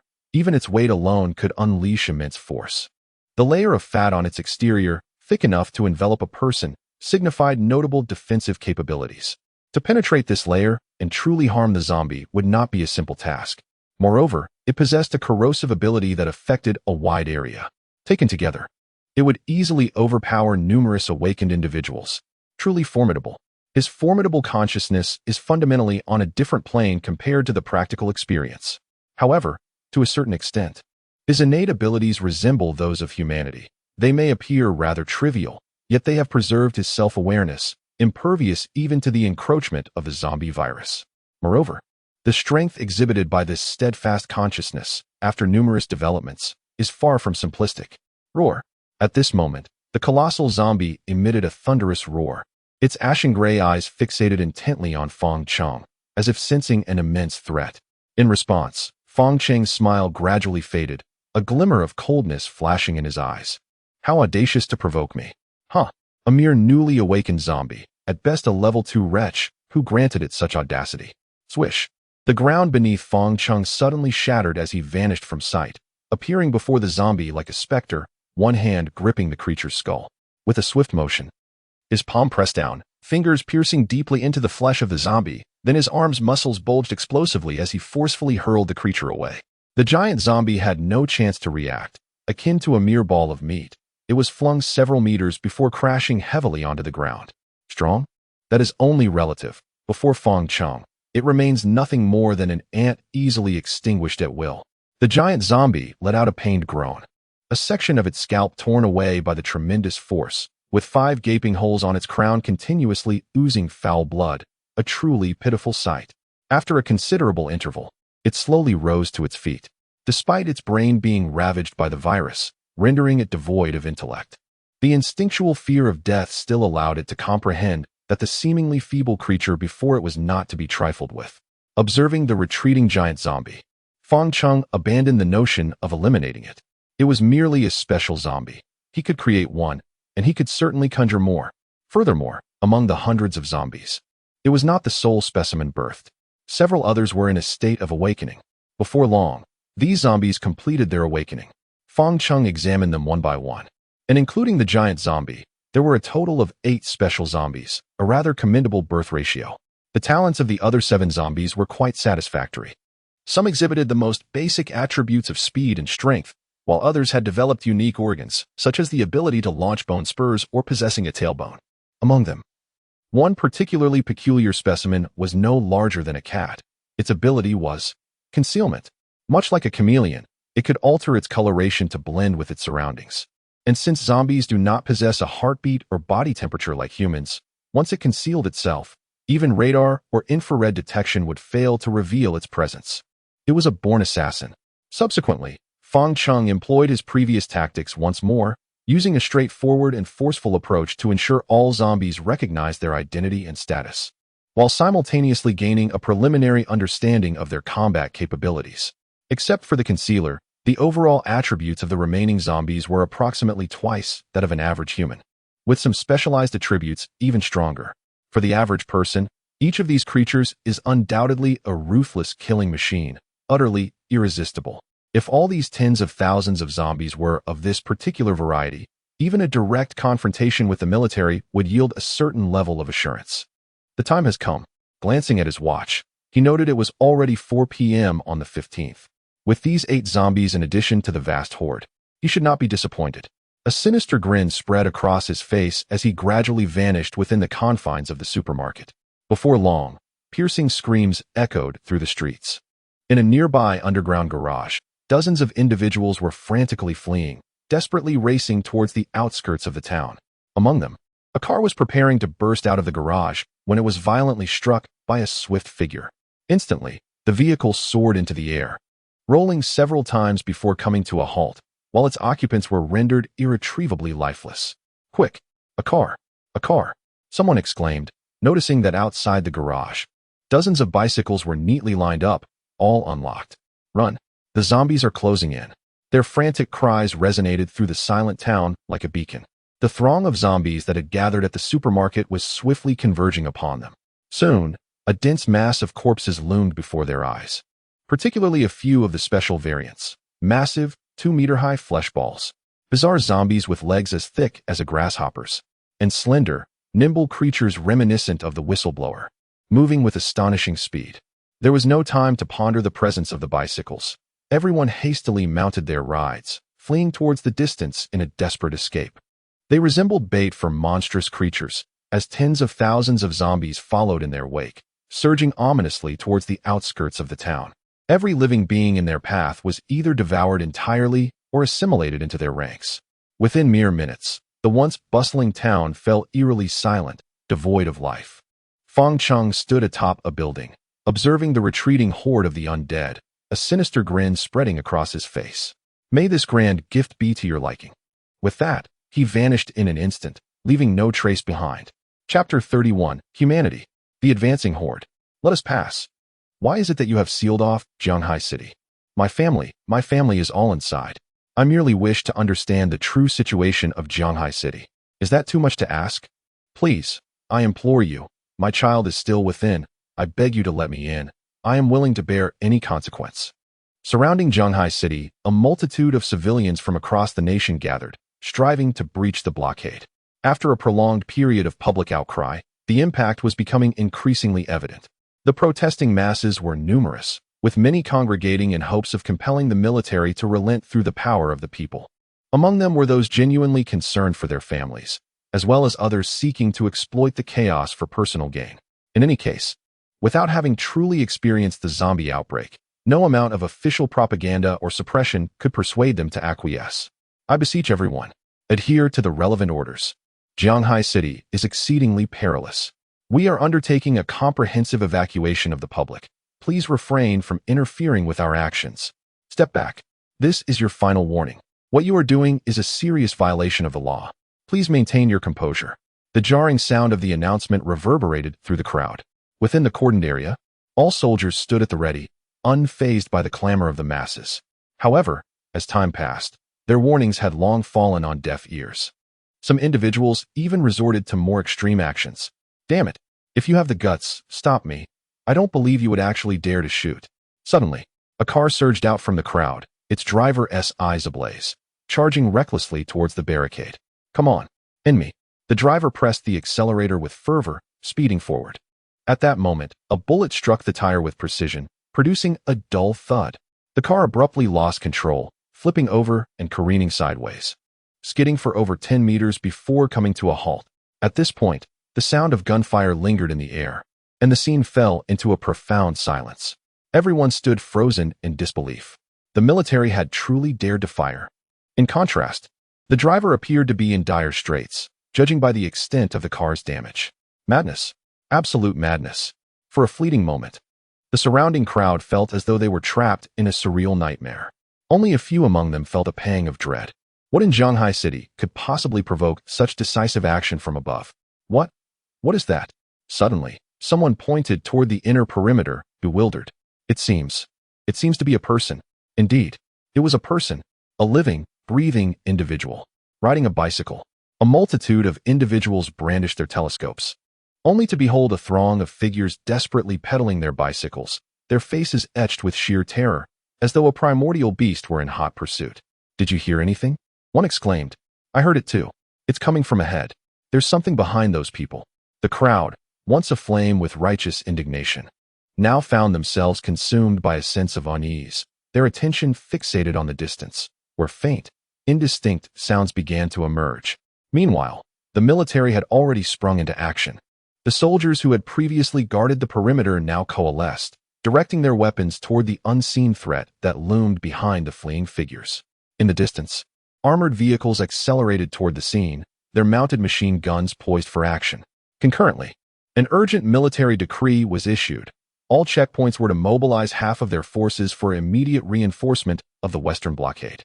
Unmanned aerial vehicles and helicopter units were ordered to halt their search operations and proceed at full speed to assist. Panic ensued among the higher-ups, for they had just detected a massive horde of zombies rapidly approaching the outer perimeter. Due to the extensive area of Jianghai City's blockade and the dispersion of stationed troops, while suppressing the ordinary populace could serve as a deterrent.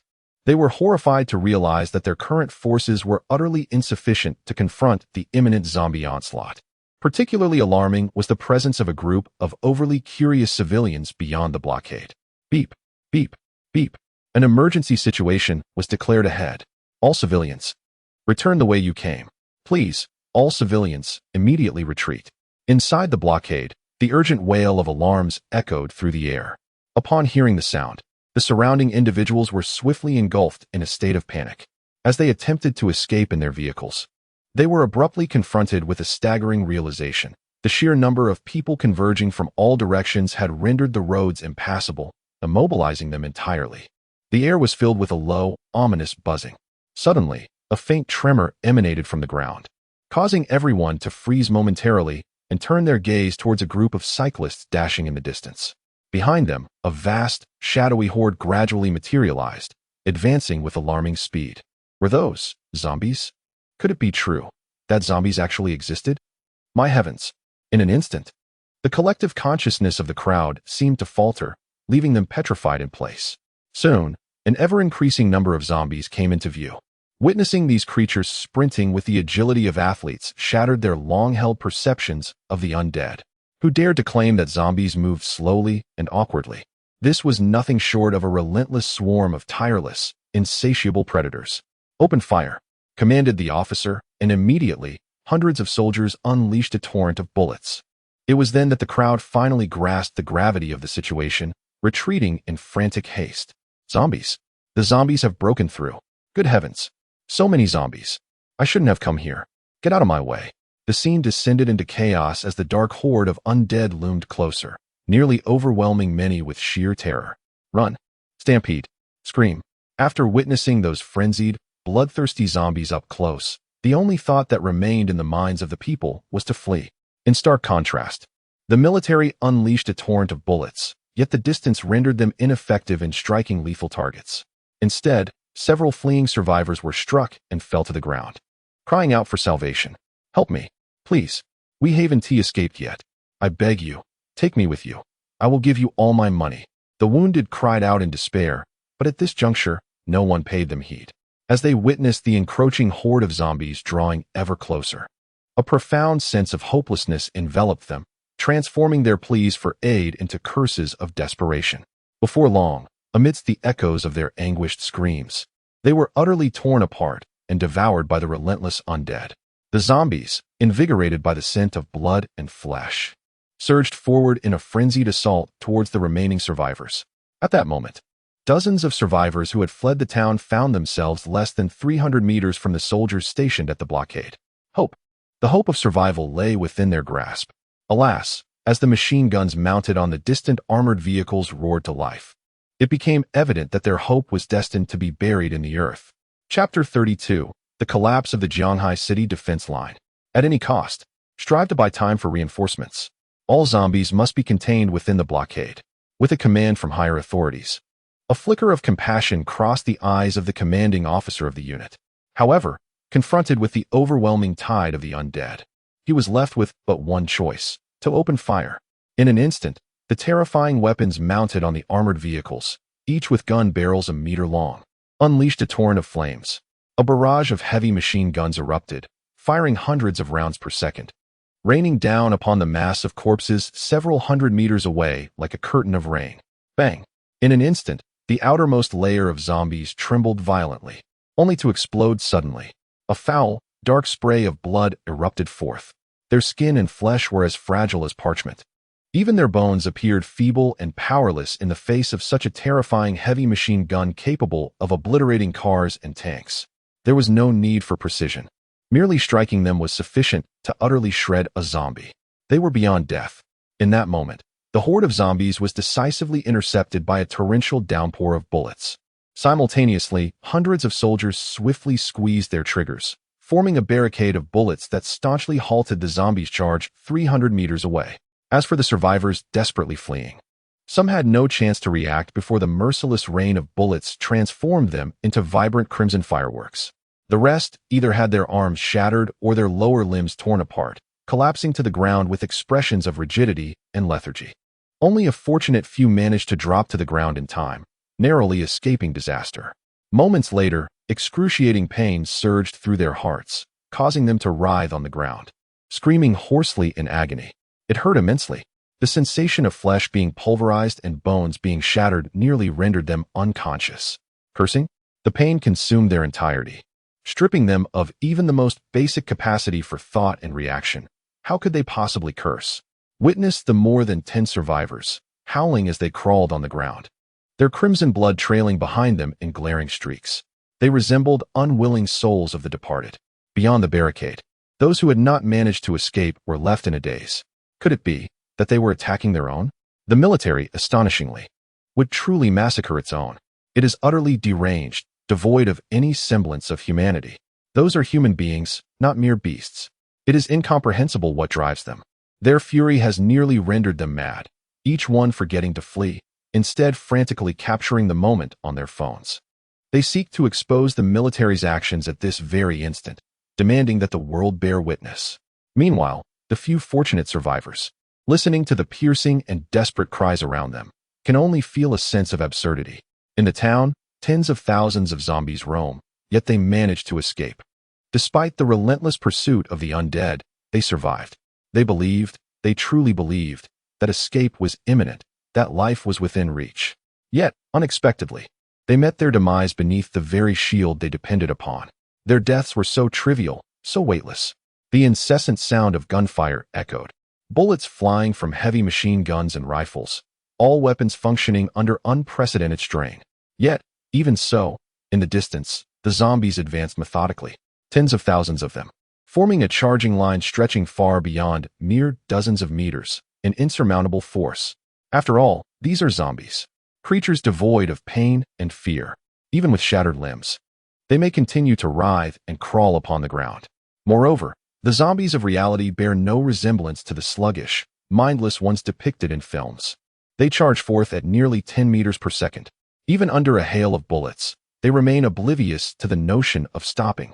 In merely a few seconds, the remaining few survivors and the severely injured, teetering on the brink of death, were engulfed by the horde of corpses, with only 200 or 300 meters separating them from the blockade. After more than 2 minutes, the nearest zombies had drawn within 30 meters. The soldiers could even catch a whiff of the foul stench emanating from the undead. Damn it, we can barely hold on. How long until reinforcements arrive? The officer, witnessing this scene, felt a shiver run down his spine.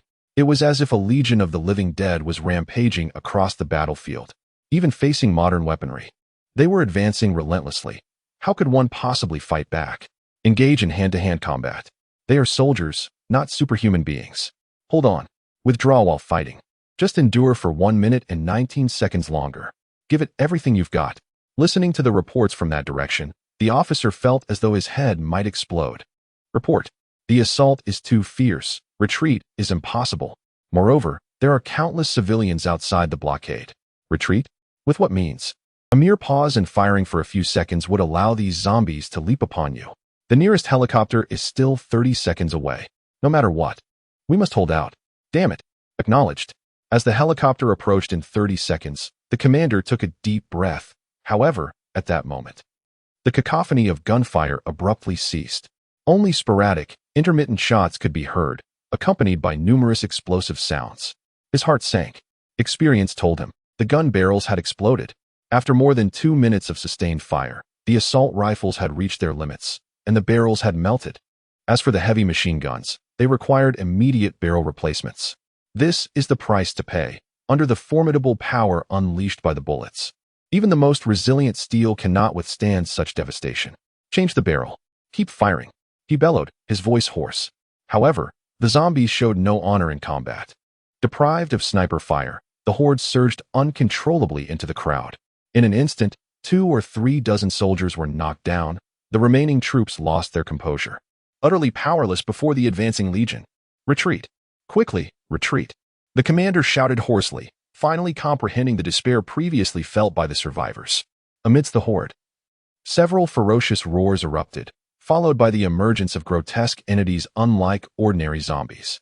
Towering over 2 meters, these bizarre fleshly masses exuded a faint green mist, corroding and scorching the skin of many soldiers, leaving them in a pitiful state. One particularly peculiar zombie, possessing a tailbone, exhibited physical prowess far exceeding that of the soldiers. With each swing, it effortlessly dispatched a soldier, rendering them defenseless. Soon, The 100 or so soldiers were completely enveloped by the zombie army. As for the armored vehicles, they struggled to advance under the overwhelming mass of zombies, crushing no more than a dozen before becoming thoroughly immobilized. In no time, those special zombies shattered the windows with ease, devouring the commander along with the last few soldiers. Thus, the defense collapsed. Tens of thousands of zombies roared as they charged toward the self-righteous crowd, indulging in a massacre. When reinforcements finally arrived over a minute later, it was already far too late. Chapter 33, Exposure. The zombie catastrophe sweeping the globe? Urgent bulletin. The blockade in Shanghai City has collapsed, and a multitude of zombies have escaped. The military is exerting every effort to suppress the outbreak. All residents are urged to swiftly return to their homes, secure their doors and windows, and ensure their personal safety. Exercise caution in avoiding excessive contact with strangers and await further instructions. On the afternoon of May 15th at 6 p.m., this announcement was broadcast almost simultaneously across major radio and television platforms. Accompanying the announcement was a chilling surveillance video.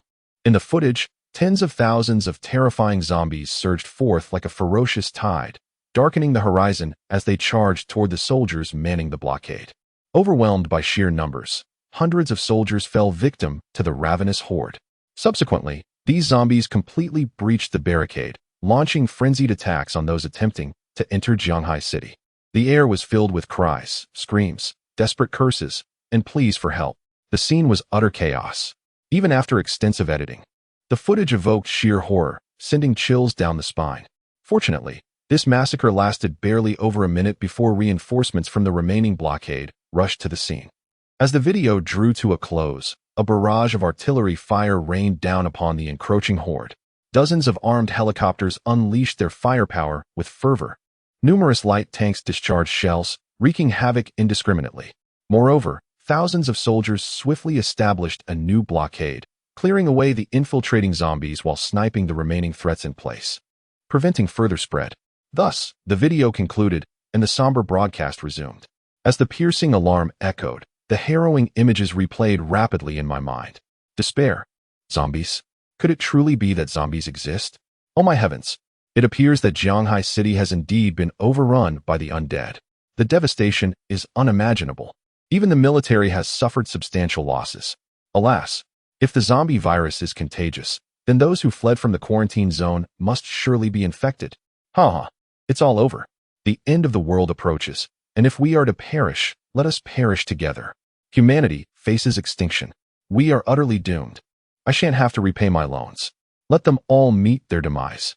Some individuals are gripped by terror, others collapse into despair, while many run through the streets, recklessly expressing their pent-up emotions. Of course, this latter group, barely emerging from their shock, is swiftly apprehended by the local law enforcement, vanishing without a trace. Meanwhile, the majority of residents, upon regaining their senses, frantically rush towards supermarkets and convenience stores. Loot, seize supplies, acquire medications, particularly in the cities surrounding Shanghai. All citizens succumb to a frenzy of resource grabbing. Initially, there was some restraint, but soon chaos ensued with violent confrontations, stampedes, injuries, before the zombies even arrive. The crowd is already in disarray. Moreover, those with darker inclinations or antisocial tendencies begin to emerge in this atmosphere, unleashing their madness amidst the turmoil. However, as the alert is issued, the entire security force of Xia country has long been poised for action, conducting citywide patrols. Any individuals discovered engaging in such behavior will be met with forceful suppression. Yet, as fear spreads and intensifies, the law enforcement finds itself increasingly overwhelmed. The high-ranking officials of the Great Xia are undoubtedly aware of the peril that would ensue from fully disclosing this information. Yet, they find themselves powerless. Rather than burying the truth, it would be more prudent to unveil it to the public. In doing so, the fear of death would compel individuals to conceal themselves, thus averting further chaos and casualties in the wake of a sudden zombie emergence. Moreover, the current situation is indeed far worse than anticipated. 4. In addition to the concentrated outbreak in Shanghai City, isolated instances of zombies have begun to surface across the nation, exacerbating the plight of Xia. This is not the end. Through an international high-level video conference, the Xia government was horrified to discover that not only in Xia, but throughout the globe, signs of a zombie outbreak are emerging. Particularly in densely populated regions, conditions are dire. It appears a worldwide zombie crisis is looming. The source of the zombies remains elusive. However, in the eyes of the Xia officials, even a full-scale zombie outbreak would pose less of a threat than the singular zombie progenitor discovered in Shanghai City. 4. Aside from it, the other zombies are utterly powerless against modern weaponry. In stark contrast, that progenitor stands formidable, devoid of any weaknesses. Research indicates that the abrupt large-scale zombie outbreak can be traced back to this progenitor. Thus, the Great Xia has decided to publicly announce the situation nationwide. All available resources will be dedicated to the pursuit and extermination of this progenitor. Whoosh! A tracking missile carved a long trail through the air, striking the colossal zombie with pinpoint accuracy. With a resounding boom, the shockwave from the explosion instantaneously obliterated this uniquely awakened zombie into mere fragments. After incurring a certain cost, the elusive entity was ultimately discovered and eliminated. Henceforth, all 8 awakened zombies were vanquished, with the final zombie that had breached the quarantine line being located. The entire horde was unequivocally declared exterminated. 104th Battalion, 105th Battalion, immediately secure the crowd from earlier, ensure that no infected individual escapes. All remaining personnel, maintain the quarantine line for a full 24 hours. Drones will conduct constant surveillance. Should such a situation arise again, engage and eradicate. No zombie is to breach the blockade. Commands were issued across various divisions, and the vast military resources of the nation were swiftly mobilized. Major military districts dispatched units. Some rushed to Shanghai City for support, while others dispersed to various cities to assist law enforcement in suppressing the situation. However, it was not long before another quarantine line faced an emergency. A large-scale horde was assaulting the blockade. In an instant, reinforcements were deployed to the other quarantine lines. Yet, while dealing with the zombies here, another quarantine line encountered a smaller-scale zombie incursion. The military was alarmed to discover that, in the absence of further reinforcements, they were somewhat overwhelmed. After all, Shanghai City is vast, and given the short time frame, a mere basic blockade was commendable, while they could manage hundreds of zombies once the horde exceeded 1,000. Significant casualties could easily occur, potentially resulting in a breach of the blockade. In summary, the military around Shanghai City was stretched thin, and this situation persisted until the afternoon of the 26th, when various reinforcements finally arrived, providing some much-needed relief. After expending half a day vanquishing the scattered zombies that had breached the blockade, the military finally found the capacity to launch a comprehensive counteroffensive while securing the perimeter. In the early hours of the 17th, a substantial number of troops surged into Shanghai City from all directions, conducting a thorough search of every area they traversed, leaving no rugged terrain unexamined. The deployment of drones reached nearly 10,000, all aimed at swiftly locating the source of the zombie infestation to put an end to this catastrophe. Chapter 34, Omen. Humanity's counterattack at 9 a.m. on the 17th. The forces led by Fang Chung had scoured approximately 20 of the designated area without capturing any trace of the zombie progenitor. However, the remote towns they passed through unveiled the origins of the outbreak. Not a single soul survived. In the 3 towns discovered along their route, all had been transformed into desolate wastelands. Moreover, they uncovered suspected sites where Fang Chung had hunted humans and cultivated zombies. Mountains of bones littered the ground, stained with blood, and various strands of hair and remnants of bodies lay scattered about. These harrowing scenes assaulted the minds of every soldier present, igniting a primal fear that, despite their psychological resilience, they could not suppress. This fear was soon eclipsed by a seething rage, a visceral desire to utterly annihilate Fang Chung. Upon relaying these hellish visuals to higher command, a momentous upheaval ensued. A new order was issued. The entire army was to slow their search efforts while intensifying their scrutiny. The ground, rivers, forests, and sewers. No location would be overlooked. Not a single corner shall be overlooked. Thus, the entire contingent, fueled by intense fury, activated nearly all of their reconnaissance equipment, conducting a meticulous search inch by inch. One can only imagine the wrath that would befall Fang Chung should he choose to reveal himself at this moment. He would undoubtedly face the fury of hundreds of thousands. Even if he were tenfold stronger, he could not escape the fate of being torn to shreds. At 3 p.m. on the 17th, as the search progressed, the military faced their first assault from the undead. However, in comparison to the previous onslaught of the zombie horde breaching their lines. The current wave was merely a minor skirmish. Against their formidable firepower, these zombies posed no resistance. Yet, this seemed merely a prelude. A multitude of zombies was deliberately lured into various nooks, along highways, through woods, and even into the dense countryside. While these creatures did not pose a direct threat to the military, they nonetheless impeded their search efforts, rendering them increasingly sluggish and arduous. Moreover, in every town they encountered, a plethora of zombies lurked. With the uncertainty of potential survivors, the military refrained from indiscriminately deploying heavy weaponry. Instead, they resorted to broadcasting in an attempt to draw the creatures out, while instructing soldiers to conduct thorough house-to-house inspections. Yet, the grim reality was disheartening. Within the towns, not a single soul remained alive. A careful observation revealed that the primary zombie, upon traversing each town, rapidly disseminated the virus, leaving a trail of devastation as it slaughtered every inhabitant. Brutal, merciless, a complete annihilation of humanity. That accursed zombie matriarch, possessing an extraordinary intellect yet devoid of any semblance of the compassionate heart characteristic of sentient beings, resembles the legendary embodiment of all evil. It encapsulates humanity's every definition of malevolence. In summary, this zombie matriarch must be eradicated with utmost urgency.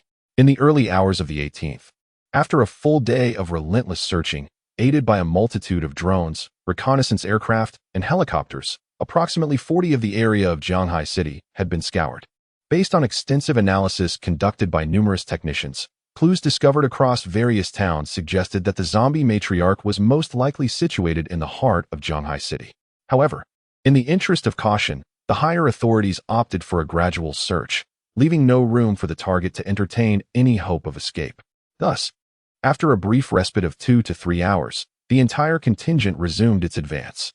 From a divine vantage point, one would observe hundreds of thousands of troops converging like an indomitable net, gradually tightening around the center. By 8 a.m. on the 18th, hundreds of zombie incidents erupted across various regions of Xia country, plunging the nation into a state of heightened alert. Every official agency was mobilized to combat the zombie threat and investigate its origins. While countless researchers abandoned their prior endeavors to devote their full attention to analyzing the zombie virus and developing serum antibodies. As panic escalated among the populace, instances of irrational behavior surged, and both malicious and cathartic crimes saw a dramatic rise. The situation was similarly dire beyond Xia country, with nations worldwide experiencing widespread panic and chaos. The zombie virus seemed to infiltrate every nook and cranny. Despite having no contact with the outside world, there are still instances of individuals transforming into zombies. Meanwhile, the team tasked with locating Feng Cheng is currently facing considerable difficulties. For reasons unknown, all drones and radar detection equipment have been inexplicably affected and disrupted, frequently malfunctioning. Even communication devices occasionally suffer from mysterious interferences. All of this seems to herald an impending global upheaval.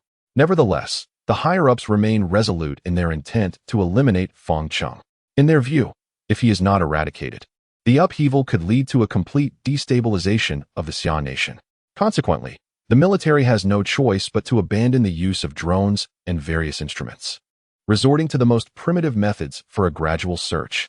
However, on the night of the 18th, a horrifying roar echoed through the ranks, marking the first instance of an inexplicable transformation into a zombie within the military.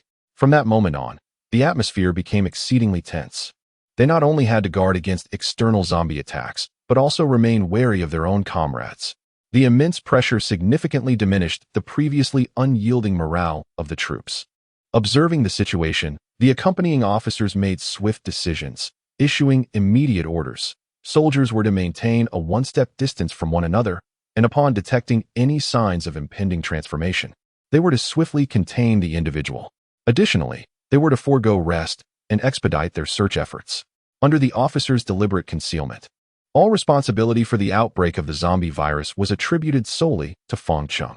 According to their assertions, eliminating the target would suffice to resolve the crisis. While the research team could subsequently study the target samples to develop an appropriate serum, thereby eradicating the zombie virus once and for all. Nevertheless, these soldiers remain entirely oblivious. Their transformation into zombies bears no connection to Feng Cheng whatsoever. Moreover, such occurrences have manifested across the globe.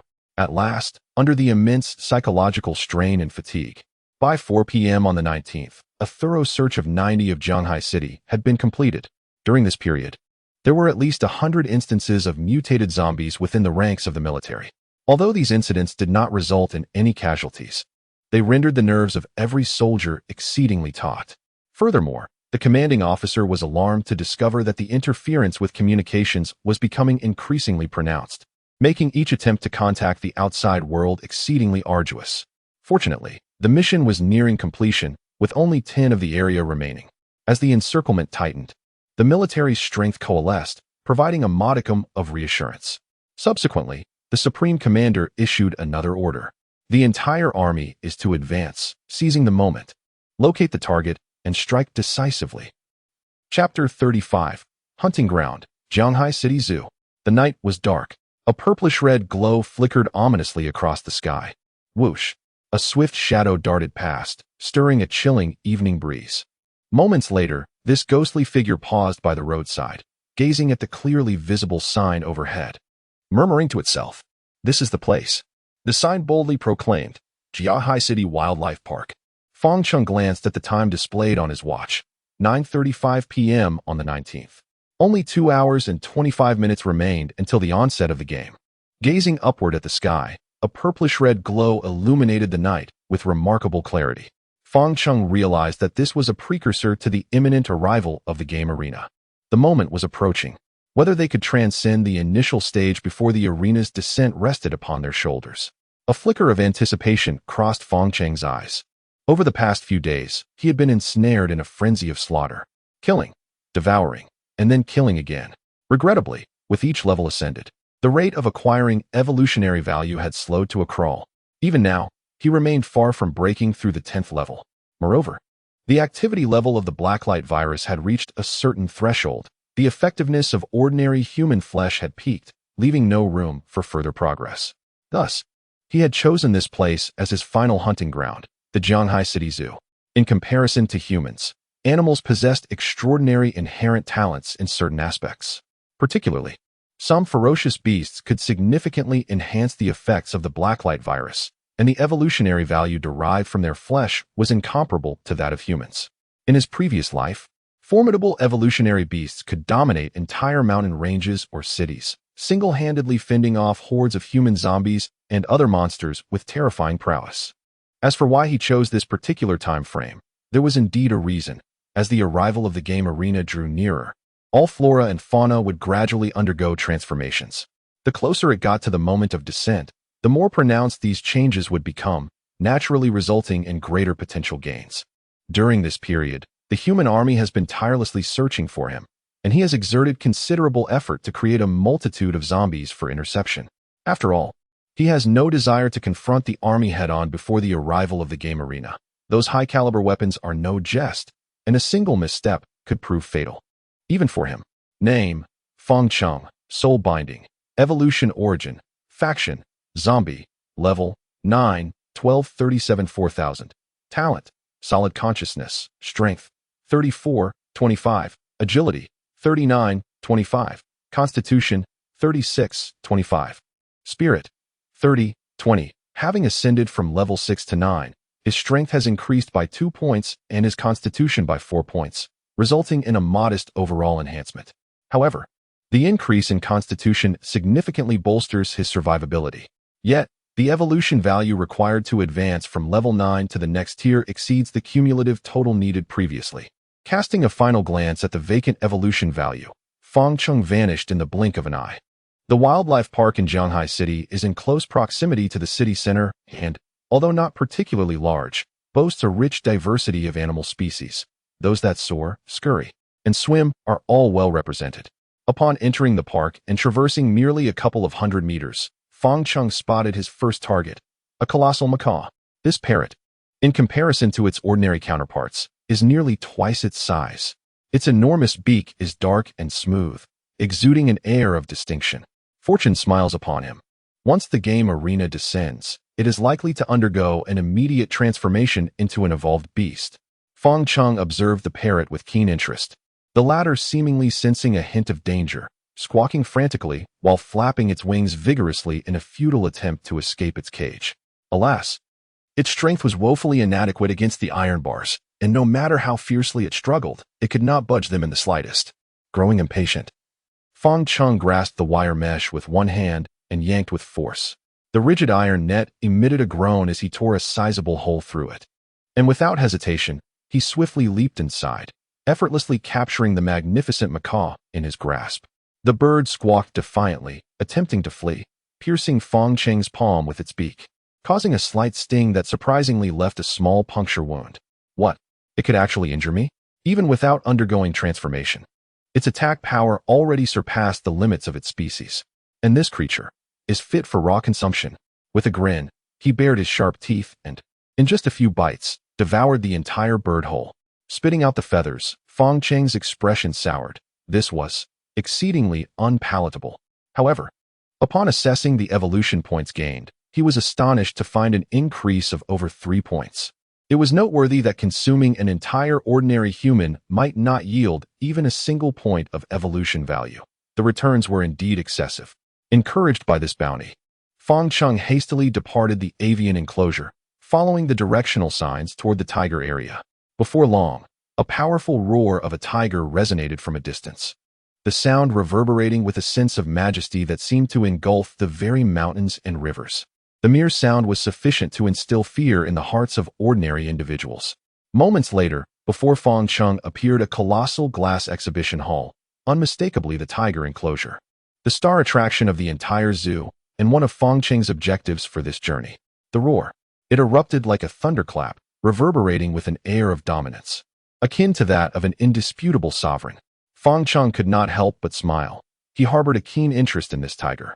Ever since merging with the Blacklight virus, he had encountered virtually no creature capable of challenging him, only slaughter and torment, which had rendered his existence somewhat monotonous.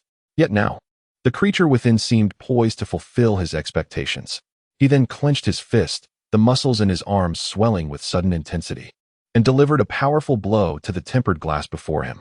Bang! It was as if an explosion occurred. The force of 7 times that of an ordinary person erupted at that moment. The terrifying strength radiated outward from the point of impact, sweeping across the surroundings. Crack!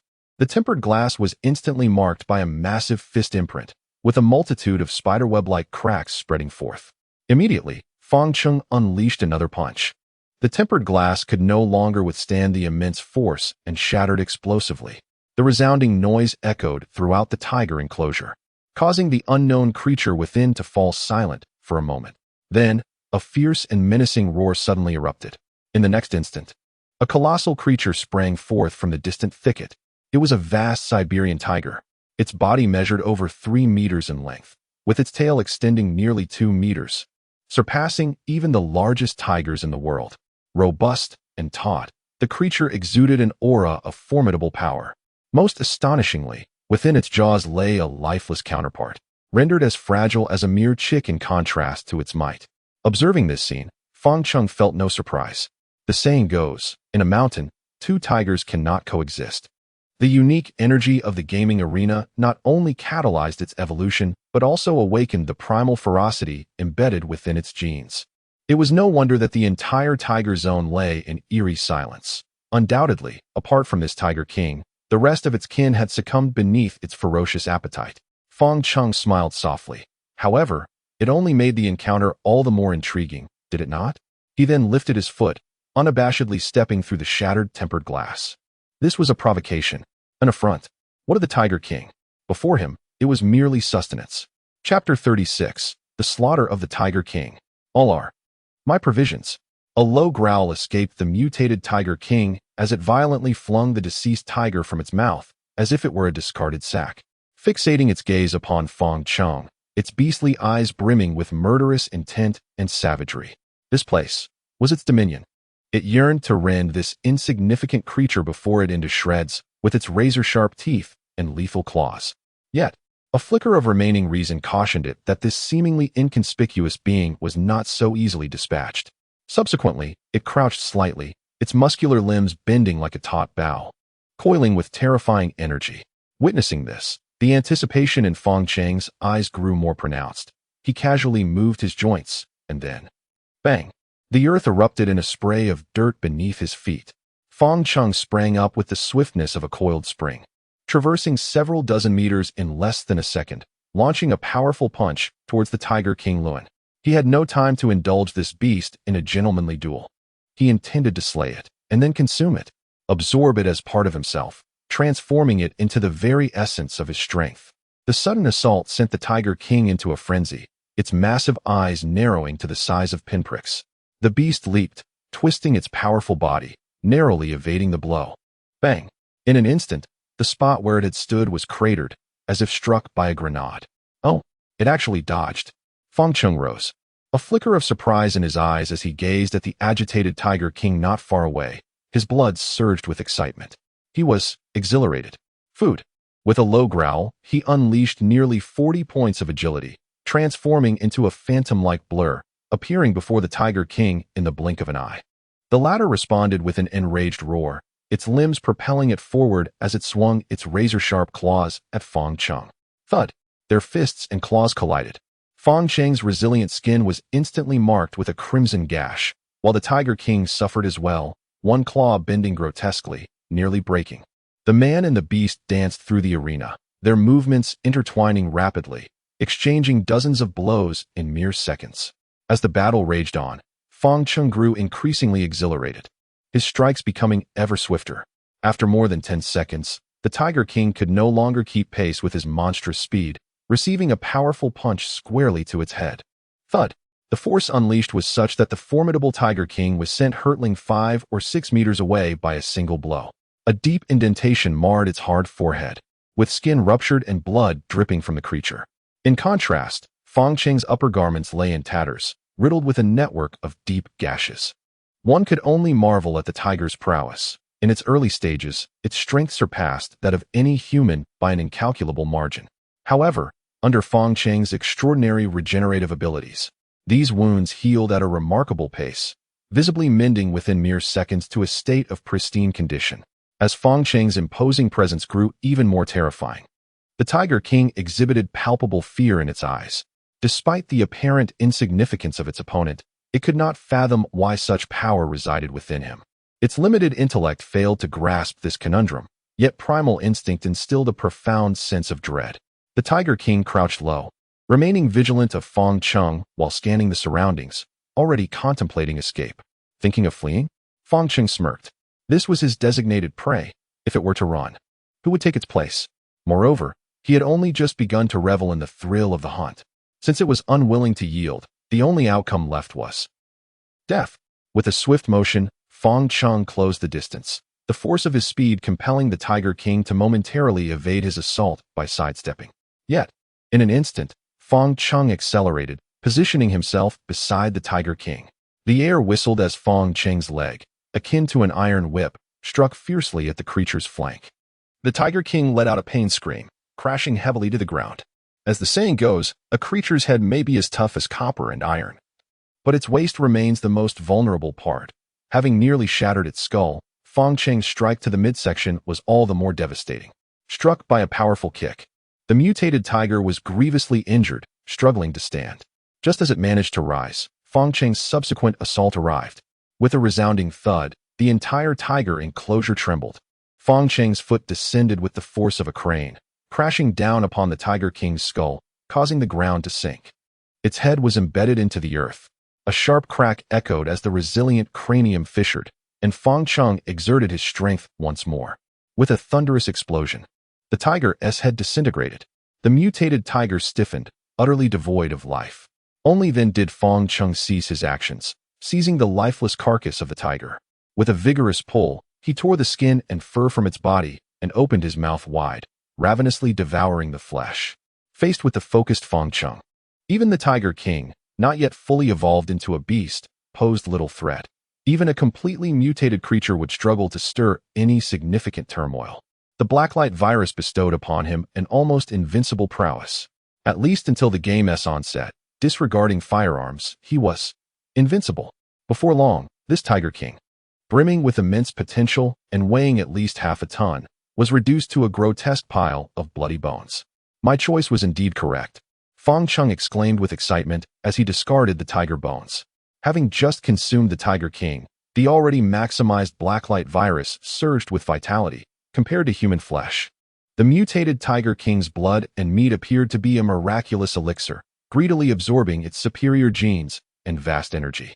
Simultaneously, the evolutionary value behind the level was skyrocketing. Once the flesh and blood of the Tiger King were completely absorbed, the evolution value astonishingly transformed to 1,504,000, marking an overall increase of 260 points. Upon witnessing this, Fang Chung could not help but feel a tinge of regret. His level was too high, even though this mutated Tiger King possessed exceptional quality. The evolution value it could provide remained limited.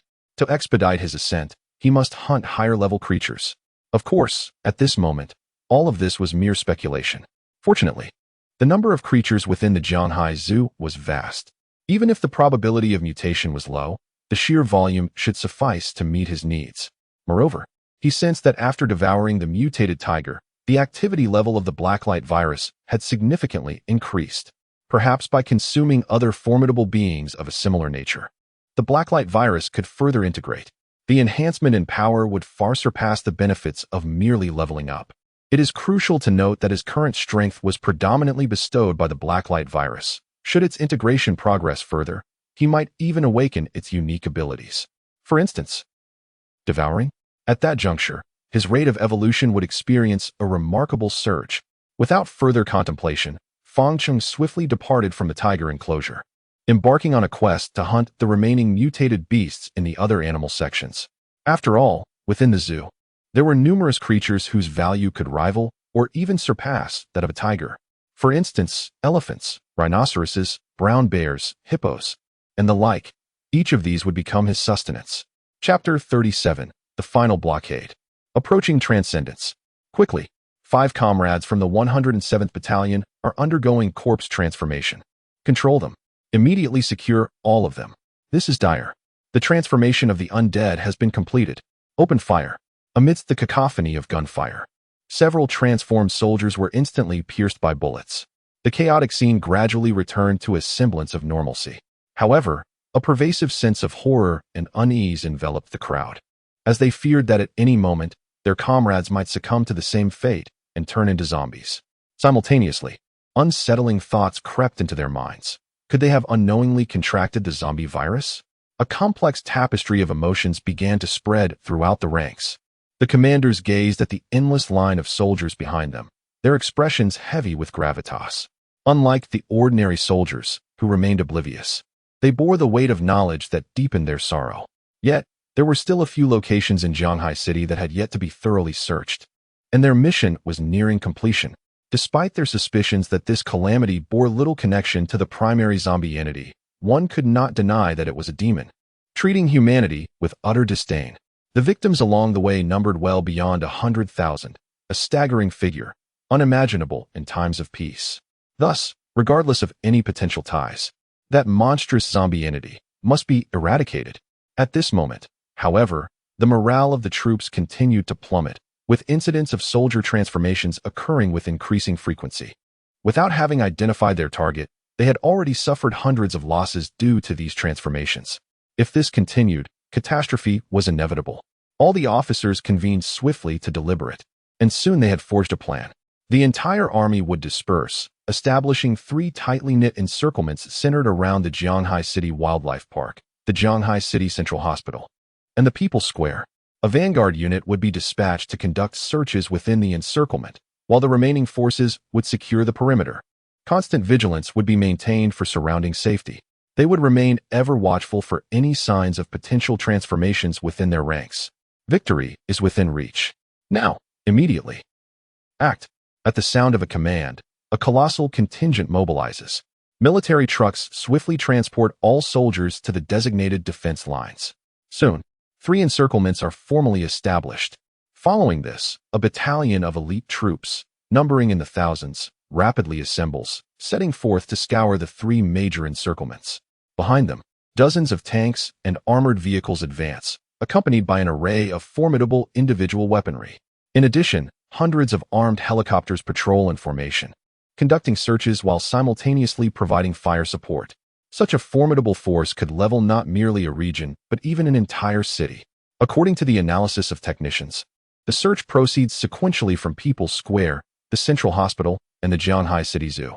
With each passing second, People's Square and the Central Hospital are meticulously excavated and thoroughly searched. The outcome is utterly devoid of findings. Before long, the three encirclements are narrowed to a triple blockade surrounding the zoo.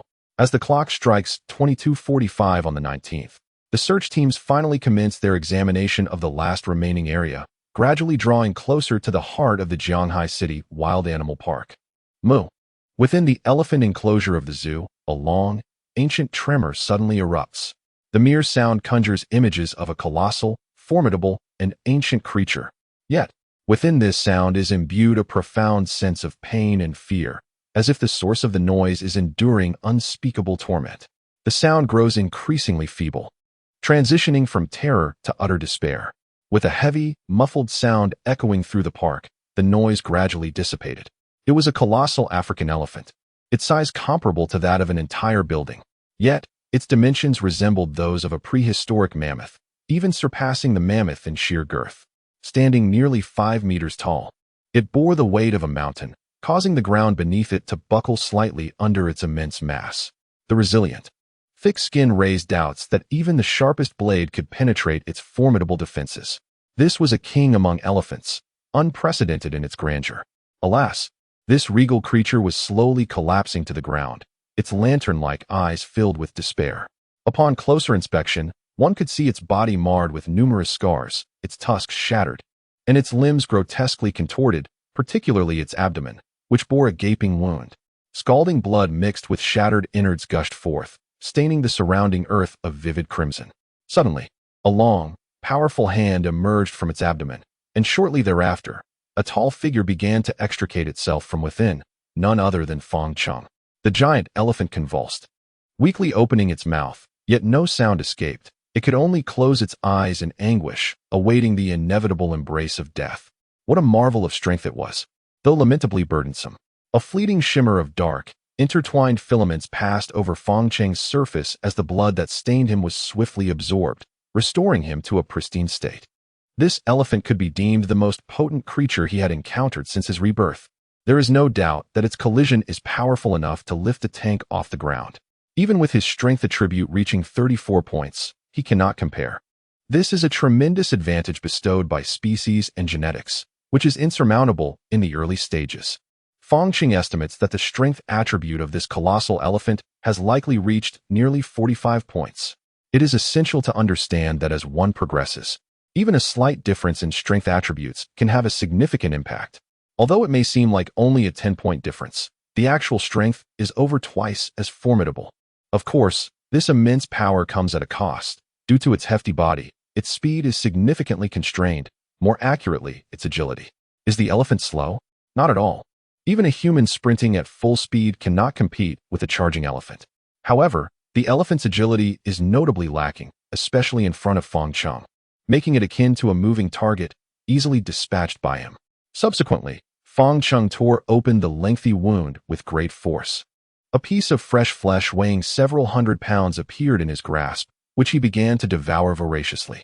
The intense agony caused the elephant's eyes to bulge, yet it was doomed. Having become sustenance for the evolution of its adversary, it paid the price of defeat, losing its ability to resist, and could only watch helplessly as Feng Cheng consumed it bit by bit. At this moment, Feng Cheng resembled a vast, bottomless abyss. His diminutive form could accommodate tons of flesh and blood. As this flesh, imbued with vast energy and superior genetics, filled his belly, his evolutionary value surged rapidly. Simultaneously, the Blacklight virus within him became increasingly active. A multitude of bizarre mycelia emerged and writhed upon his surface, an indication of an activity nearing its utmost limits. It seemed that after Feng Cheng had consumed an unfathomable number of soon-to-be mutated creatures, this colossal elephant had finally assumed the role of a catalyst and a stepping stone. He was on the verge of experiencing yet another transcendence. Name, Feng Cheng Soul Binding. Origin of Evolution Faction. Zombie Level 9, 3254 4000. Chapter 38, Breakthrough. The transmutation of the evil. Crack, crack. The sounds of gnawing and swallowing echoed through the night, as if malevolent spirits were devouring flesh, chilling and disturbing. Feng Cheng crouched upon the giant elephant, his mouth never ceasing its motion, consuming at an unfathomable speed. Soon, this enormous creature, overwhelmed by excessive blood loss and excruciating pain, completely lost its vitality, gradually transforming from a mountain of flesh into a mound of bones. Under the eerie sky, Feng Cheng appeared as though he were an evil deity emerging from the depths of hell. Suddenly, Feng Cheng's entire body trembled. His actions halted as he abruptly lifted his head, his eyes brimming with excitement and fervor. Your evolution value has reached its limit. Your level has increased. Current level, 10. You have gained 3 points of free attributes. You have transcended the tier boundary. Current tier, First Order. You have gained 8 points of free attributes. You have surpassed the tier limitation. Your talent is about to undergo First Order development. Please prepare yourself. 3 cold, emotionless announcements echoed, yet to Feng Cheng's ears. They were akin to heavenly music. In the final moments of the game's descent, he had finally broken through the 0-tier boundary, stepping into the ranks of the first tier. At that moment, a look of astonishment suddenly crossed his face, swiftly transforming into one of exuberant joy. Ding! You have absorbed a substantial amount of exceptional genes, and the fusion degree of the Blacklight virus has increased. The current fusion degree is 1. As an abundance of superior genes were assimilated by the Blacklight virus, a strand of Blacklight surged fervently. The Blacklight virus had unexpectedly reached the conditions for advancement. The fusion degree soared from 0.5 to 1 in an instant, though the difference may seem slight. He possessed an innate premonition that achieving 1 would herald a qualitative leap. Come forth, I am ready. Feng Cheng raised his gaze, fixating intently on the distant horizon where a peculiar shade of purplish-red lingered, his eyes shimmering with a fervent light and boundless greed. The Divine Demonic Arena is not merely a game for deities and demons. It is a supreme opportunity for participants, provided one possesses sufficient strength to seize abundant resources. It is not inconceivable to transcend the chessboard and become an exalted player. This is a closely guarded secret. It is said that every time the Divine Demonic Arena commences, it signifies the fall of old deities and the birth of new ones. Do noble lords and dignitaries not possess the same essence? Having been granted a second chance at life, how could Feng Cheng not compete with the formidable beings of the heavens? Soon, a torrent of surging black and red mycelium erupted from his body, enveloping him in layers. As his heartbeat quickened, his body temperature escalated rapidly, and wisps of white smoke began to rise from him, gradually shrouding an area of 10 meters around him. At this moment, his body temperature had unknowingly reached 60 degrees, and it continued to rise swiftly. Moreover, the mycelium that emerged from the surface continued to spread incessantly, swiftly enveloping the entirety of his surroundings. The colossal skeleton of an elephant, the verdant lawn, and the soil. Gradually, an immense structure resembling a honeycomb, adorned in shades of black and red, manifested upon the ground, akin to a gigantic incubator, ravenously absorbing the nutrients from its vicinity, meticulously refining and transforming the very essence of its being. Within this vast apparatus, a dense network of mycelium thrived, reminiscent of capillary vessels, as these filaments undertook a thorough metamorphosis in both form and internal composition. This process rendered his body increasingly compatible with the presence of the Blacklight virus, while simultaneously rearranging and merging the abundant superior genes absorbed during this period into Feng Cheng's newly forged physique. The complexity of this transformation was staggering. Even the most distinguished researchers in the world would find themselves bewildered upon witnessing such a spectacle. As for Feng Cheng, at this moment, his mental perception existed in an extraordinarily unique state. The instant the mycelium enveloped him, all his senses and vision transcended into a peculiar realm. Here, he faintly discerned irregularly shaped red orbs, their surfaces shrouded in a delicate veil of black and red mist. The mist surged and oscillated. With each tremor, these orbs quivered incessantly, as if an exchange of some sort transpired between them, or perhaps they were merging with one another. This sensation was enchanting. He seemed to have ventured into the very depths of his own being. More precisely, he beheld the disintegration and reconstruction of his own cells. This signified a transcendence in the realm of life. It was simultaneously an optimization and reorganization of his genes. It is a profound manifestation of the deepening fusion between the Blacklight virus and the body. The Blacklight embodies him, and he embodies the Blacklight. No, it would be more accurate to say, the Blacklight is merely his servant and tool. He, in turn, is the sovereign master of the Blacklight. After all, he is not a puppet swayed by the virus, but rather the one who controls and harnesses the Blacklight to augment his own power. In this moment, thoughts of the origin of evolution flicker through his mind. Possessing this origin, perhaps one day he could truly become the progenitor of evolution. Of course, the process of cellular collapse and genetic recombination is excruciatingly painful. As the master of the Blacklight, every instance of cellular disintegration sends waves of torment into his consciousness, subjecting him to unspeakable agony. This process, both slow and rapid, renders Feng Cheng oblivious to the passage of time. While he marvels at the intricacies of this evolution, he simultaneously endures endless suffering. When he awakens, Feng Cheng will be a completely transformed being, a true king, the king of zombies, the emperor of Blacklight. Meanwhile, an invisible, chilling stream flows deep into the recesses of his mind, into the abyss of his consciousness. It is shrouded in obscurity, rendering everything indistinct. Yet these ethereal currents seem to respond to some unseen call, weaving through the nebulous space. At last, a pure, almost transparent crystal slowly emerges from the depths of this realm. This crystal, more translucent than diamond, takes on a perfectly symmetrical polygonal shape, exuding an aura of indomitable strength, impervious to any force that might seek to alter its form. As the frigid air surged forth upon the discovery of the crystal, it immediately rushed in, enveloping the gem. With the influx of this chilling breeze, the crystal shimmered as though undergoing an enigmatic transformation. Moments later, it vanished once more into the boundless haze, as if it had never existed.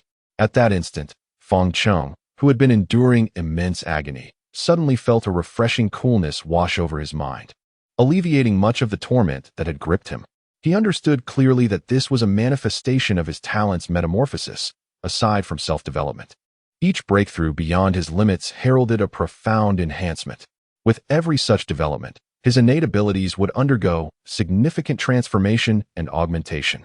Now, under the dual enhancement of the dark light and his talent, once the refining process was complete, he would become formidable enough to instill dread in the hearts of all. Chapter 39, Awakening.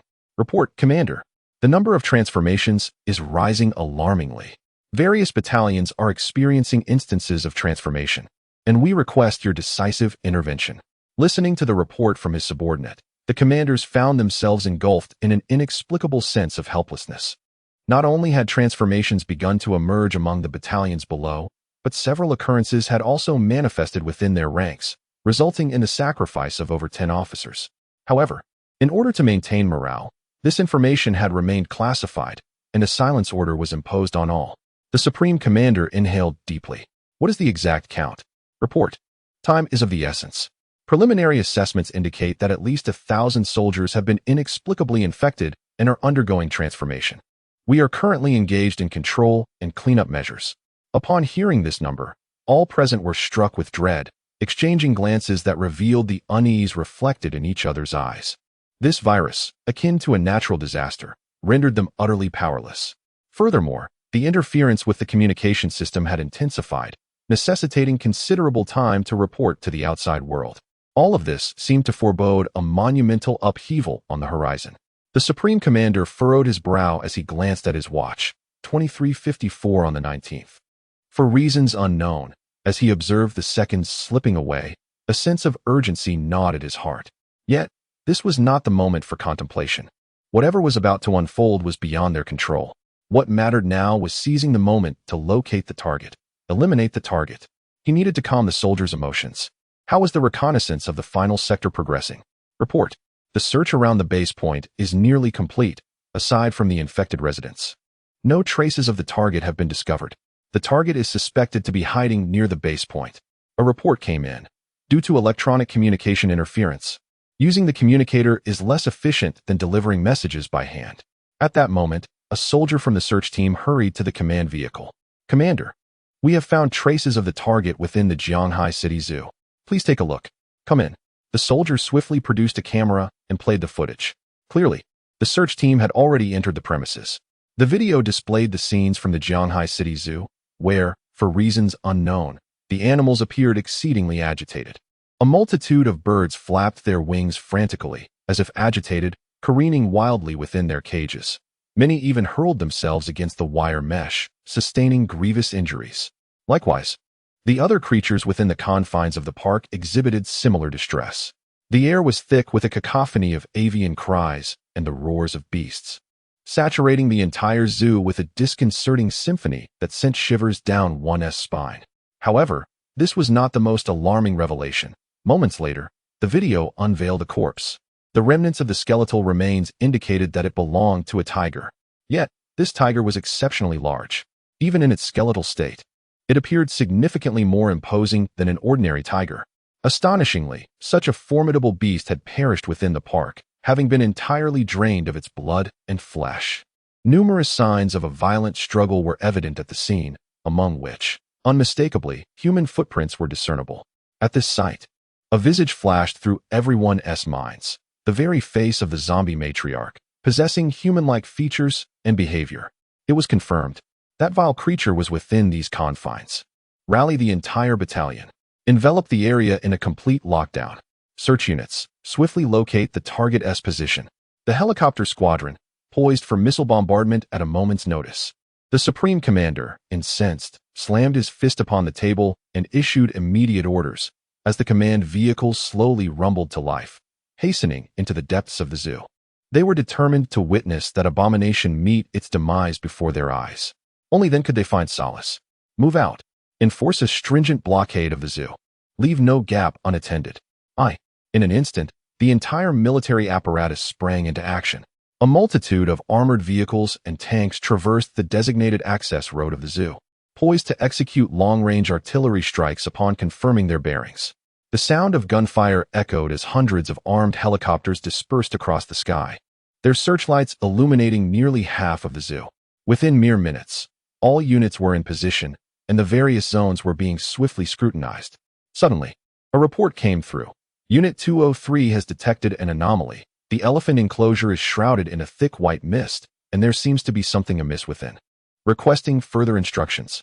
Shortly thereafter, a helicopter hovering above the elephant enclosure observed the peculiar white fog below.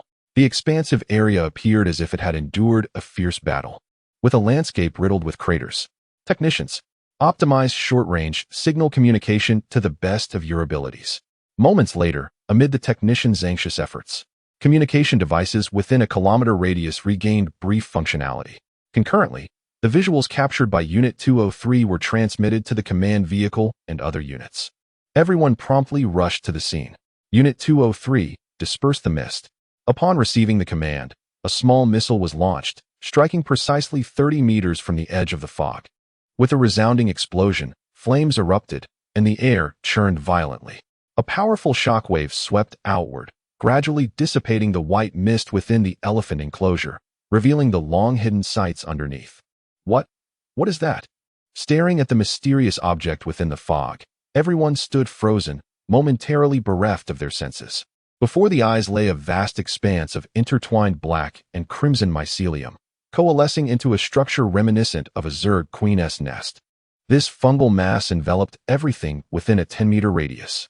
Beside this nest lay a colossal, withered skeleton. Judging by its form, it belonged to an enormous elephant. What on earth could this be? Was it perhaps the creation of a zombie matriarch? The highest-ranking officer, in a state of shock, found his mind flooded with countless questions. Yet, one thing was clear, it was certainly no benign entity. The imperative was to obliterate it. Perhaps the target was concealed within. However, at that moment, the hive-like structure began to writhe rapidly, as if animated by a life of its own. The myriad black and crimson filaments contracted with astounding speed, covering nearly 10 meters of fungal carpet, vanishing in mere seconds, an occurrence beyond the realm of ordinary human reaction. With a resounding thud, the massive elephant skeleton, bereft of support, collapsed as though it had endured the passage of countless ages, sending up a cloud of pale dust. The surrounding grassland vanished, revealing the bare, desolate soil beneath. At this juncture, at the heart of the hive, a captivating figure stood with closed eyes, seemingly in slumber. The black and crimson mycelium surged into his body in a frenzied rush. As the last vestige of the dark filaments faded, his skin bore the marks of a branding iron, glowing with a sinister black-red luminescence, strikingly enchanting against the backdrop of the night. In that instant, his drooping fingers twitched involuntarily, signaling the gradual awakening of his consciousness from slumber. Suddenly, with a swift motion, he opened his eyes. From the depths of his gaze emerged a profound black-red light. Feng Cheng had awakened. Chapter 40. The Arrival. A new era, the divine and demonic arena. The Blacklight virus surged within him, transmitting its abundant power to every part of his being. This palpable sensation jolted Feng Cheng's consciousness into complete awareness. Powerful, indescribably powerful. His body resembled a volcano awakening, perpetually erupting with immense energy. Every muscle fiber, every drop of blood, even every single cell. It had solidified to an unimaginable extent compared to before. It was an unwavering confidence akin to the immovability of a mountain, a ferocity and invincibility that stemmed from instinct. The most direct manifestation of all these transformations was his strength, an unparalleled might. He couldn't help but spread his arms wide, a look of ecstasy gracing his face. He had never, ever experienced such an effortless and invigorating sensation. Even in his previous life, after countless transformations and experiments that had endowed him with far greater power, it had not been truly him, but rather a captive enslaved. Now, everything was different. He was the master. You are still too late. Feng Cheng opened his mouth, his mocking voice piercing through even the roar of helicopters above, reaching every ear present. The sound resonated like thunder, causing everyone to tremble. The zombie spoke? He could actually talk. Suddenly, an inexplicable dread settled in the hearts of all. After all, when a terrifying creature that regarded humans as mere insects and food speaks before you, the impact is beyond imagination. Inside the command vehicle, the highest-ranking officer exhibited a vacant gaze, his lips trembling slightly. His heart was filled with a blend of incredulous horror, absurd rage, and a deep-seated trepidation. A mere monster. A single zombie. How dare it aspire to be human? All troops, aim. Fire. With that command, he roused everyone from their stupor. Instantly, hundreds of red dots appeared on Feng Cheng's body, while the helicopter in midair ascended steadily. Its missiles locked onto the target below. Nearby, a tank adjusted its cannon, loading its ammunition. Feng Cheng remained rooted in place, unperturbed despite the warnings from his senses. He was laughing. A wild, unrestrained laughter. His sinister chuckle sent shivers down the spines of many. He disregarded the army capable of annihilating an entire city. Tilting his head to gaze at the profound crimson hue of the sky, his face alight with anticipation and greed. The moment had come. May 20th, 2000. At that very instant, time reset to 0. The realm of divine and demonic games had officially arrived. Buzz. It felt as though time had been paused. Across Blue Star, all living beings simultaneously lifted their heads, gazing into the distant unknown heavens. There, a purplish-red luminescence swiftly spread across the sky. In an instant, this veil of light enveloped the entire Blue Star. The vast blue planet now appeared to be shrouded in a layer of purplish-red. From this moment on, the sky would never regain its former hue. By the decree of cosmic will and the edicts of gods and demons, the realm of divine and demonic games has officially descended. Civilization upheaved. Rules shattered. Here lies a brutal game of evolution. Everything is attainable here. The old order shall be completely reshuffled. Survival will evolve, and annihilation shall reign. The arrival of data signifies that every surviving human shall awaken their latent abilities, transforming into awakened beings, endowed with the rights of evolution. A special energy descends. All flora and fauna possess the potential for evolution. Restrictions of the virus are lifted. Spatial rifts open. Secret realms emerge. The transformation of Blue Star begins. Humans, animals, plants, zombies, and otherworldly entities will compete. This is a battle for the survival of races. The victors shall endure, while the vanquished face destruction. All beings of Blue Star, exhaust your will and potential, engage in the fray. Evolve. Survive. The game has officially commenced. A chilling mechanical voice, devoid of any emotion, suddenly resonates within the minds of all living creatures. Whether across the vast ocean or in the expansive east, or even in tiny nations, all individuals, regardless of country or ethnicity, hear this voice that seems to embody the will of the heavens. What is this sound? A divine game arena? Could this truly not be an illusion? Oh heavens! Did you hear that? The game arena has arrived. Quickly, look to the sky. The heavens have changed. Am I hallucinating? Did you hear that? Damn it! What is this evolution game? Is today April Fool's Day? Abilities? Could this all be genuine? Is everything truly attainable? Zombies. So many zombies. The undead have emerged. As the voice descended, the entire world was plunged into shock and bewilderment. With its arrival, it seemed as though a great limitation had been imposed upon the globe. In an instant, all the technological marvels upon which humanity relied faltered. Automobiles malfunctioned. Aircraft spiraled out of control. The internet collapsed. Satellites plummeted from the skies. The power grid shattered. In this moment, the culmination of human ingenuity was utterly obliterated. The entire Eastern Hemisphere was enveloped in an unprecedented darkness. Meanwhile, in the West, where daylight lingered, chaos reigned even more supreme. On the streets, countless individuals, still in a state of confusion, suddenly collapsed, their bodies twisting violently as they transformed into ravenous zombies within mere moments. Unlike before, the unleashed zombie virus required no incubation or fermentation. In the blink of an eye, 50% of humanity on this blue planet had morphed into the undead. Disorder permeated every corner. Boom. Simultaneously, the earth trembled violently. The sound of the quake reverberated through the heavens and the earth, as if a cataclysmic earthquake were imminent. Fortunately, the tremor dissipated into tranquility almost instantaneously. However, following that fleeting moment, the blue planet embarked upon a transformative journey across the fabric of time. This was the apocalypse. Feng Chung spread his arms wide, seemingly welcoming the arrival of the end. In his eyes, there was no horror or fear, only a profound tranquility, as serene as water. In the air, a derelict helicopter swayed and crashed down, instantly igniting a multitude of blazing infernos, claiming the lives of countless soldiers in a sea of flames. Hundreds of thousands of soldiers have already plunged into utter chaos, with tens of thousands of zombies permeating every corner of the crowd. Former comrades, once bound by deep affection, now sink their fangs deep into each other's flesh, tearing at their very sinews. The firearms they once took pride in have now become as ineffective as mere sticks, rendered powerless by the rules of this ghastly game. The air is filled with screams, the sounds of combat, and explosions. This once mighty army has crumbled without a fight. Chapter 41. The indomitable spirit of the military. Is this a mere coincidence? How is this even possible? The commander sits within his vehicle, the chilling echoes of a dispassionate voice still resonating in his ears. The God-Demon Arena. The metamorphosis of Blue Star. A survival game. Everything seems to unfold like a surreal dream. Yet, gazing outside at the army, now ensnared in endless disorder, he realizes that, whether he believes it or not, this is now the stark reality. Stumbling out of the vehicle, he, as a soldier, cannot permit himself to die in such a disgraceful manner. Even in death, he would choose to perish valiantly in battle. His eyes fall upon Feng Chung in the distance, and only then does he grasp why this individual dares to act so brazenly. Possessing extraordinary intelligence, he remains unfazed by the might of human weaponry. It turns out, he had anticipated this all along. He had foreseen the upheaval sweeping across Blue Star.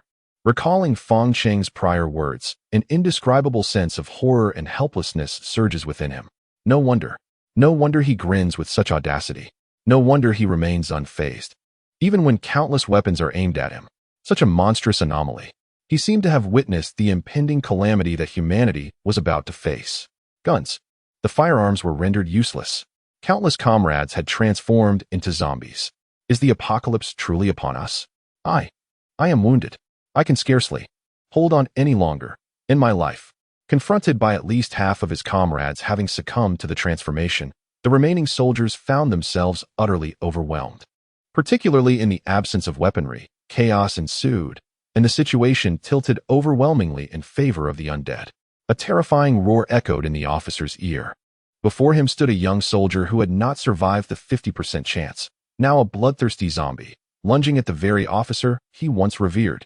Having lost all semblance of consciousness, he had become a mere puppet of the zombie virus, driven solely by a ravenous thirst for flesh.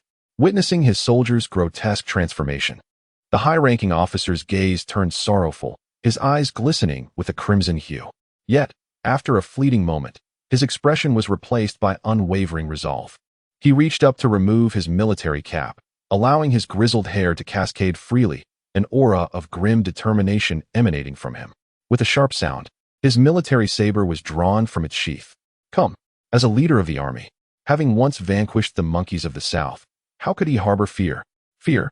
He had cast aside such emotions decades ago. What lingered was merely concern for humanity's future. And now, faced with insurmountable odds, he would fight with fervor. Soldiers, follow me into battle. He raised his head and roared, striking fiercely at the oncoming zombies with his saber. Though he had long surpassed the age of 50. What of it? Only death awaits. As the officer embraced an unwavering resolve to meet his fate, a surge of warmth coursed through his being from within. In that fleeting moment, he felt as though he had returned to his youth, to the time when he single-handedly battled more than a dozen southern monkeys with ferocity. No, he was even stronger now.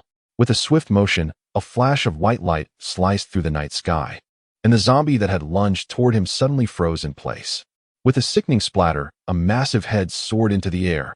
The headless corpse collapsed under its own inertia. Simultaneously, a frigid notification echoed in his mind. Eliminated low-level zombie virus host 1. Gained experience. 20. Upon hearing the sound, Zhou Shouqing momentarily stood in astonishment. In the next instant, a cerulean light, reminiscent of water, gradually materialized before him. Name, Zhou Shouqing Faction. Humanity level, 1, 2100, talent. Unmatched military soul strength, 9 agility, 7 constitution, 8 spirit, 7 wealth. None, unmatched military soul, enhances all attributes to a certain extent. Each development corresponds to an increase in 4-dimensional attributes. The body may perish, but the military soul endures. The departed military souls envelop you, observing you, protecting you. While immersed in battle, your pain perception is reduced by 50, and your neural response speed is increased by 20. All attributes are elevated by 1 to 5 points. When facing fatal damage, the military soul can absorb the impact up to 3 times. A lifetime devoted to the military. When leading a team in combat, morale is boosted by 10. Gazing at the data displayed on the screen, Zhou Shouqing could not help but feel a sense of bewilderment, recalling the merciless voice of fate that had just moments ago spoken to him. Every surviving human shall awaken their innate gifts, becoming an awakened, empowered with the rights of evolution. He feels his body now transformed. It is undeniably different. Never before has he felt such formidable strength. Is the unparalleled military spirit his awakened talent? Moreover, by vanquishing zombies, he can gain experience and grow even stronger.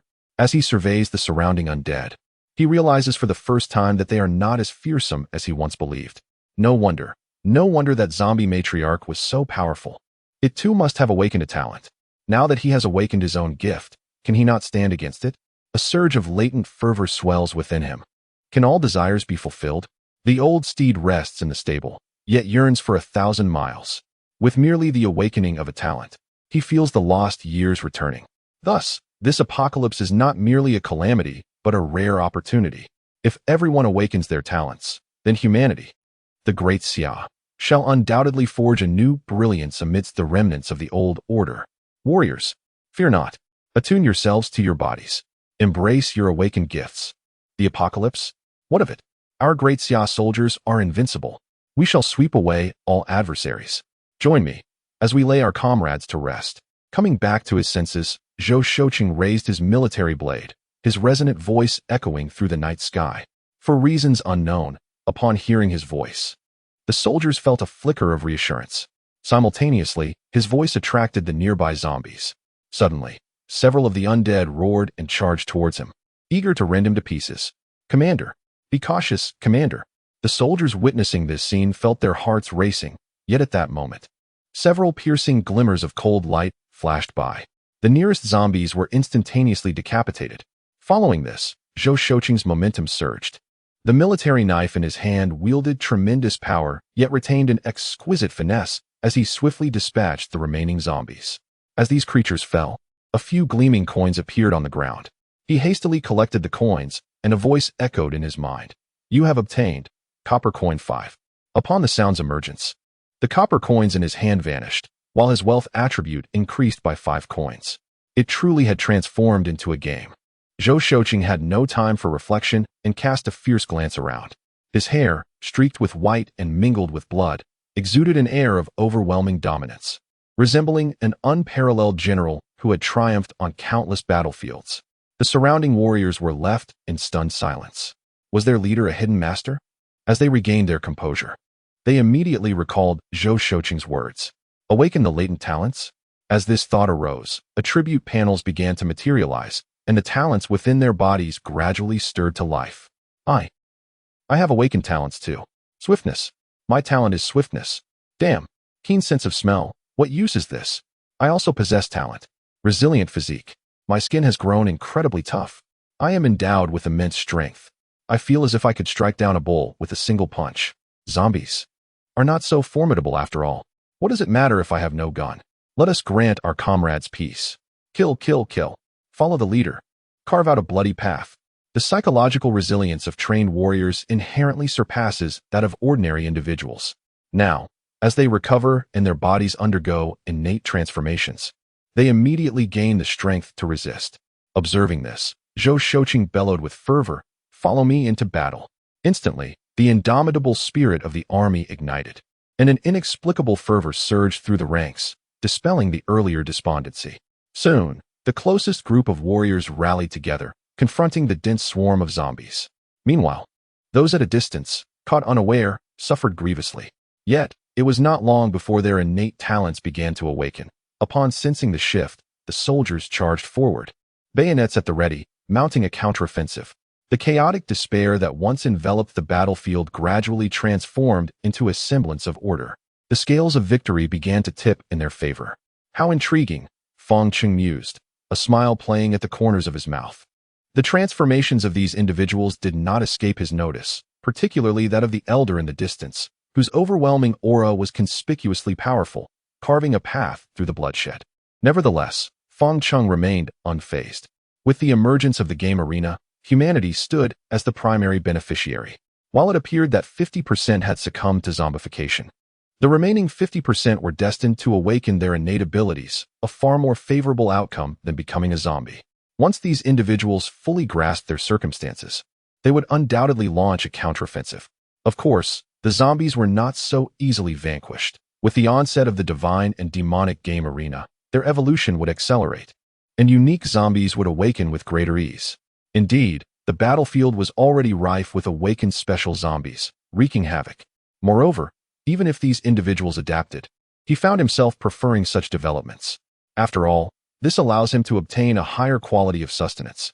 As for his current state, he is not in the mood to engage with these individuals, but rather is immersed in his own transformation. Chapter 42, Devour. Terrifying Blacklight. Your talent development has concluded. Solid consciousness has given birth to a branch ability, mental detection, Blacklight virus. Fusion degree is at 1, strength 50, agility 50, constitution 50. Spirit 40, recovery speed increased by an additional 240, with the fusion degree of the Blacklight virus reaching 1. You have awakened the fundamental ability of the Blacklight virus, Devour.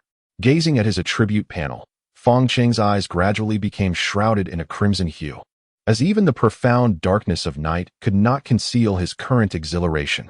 The birth of the branch ability of his talent, with the Blacklight virus achieving 1, has resulted in a doubling of all enhanced attributes. What does this signify?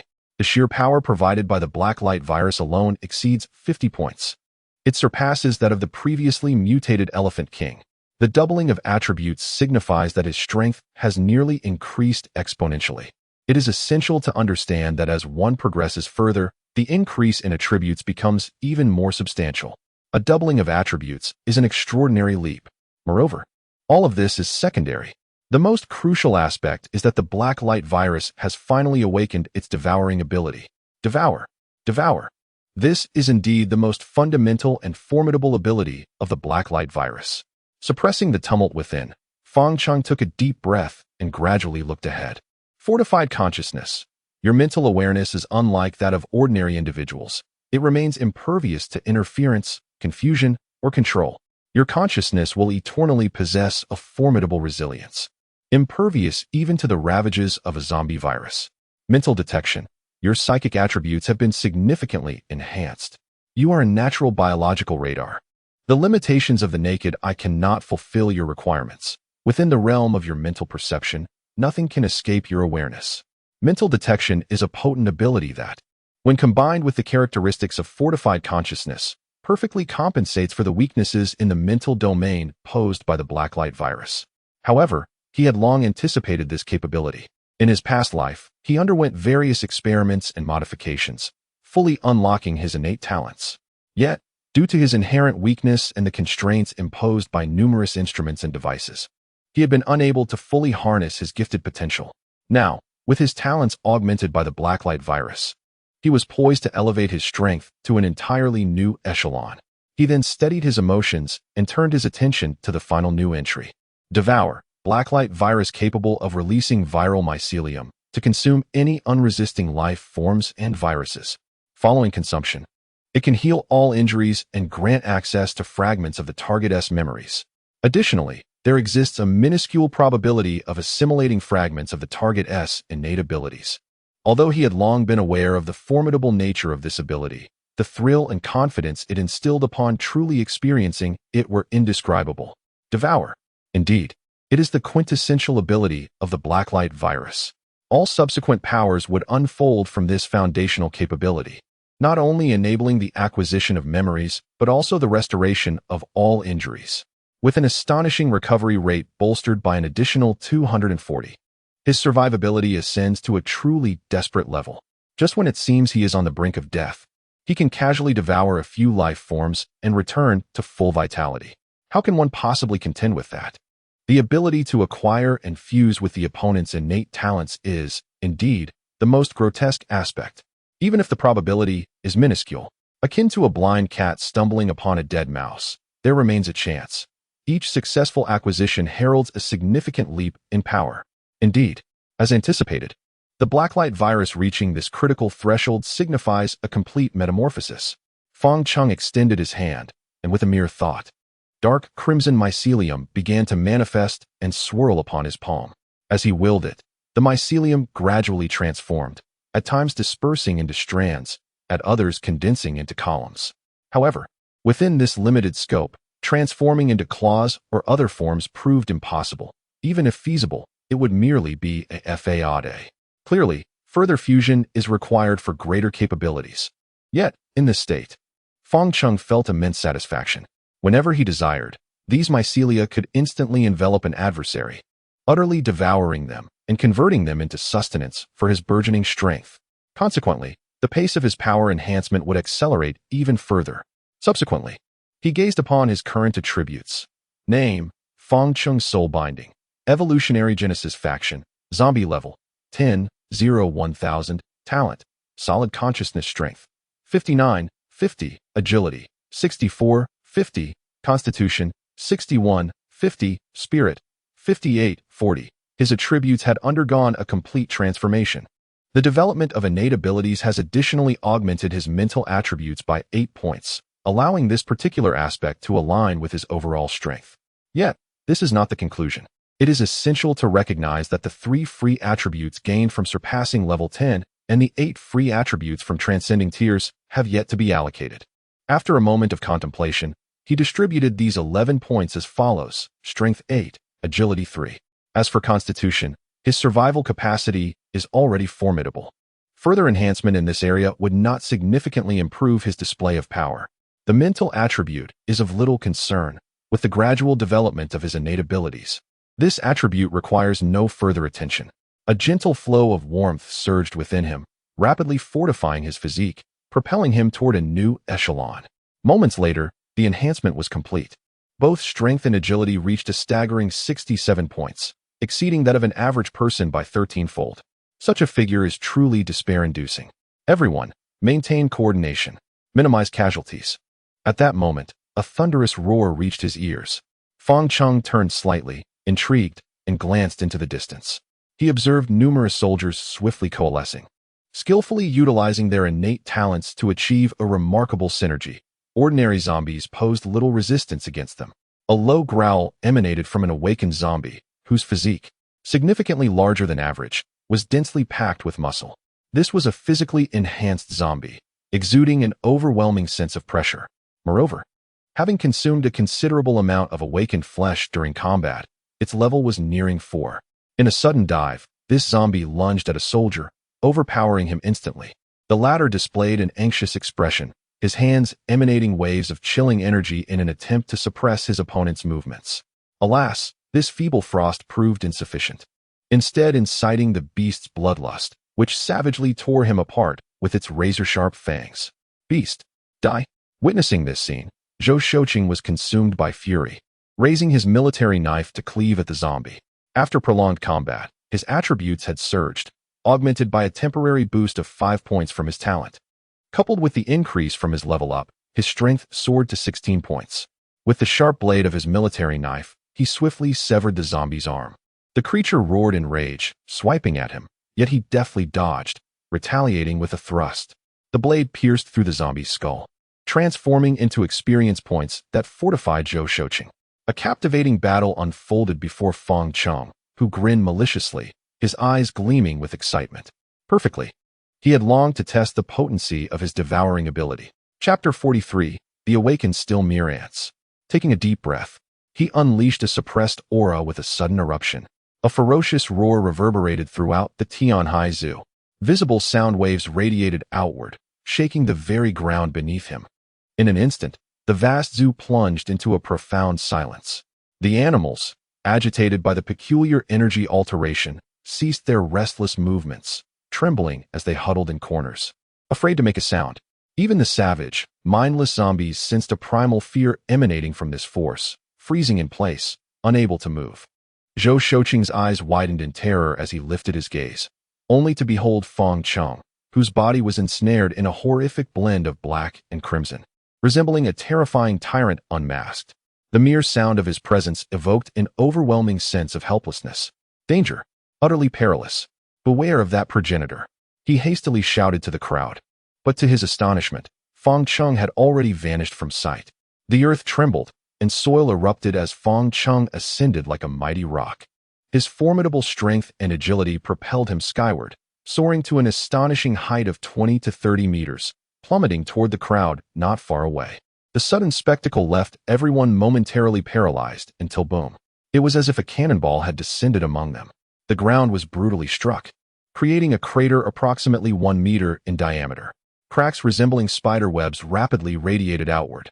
As for the nearby zombies and humans situated at the impact point, they had no chance to react before being torn to shreds. Scatter! A voice, hoarse from panic, pierced through the stunned silence, awakening the crowd from their shock. Swiftly, a clearing formed around Fang Cheng, with even the zombies mimicking the retreating motion. After all, the first-tier zombie virus coursing through Fang Cheng's veins exerted immense pressure, compounded by the presence of the Blacklight virus. Compared to ordinary zombies, it was akin to the distinction between an emperor and a commoner. Fang Cheng glanced at the crowd with a mocking demeanor, faintly catching a whiff of the enticing aroma of flesh and blood. Indeed, the blood and flesh of awakened beings were beyond the comparison of ordinary individuals. It was utterly tempting even to him. Caution! Form ranks and prepare to intercept him. We too have awakened, merely a zombie, yet can we not, with our multitude, confront him? My innate talent is akin to bronze skin and iron bones. He cannot slay me. I stand resolutely behind, poised to strike.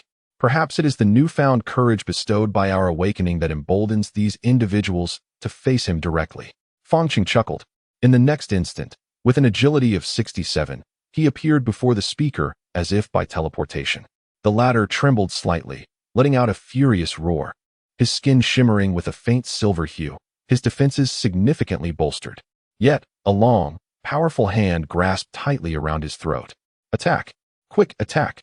The surrounding warriors, regaining their wits, launched a counteroffensive. In an instant, dozens, if not hundreds, of various ranged abilities were unleashed. Fireballs the size of fists, chilling mists, corrosive special powers, and even flying knives wielded like bayonets, all bombarding Fang Cheng with relentless ferocity. How could this be? What manner of monster is this? Once the barrage subsided, all were horrified to discover that Fang Cheng had sustained not a single scratch. Not even a fragment of skin had been breached.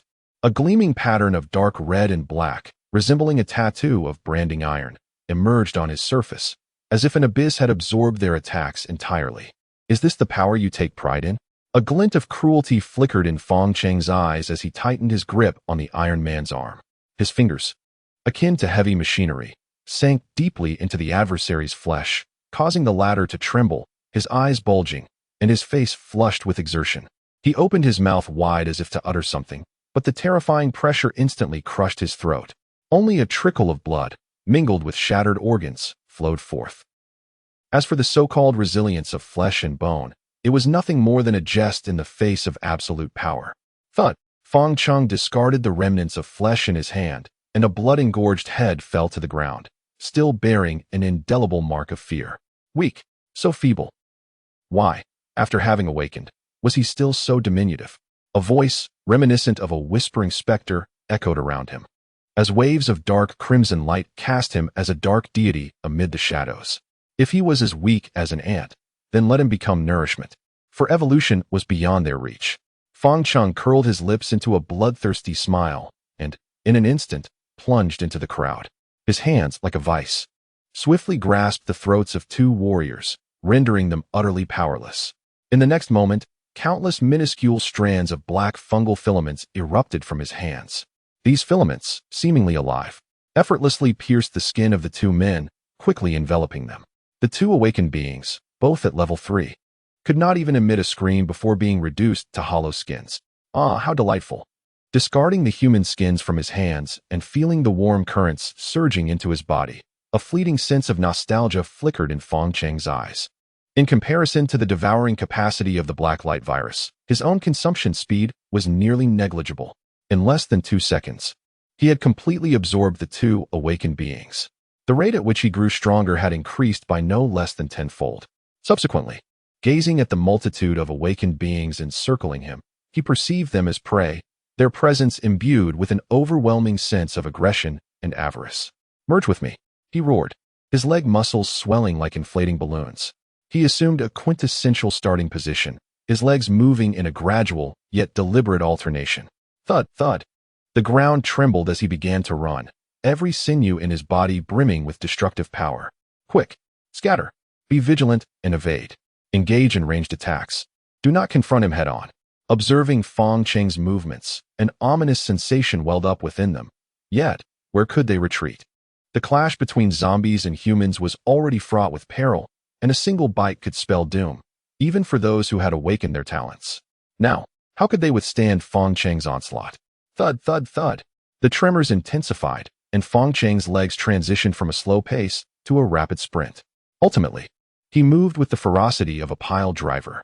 At this stage of his power, the mass of his body rivaled that of a compact car. As he bolted forward, the very earth quaked, akin to a primordial beast unleashed. Coupled with a speed that inspired despair, he had, in that moment, transformed into a death-defying, human locomotive. The wind howled. Yet, Fong Cheng had already vanished from his spot. Within his perception, everything around him slowed, each individual's movements appearing to be decelerated by several magnitudes. And he, in this realm of sluggishness, could traverse with impunity. Bang! As the first warrior collided violently with Fong Cheng, they erupted into a gruesome splatter of crimson flesh, heralding a brutal and sanguine spectacle that would soon engulf the wilderness. Chapter 44. The Collision of Death. Prey to be nurtured? Flee. Run swiftly. Retreat. Escape his range of attack. He approaches. He is here. Withdraw quickly. The precariously controlled situation was now ravaged by madness. The air was filled with the ominous sound of muffled explosions. With each detonation, the earth blossomed into a blinding crimson firework. Each blast resonated like a death knell echoing in the hearts of all present. Unstoppable. At this moment, Fong Cheng appeared as an indomitable force, erasing all life in his path without resistance. Buildings crumbled under the impact. Vehicles were obliterated upon collision. Even those tanks rendered powerless and immobile could not withstand this terrifying force, being violently hurled away, reduced to a heap of mangled scrap metal. If steel and concrete could not endure, how could mere flesh and blood hope to survive? As for escape, utterly impossible. With a speed of 70 to 80 meters per second, he was akin to a top-tier racing car at full throttle. Even if one sustained injuries from the tremors of buildings or objects, consuming just a morsel or two of blood would fully restore him. Before him, the awakened could only utter two words: insurmountable. Truly insurmountable. It seemed even fleeing was no longer an option. In less than a minute, the vast expanse of the zoo was marked by over a dozen lengthy trails of blood. These blood-soaked paths were besmirched with glutinous remains, comprising both humans and zombies alike. What manner of monstrosity was this? I shall fight you to the bitter end. I refuse to believe that you possess boundless stamina. Unable to flee or engage, the soldiers around me are nearly on the brink of collapse, their inner savagery and bloodlust ignited in this moment of despair. In a fit of desperation, they recklessly dismantle their surroundings, wielding iron scraps as shields, and charge fiercely at Feng Cheng. Those who cannot find metal fragments resort to hurling bricks overhead. Even if they manage to impose a slight burden upon Feng Cheng, it remains futile against the overwhelming disparity in attributes. Aside from a few talents associated with strength, most individuals possess a strength attribute that barely exceeds 10 points. In stark contrast to Feng Cheng's remarkable 67 points, the difference is far more than a simple 6 or 7 times. With the cumulative amplification of attributes, their actual strength may well diverge by over tenfold. Truly, mere proximity spells doom, and contact incurs injury. Over this span of time, at least hundreds of crimson blossoms have erupted in the air. In the distance, Zhou Shouqing's eyes nearly bulged with despair as he witnessed the merciless slaughter of his young soldiers, his heart wrenching with anguish. Flee, all of you, escape at once. I command you, do not engage. Run. As he shouted with a heart-wrenching cry, he desperately wielded his blade, clearing a path through the undead as he rushed toward Feng Cheng's site of carnage. You beasts, come. If you dare, come and slay me. You cowards who prey on the weak, come. In the time it took to utter these words, over 10 more had been reduced to mere fragments. For Feng Cheng's lethality could only be described as a calamity. Hearing the commotion, Feng Cheng turned his gaze, his bloodthirsty eyes fixating sharply on Zhou Shouqing's direction. It was you. Feng Cheng suddenly recalled this individual, who, upon merely awakening their innate talent, could wreak havoc among the horde of corpses. Clearly, their gift was extraordinary, and their mentality was anything but ordinary. Such a person, after being devoured, would yield the greatest enhancement to the Blacklight virus. Want to die? Consider it done. He immediately altered his course, and with terrifying speed, appeared before Zhou Shouqing in just 2 seconds. Startled, Zhou Shouqing barely had time to raise his military knife in defense. Bang! A sharp sound echoed. The specially made military knife shattered into fragments. A sensation akin to being struck by a train surged through him. His body transformed into a withered leaf in the wind, hurtling backward at great speed. He flew for dozens of meters before barely touching the ground, rolling over more than 10 times before coming to a halt. Pooh! Blood surged in his heart as Zhou Shouqing staggered to his feet, spitting a mouthful of crimson blood, his form resembling a candle flickering in the wind. Yet, even in such a state, he resolutely clutched the remaining hilt of his knife, his hoarse voice urging the others to flee this place. He understood that his soldiers could withstand the onslaught of over 100,000 zombies, even annihilating them all. But against this monstrous foe, even if he sacrificed all those child soldiers, they would still be utterly outmatched. The opponent's strength had completely disregarded the low-tier tactics of human waves. Yet the gaming arena offered him a glimmer of hope. These warriors had merely just awakened, needing time to grow and strengthen. He believed that if this batch of soldiers could survive, they were destined to become the pillars of the Great Xia in the future. Therefore, his eyes burned with intensity, his teeth clenched tightly, his white hair drenched in blood, exuding the poignant aura of a hero facing death on the verge of withering away. Surprisingly, he did not perish. Feng Cheng was taken aback.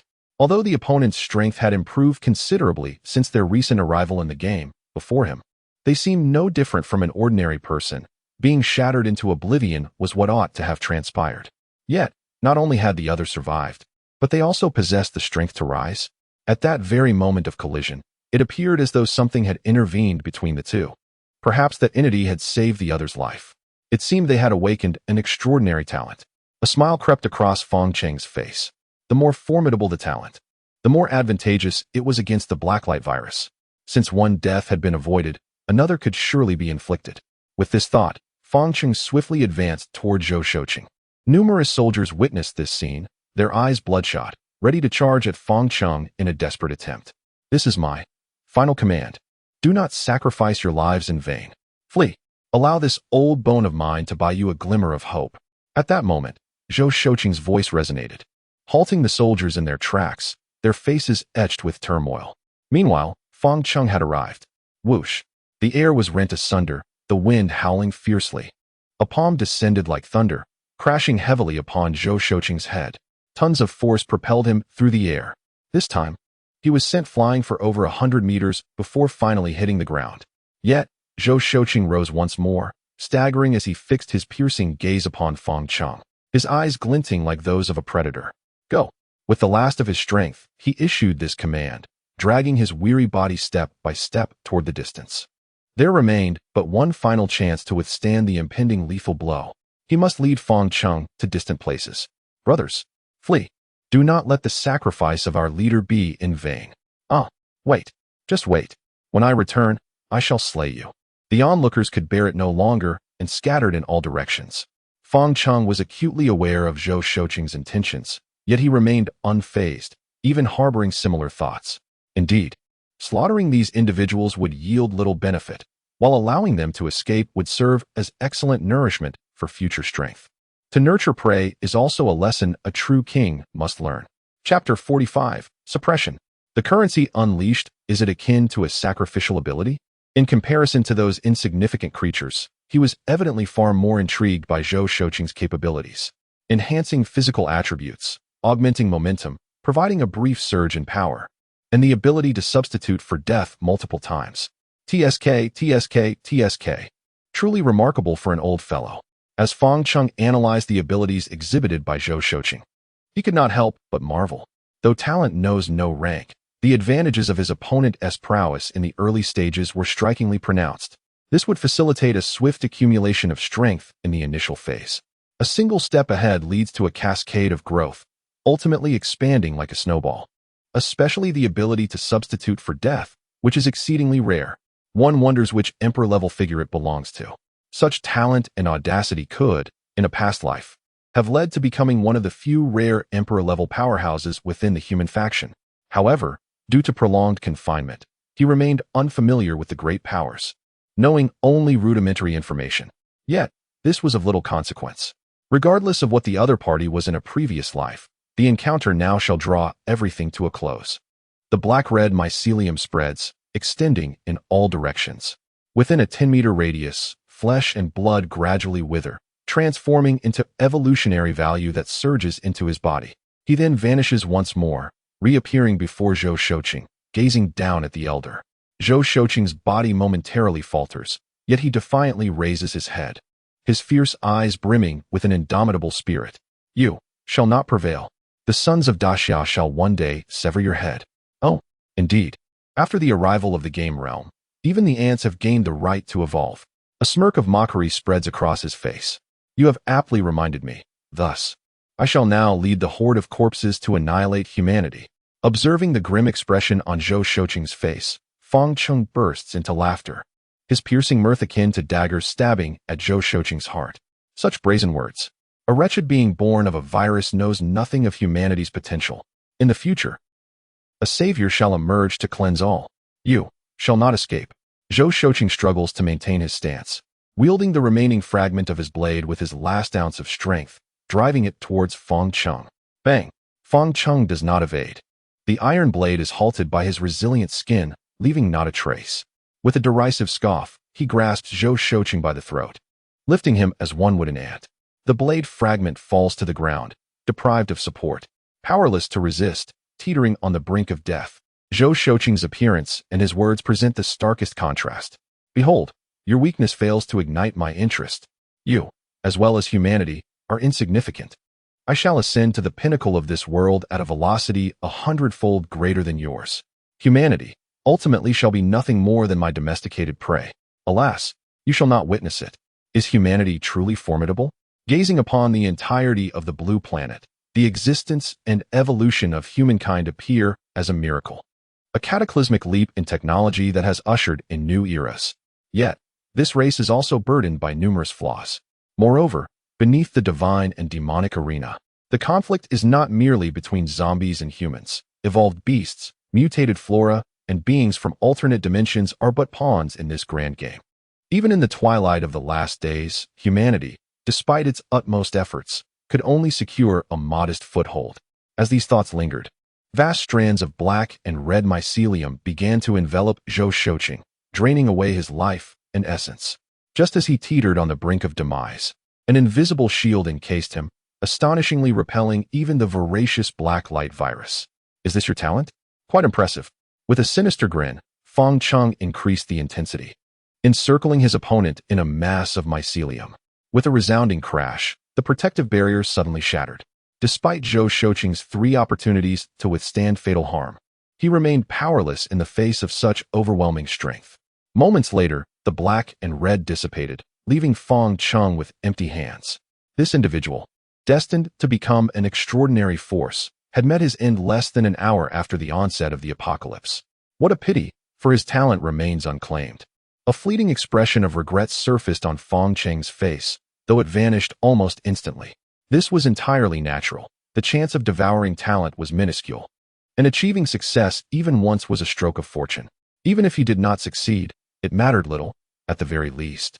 He had consumed a portion of the other party's exceptional genes, slightly enhancing the activity of the Blacklight virus. He then cast his gaze downward, where several silver coins and dozens of copper coins lay conspicuously. A few tendrils of black light enveloped the currency on the ground. Intelligence has been detected.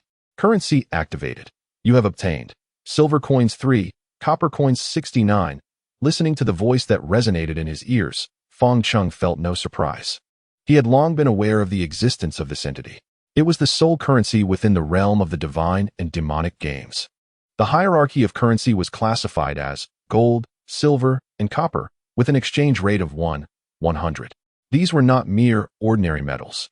They contained a fragment of the unique energy inherent to the divine and demonic games. Above these 3 currencies existed the highest tier, the divine and demonic coin. Naturally, currency served the purpose of trade. Indeed, in a gaming arena, merchants were a given, and even guilds existed. These merchants hailed from peculiar tribes of other worlds. They engaged solely in trade and did not partake in the game itself, maintaining a position of neutrality across the myriad realms. Of course, this was merely hearsay from Fang Cheng. He had yet to witness them with his own eyes. It was said that upon encountering these merchants, one could exchange their currency for a variety of goods, equipment, items, food, and even rare artifacts capable of enhancing attributes and developing talents. Subsequent generations established organizations specifically designed to interact with these merchants, predominantly comprising women endowed with enchanting talents and striking appearances, in order to foster goodwill and secure preferential treatment along with discounts. Such matters are secondary. Currency is among the exceedingly rare items universally accepted within the realm of this fantastical game of gods and demons. Many other items, such as equipment, artifacts, blueprints, and even rare treasures related to transformation and development of talents, can only be obtained and utilized by humans. Even the most commonplace currency necessitates a breakthrough to the second tier, wherein a nascent consciousness is birthed, for zombies to be deemed worthy of possession and acquisition. As for him, he is an anomaly. Due to his unique talent, he has not succumbed to becoming one of those mindless, bloodthirsty zombies, thereby granting him the privilege to engage with currency. Gazing at the coins in his hand, they are diminutive, scarcely larger than a half-dime. Yet their purchasing power is formidable. A single copper coin can procure sustenance for an adult for an entire day. Such currency is sufficient to ensure a person's stable livelihood for an entire year, provided one encounters a merchant to transact with. With a mere thought, the coin in his hand dissipated into nothingness, and simultaneously, an additional column of wealth appeared in his attribute panel. Should he meet an untimely demise, these coins would undoubtedly be left behind. However, in Fang Cheng's case, there is no if. Chapter 46. The Vanished Colors. This is the apocalypse. With currency now at his disposal, it is essential to accumulate it as much as possible. Otherwise, encountering a mysterious merchant and desiring an item without the requisite currency would be rather comical. Following Zhou Shouqing's demise, the remaining individuals lost their will to fight. It is evident to anyone with a modicum of understanding that, Given their capabilities, a mere slide tackle from them would only serve to fill the bellies of their adversaries. In a fleeting moment, 100,000 soldiers, in perfect synchrony, carved countless bloody paths through the horde of zombies, desperately fleeing into the distance. Feng Cheng remained unfazed. Even with his formidable strength, it was impossible to pursue and eliminate every individual intent on escaping. To achieve such a feat, he would need to be tenfold stronger. Yet, the audacity of their escape right beneath his very eyes was somewhat intolerable. Thus, Feng Cheng plunged into the throng, methodically wreaking havoc, killing, and then devouring, repeating this grim ritual without haste. From a divine perspective, it appeared as though he alone was relentlessly pursuing and slaughtering 100,000 soldiers. None could stand as his equal. Even in unison, they merely hastened their demise. As desperation set in, every individual was compelled to distance themselves from their comrades, accepting that even in death, they would take down but one, thus averting the calamity of losing many at once. The chaos erupted. Roars of rage, blood-curdling screams. The cacophony echoed incessantly, each sound a testament to the horrific scene unfolding. This night felt interminably long. The sounds of slaughter reverberated from the zoo to a significant portion of Jianghai City. Some fortunate residents, upon hearing the commotion, cautiously peered out, only to be paralyzed by the inhumane spectacle before them. They immediately retreated into the shadows, trembling in fear. Time became an unknown entity. It was not until the first light of dawn began to break that Feng Cheng finally ceased his onslaught, observing the scattered, nearly shattered soldiers, and completely lost interest in the pursuit. Name: Feng Cheng Soul Binding. Evolution Origin Faction. Zombie Level 12, 52 3000. Talent: Solid Consciousness, Mental Detection, Strength 70, 50, Agility 70, 50, Constitution 61, 50, Spirit 58, 40, Wealth 5 gold, 12 silver, 76 copper. A night of relentless pursuit. The number of those he has devoured exceeds 10,000. Yet, even after consuming an entire myriad of awakened beings, he has only ascended 2 levels. Were it not for the enhancement brought by the Blacklight virus, awakening his devouring ability, he would scarcely have progressed even half a level. This explains his cessation of pursuit. Despite the overwhelming numbers, the disparity in levels renders the endeavor inefficient and utterly futile. Having absorbed the genes of these individuals, the Blacklight virus has activated approximately 1/3 of its potential, leaving a considerable distance until the next fusion. After allocating the 6 attribute points gained from leveling up into strength and agility, these attributes have finally breached the threshold of 70. He is confident that his strength and speed render him unparalleled among both humanity and zombies alike. However, Feng Cheng is acutely aware that while he is formidable, he has yet to attain an invincible stature, not to mention the formidable beings that may emerge from the spatial rifts. Even on his home planet, Blue Star, there exist numerous exceedingly powerful entities. For instance, mutated plants, evolved beasts, particularly some ancient trees that have stood for millennia. Although the difficulty of awakening and evolving them is immense, once successful, they become invincible in their early stages, embodying a terrifying realm of their own. As for the evolved beasts, aside from terrestrial creatures, there lies the vast ocean. The sea has always been a realm of mystery, one that humanity could scarcely explore even before the apocalypse, let alone after. Undoubtedly, it has become even more terrifying. Some monsters, slumbering in the depths of the sea, have been transformed by evolutionary energy, destined to exist like natural disasters. At this moment, I yearn to swiftly enhance my abilities. And the only means to achieve this is by hunting formidable high-level creatures or seeking out secret realms to acquire treasures that can elevate my attributes and talents. Feng Cheng stood atop a building reduced to ruins, contemplating the direction of his future. The gaming arena had just emerged, and even the strongest among the initial cohort would require at least 10 days to half a month to possibly break through the first tier. Waiting for their growth would merely squander precious time. Reflecting on some memories from his past life, a sense of gloom settled upon Feng Cheng's face. Logically, seeking hidden realms would be the most prudent and rewarding approach. Alas, a full 20 years. He had not even stepped outside the laboratory, having been secretly relocated countless times in between. How could he possibly know where those secret realms were hidden, even if he were aware of a couple of well-known ones? The distance between them and him now was insurmountable. Most critically, with the arrival of the gaming arena. The tremors that spread across the entire blue planet signified that this world had entered a state of rapid expansion. Each day, the blue planet undergoes monumental transformations.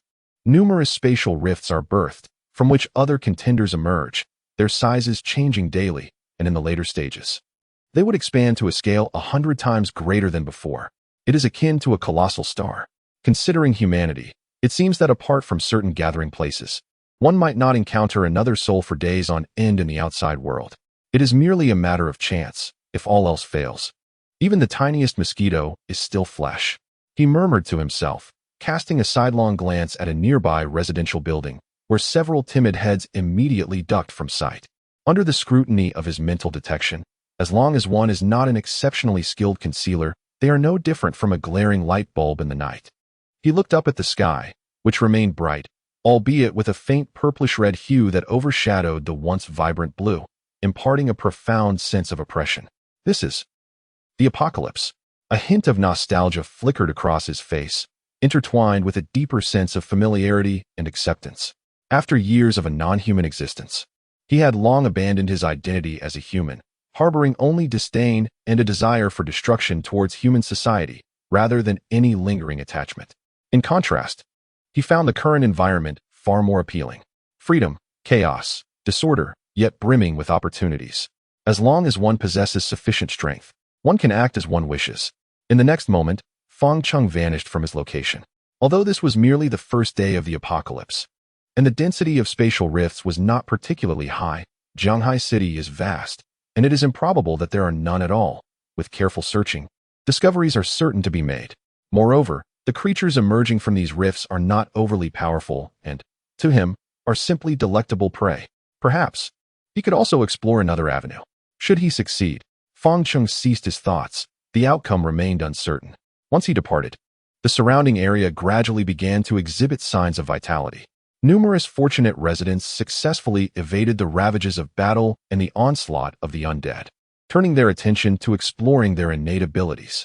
Some audacious individuals even brandished kitchen knives, preparing to cautiously hunt down a few zombies or scavenge for sustenance and water. Nonetheless, apart from a handful of awakened individuals who demonstrated remarkable combat prowess early on, the majority chose to retreat into the safety of their homes, subsisting on dwindling supplies. For the terror instilled by Feng Cheng was overwhelmingly profound, so much so that their minds were haunted by that dreadful figure. In stark contrast to the desolate Jianghai City, the rest of the world painted an entirely different picture. Chapter 47, The Dawn of Evolution. The torrent of time die. All of you just die. Cursed apocalypse. Damn zombie virus. Perish. In the west city of Daxiao, a strikingly handsome man wielded several sharp fruit knives, charging towards a group of zombies lurking in an alleyway. A streak of crimson blood marred his visage. It was the blood of a human, or perhaps that of one who had recently succumbed to the undead. Upon sighting the zombies, a ferocious expression of hatred contorted his handsome features. With a flick of his hand, the knives soared into the air, swiftly hurtling towards the nearby zombies. A zombie instinctively lunged at the approaching knives, yet the blades suddenly veered mid-air, plunging into the creature's eye. With a sickening squelch, the blade pierced through the back of its skull, causing the zombie to collapse lifelessly. The remaining zombies met a similar fate, dispatched with ease by his practiced technique. The experience gained from vanquishing zombies elevated his level by one. However, he found it impossible to feel joy. In the early hours of dawn, when the game world descended, his parents tragically fell victim to the first wave of the apocalypse. Those once dear to him now craved his flesh, a sentiment too profound to share with others. Yet he had survived, and the inevitable conclusion of this ordeal fueled an intense loathing for both the apocalypse and the undead. He began to harness his innate abilities to hunt down these accursed zombies. It is but a trivial matter. After living in fear for several days, this is all that remains. In Jiang City, a bald giant struck a zombie with such force that it was sent sprawling. He then pressed his hand firmly upon the creature's skull, unleashing a flurry of devastating blows. With every strike, a golden aura enveloped his fist, exuding an indomitable power.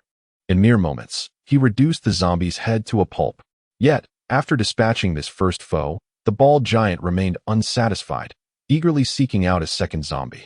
Upon defeating the eighth zombie, he felt a surge of strength like never before. and an insatiable ambition stirred within his heart as he gazed upon a newly dropped piece of equipment on the ground. However, the sounds of the struggle attracted an unwelcome visitor. A special awakened zombie approached him. In Kyoto, a girl excitedly huddled in a corner, while nearby, a cat the size of a Shiba Inu playfully slaughtered several zombies. As the zombies fell, the cat swiftly pranced over to the girl, nuzzling her chest as if to take credit for its deeds. In Chujian City, within a martial arts hall, a robust and imposing middle-aged man wielded a 2-meter-long halberd, his foot firmly planted on the head of an awakened zombie, glaring fiercely at the approaching horde in the distance. In the west, an elderly man dressed as a priest unleashed waves of golden light from his hands. Merely touching a zombie created a gaping wound the size of a fist. Similar occurrences transpired across the globe. After a night of turmoil, some individuals with awakened combat talents gradually adapted and joined the hunt for zombies. Exceptional individuals, regardless of their circumstances, managed to gain a competitive edge, gradually widening the gap and ascending to higher echelons. Those with initially modest talents and lacking practical combat abilities began employing their extraordinary courage to devise traps and cunning strategies to lure zombies for the sake of leveling up and growing stronger. By analyzing the various prompts associated with the arrival of the divine and demonic game realm, they swiftly grasped the crux of the matter. All beings possess the right to evolve, not only humans, but also zombies. In the future, other creatures from different worlds would emerge as well. A careful examination revealed an uncanny resemblance to the art of nurturing goo. Everyone was both a hunter and prey. Therefore, it was imperative to conquer fear, to confront the zombies head-on. Otherwise, they would inevitably be eliminated, reduced to mere sustenance for others. Certainly, this segment of the population remains a minority. The majority lacks the courage to retaliate against the undead. After all, even the most ordinary zombie, devoid of intellect, possesses a composite strength that is not significantly inferior to that of the awakened. Moreover, the terrifying zombie virus looms, and a single misstep may result in transformation into one of the undead. Not only that, but many regions endure the relentless onslaught of hordes and other calamities. In the streets, throngs of thousands of zombies relentlessly pursue survivors who have no refuge. Even among the fleeing individuals, some possess considerable combat prowess. Yet, confronted by the overwhelming masses, they appear as mere fragile boats adrift in a vast sea. Hidden within the swarm are formidable awakened zombies, extinguishing the last flicker of hope. At the zoos across the cities, numerous animals, transformed by a peculiar energy, have become bloodthirsty and ferocious. Some have even evolved into beasts so powerful that even awakened zombies serve merely as their prey, let alone humans. In the eastern diminutive nation, a colossal python with multiple heads has emerged from a volcano, leaving a path of fire and devastation in its wake. At the coastline, grotesque mutated beasts have arisen, launching attacks on the residents of this minute realm. The frail, lowly wooden houses ultimately become their tombs. In Jianghaishi, within the outskirts of a town, a middle-aged officer swiftly eliminates the residents who have turned into zombies within a building. He then collapses wearily onto the ground, his gaze somewhat vacant. The haunting images of Zhou Shouqing's brutal murder echo relentlessly in his mind, coupled with a night of desperate flight. In this moment of safety, he allows himself to relax. Yet the tide of sorrow gradually surges within him. Once companions who shared both dawn and dusk, bonded like brothers, one by one they fell before him, leaving not even a trace of their remains. Drip! A scorching droplet fell onto his palm. Unbeknownst to him, his eyes had long since turned a deep shade of crimson. After a prolonged moment, he inhaled deeply, forcibly suppressing the tumultuous emotions within, gazing out at the occasionally wandering zombies, his eyes brimming with resentment. Sooner or later, one day, I shall slay you. He etched that scene indelibly in his heart, swiftly rummaging through the room for sustenance. After regaining some strength, he emerged, embarking on the hunt for the zombies within the building, to grow stronger, and then, to exact revenge. Everyone report. In a certain underground parking lot, Sun Tong, disregarding the blood still oozing from his left eye, surveyed the weary warriors before him, their faces a tapestry of fear, unwillingness, and resentment. In a subdued voice, he called out 1, 2, 35. The voice trailed off, and Sun Tong felt a tremor within his heart. Of the 120 brothers in their unit, after witnessing the tragic demise of Zhou Shouqing, He had stifled his sorrow and immediately ordered the retreat. Yet by dawn, only a mere 36 remained. Silence reigned, a suffocating silence. That presence, akin to an evil deity, had ruthlessly shattered their indomitable spirit. It had crushed their morale. After a long pause, he finally spoke. "Are you afraid of death?" As his words hung in the air, silence prevailed. Yet the 35 pairs of resolute eyes answered everything. "Everyone, follow me." With a single command, the 36 figures departed from Zhanghai City. However, one day, they shall return, with blood and hatred. Chapter 48, The Contenders of Another Realm. The Night Demon. To his astonishment, there were no signs. On the rooftop of a towering building, Feng Cheng gazed down upon the sprawling city below. He had scoured nearly half of Zhanghai City, yet had failed to uncover any trace of spatial rifts. Although the gaming domain had only recently descended, and the number of spatial rifts was expectedly limited, it seemed implausible that not a single one existed within the entirety of Zhanghai City. This was decidedly abnormal. It is worth noting that the area of Zhanghai City was comparable to that of some small nations, even surpassing certain countries in the southern regions. Feng Cheng's eyes darkened as he surveyed the surroundings, his formidable vision capable of detecting anything in the shadows. Could it truly be that none existed? After observing for a while longer without any discoveries, his expression grew increasingly grim. The inability to locate spatial rifts meant he would also be unable to hunt high-level creatures, thereby diminishing the significant advantage he had painstakingly amassed. This was not a scenario he desired, though he was confident in his power, bolstered by the Blacklight virus, which allowed him to dominate both humans and zombies. Facing the extraterrestrial beings from various realms posed a different challenge altogether. While the Blacklight was potent, he had only assimilated a mere 1% of its essence.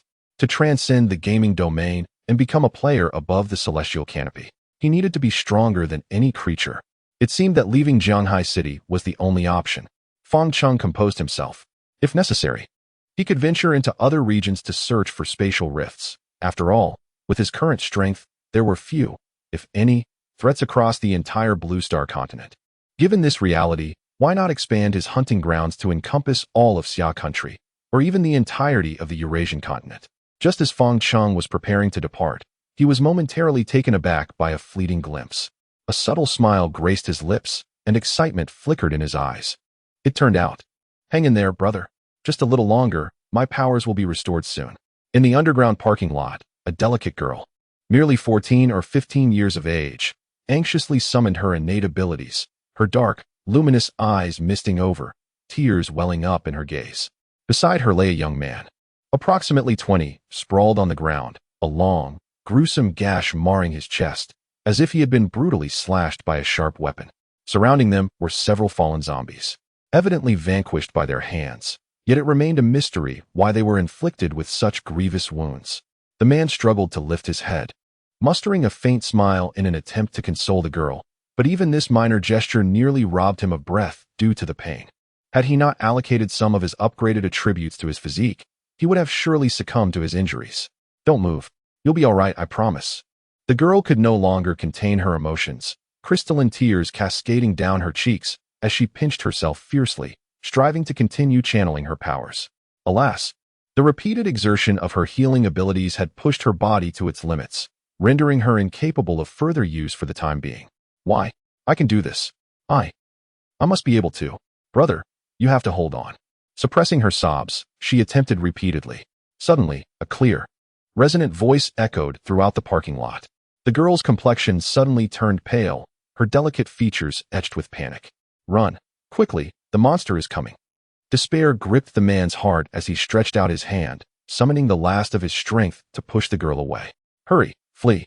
The sound grew increasingly closer, resonating like the ominous tolling of a death knell. "No, I will not leave. I must save you." Regardless of his urgent pleas, the girl stubbornly remained rooted in place, motionless, though her trembling form betrayed the terror within her. The man's eyes were filled with helplessness and despair. He still wished for the girl to escape when suddenly, a massive shadow loomed above them. At first glance, they beheld a horrifying creature, entirely cloaked in darkness. Suspended from the ceiling, its body covered in a carapace reminiscent of an insect. Its exposed arms and legs were sinewy and desiccated, almost unrecognizable as human, with elongated fingers, sharp as blades, reflecting a chilling glint. A tail over a meter long trailed menacingly behind it. Its visage bore a striking resemblance to the aliens depicted in films, though its head was more insectoid, rendering it even more grotesque.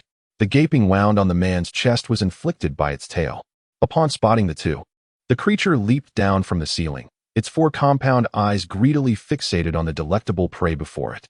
In that instant, despair enveloped the hearts of both individuals. At this moment, even the thought of fleeing seemed a luxury.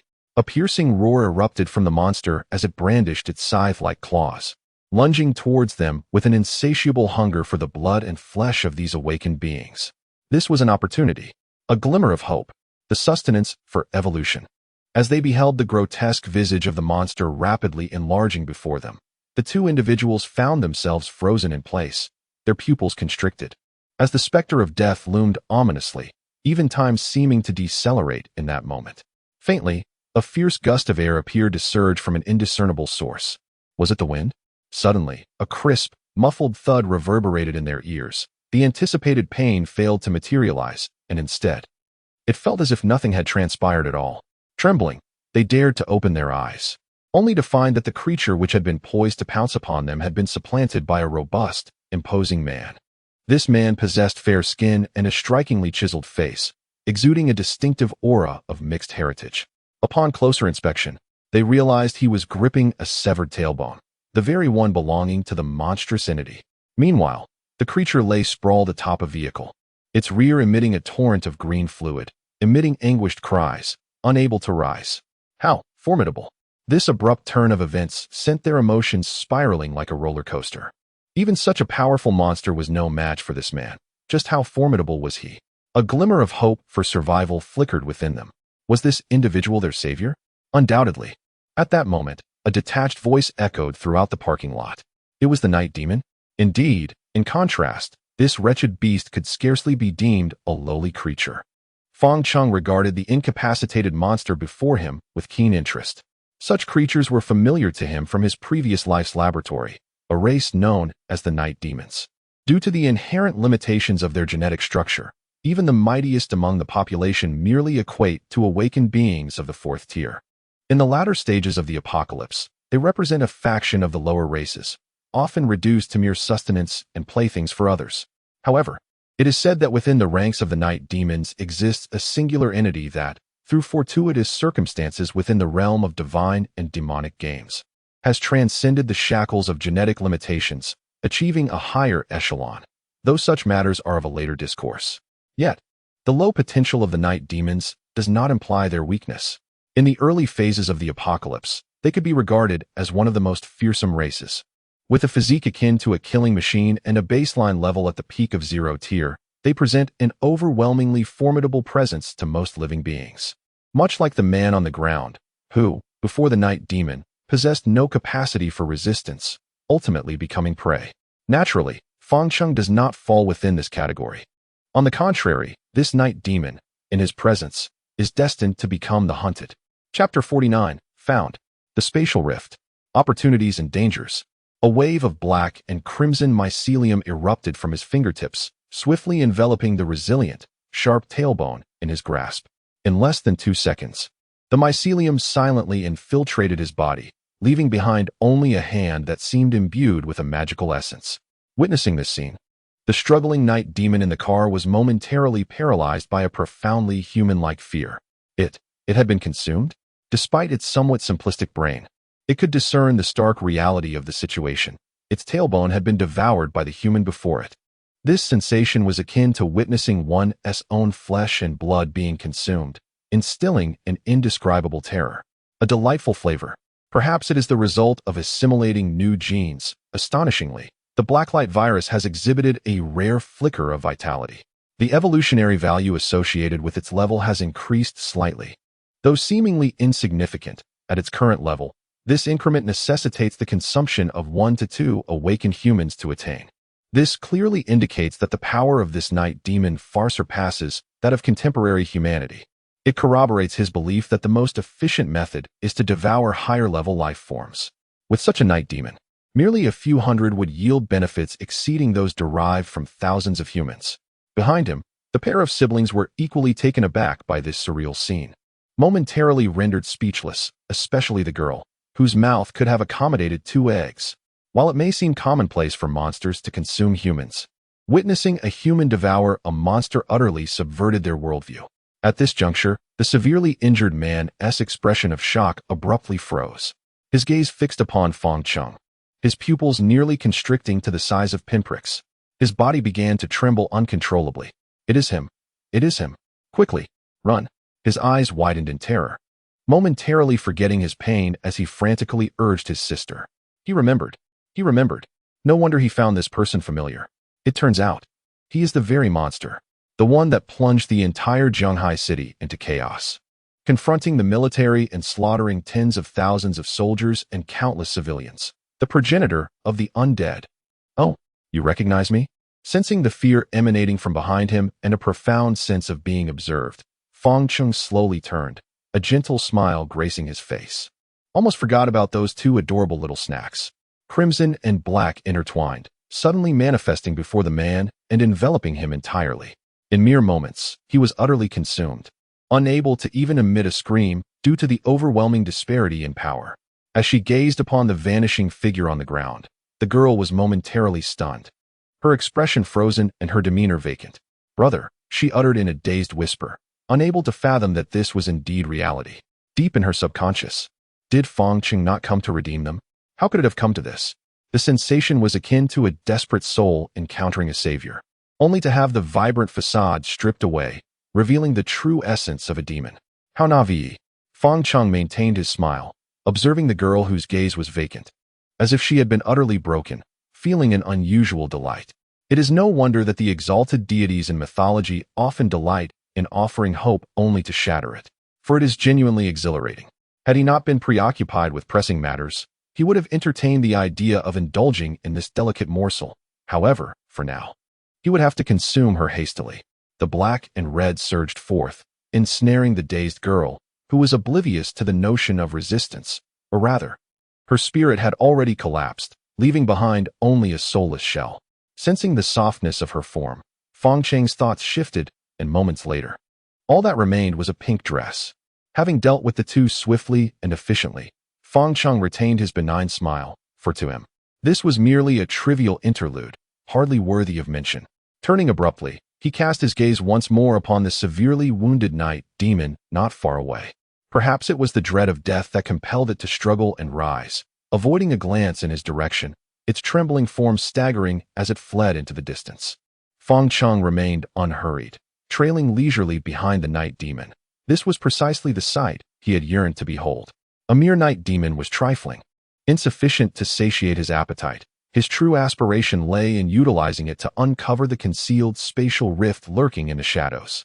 Moments later, Fang Cheng finally halted outside a blind spot formed by a triangular beam in the parking lot. There, a faintly shimmering blue rift, approximately the height of a man, appeared to flicker in and out of visibility. It resembled a delicate blue incision carved into a sheet of pristine white paper, evoking a sense of 3-dimensionality intertwined with ethereal illusion. This, indeed, was the spatial rift Fang Cheng had been relentlessly seeking. He could hardly believe his fortune in discovering it here. A broader smile graced Fang Cheng's face, his eyes brimming with the fervor and avarice akin to a wild man poised to tread upon the vast plains.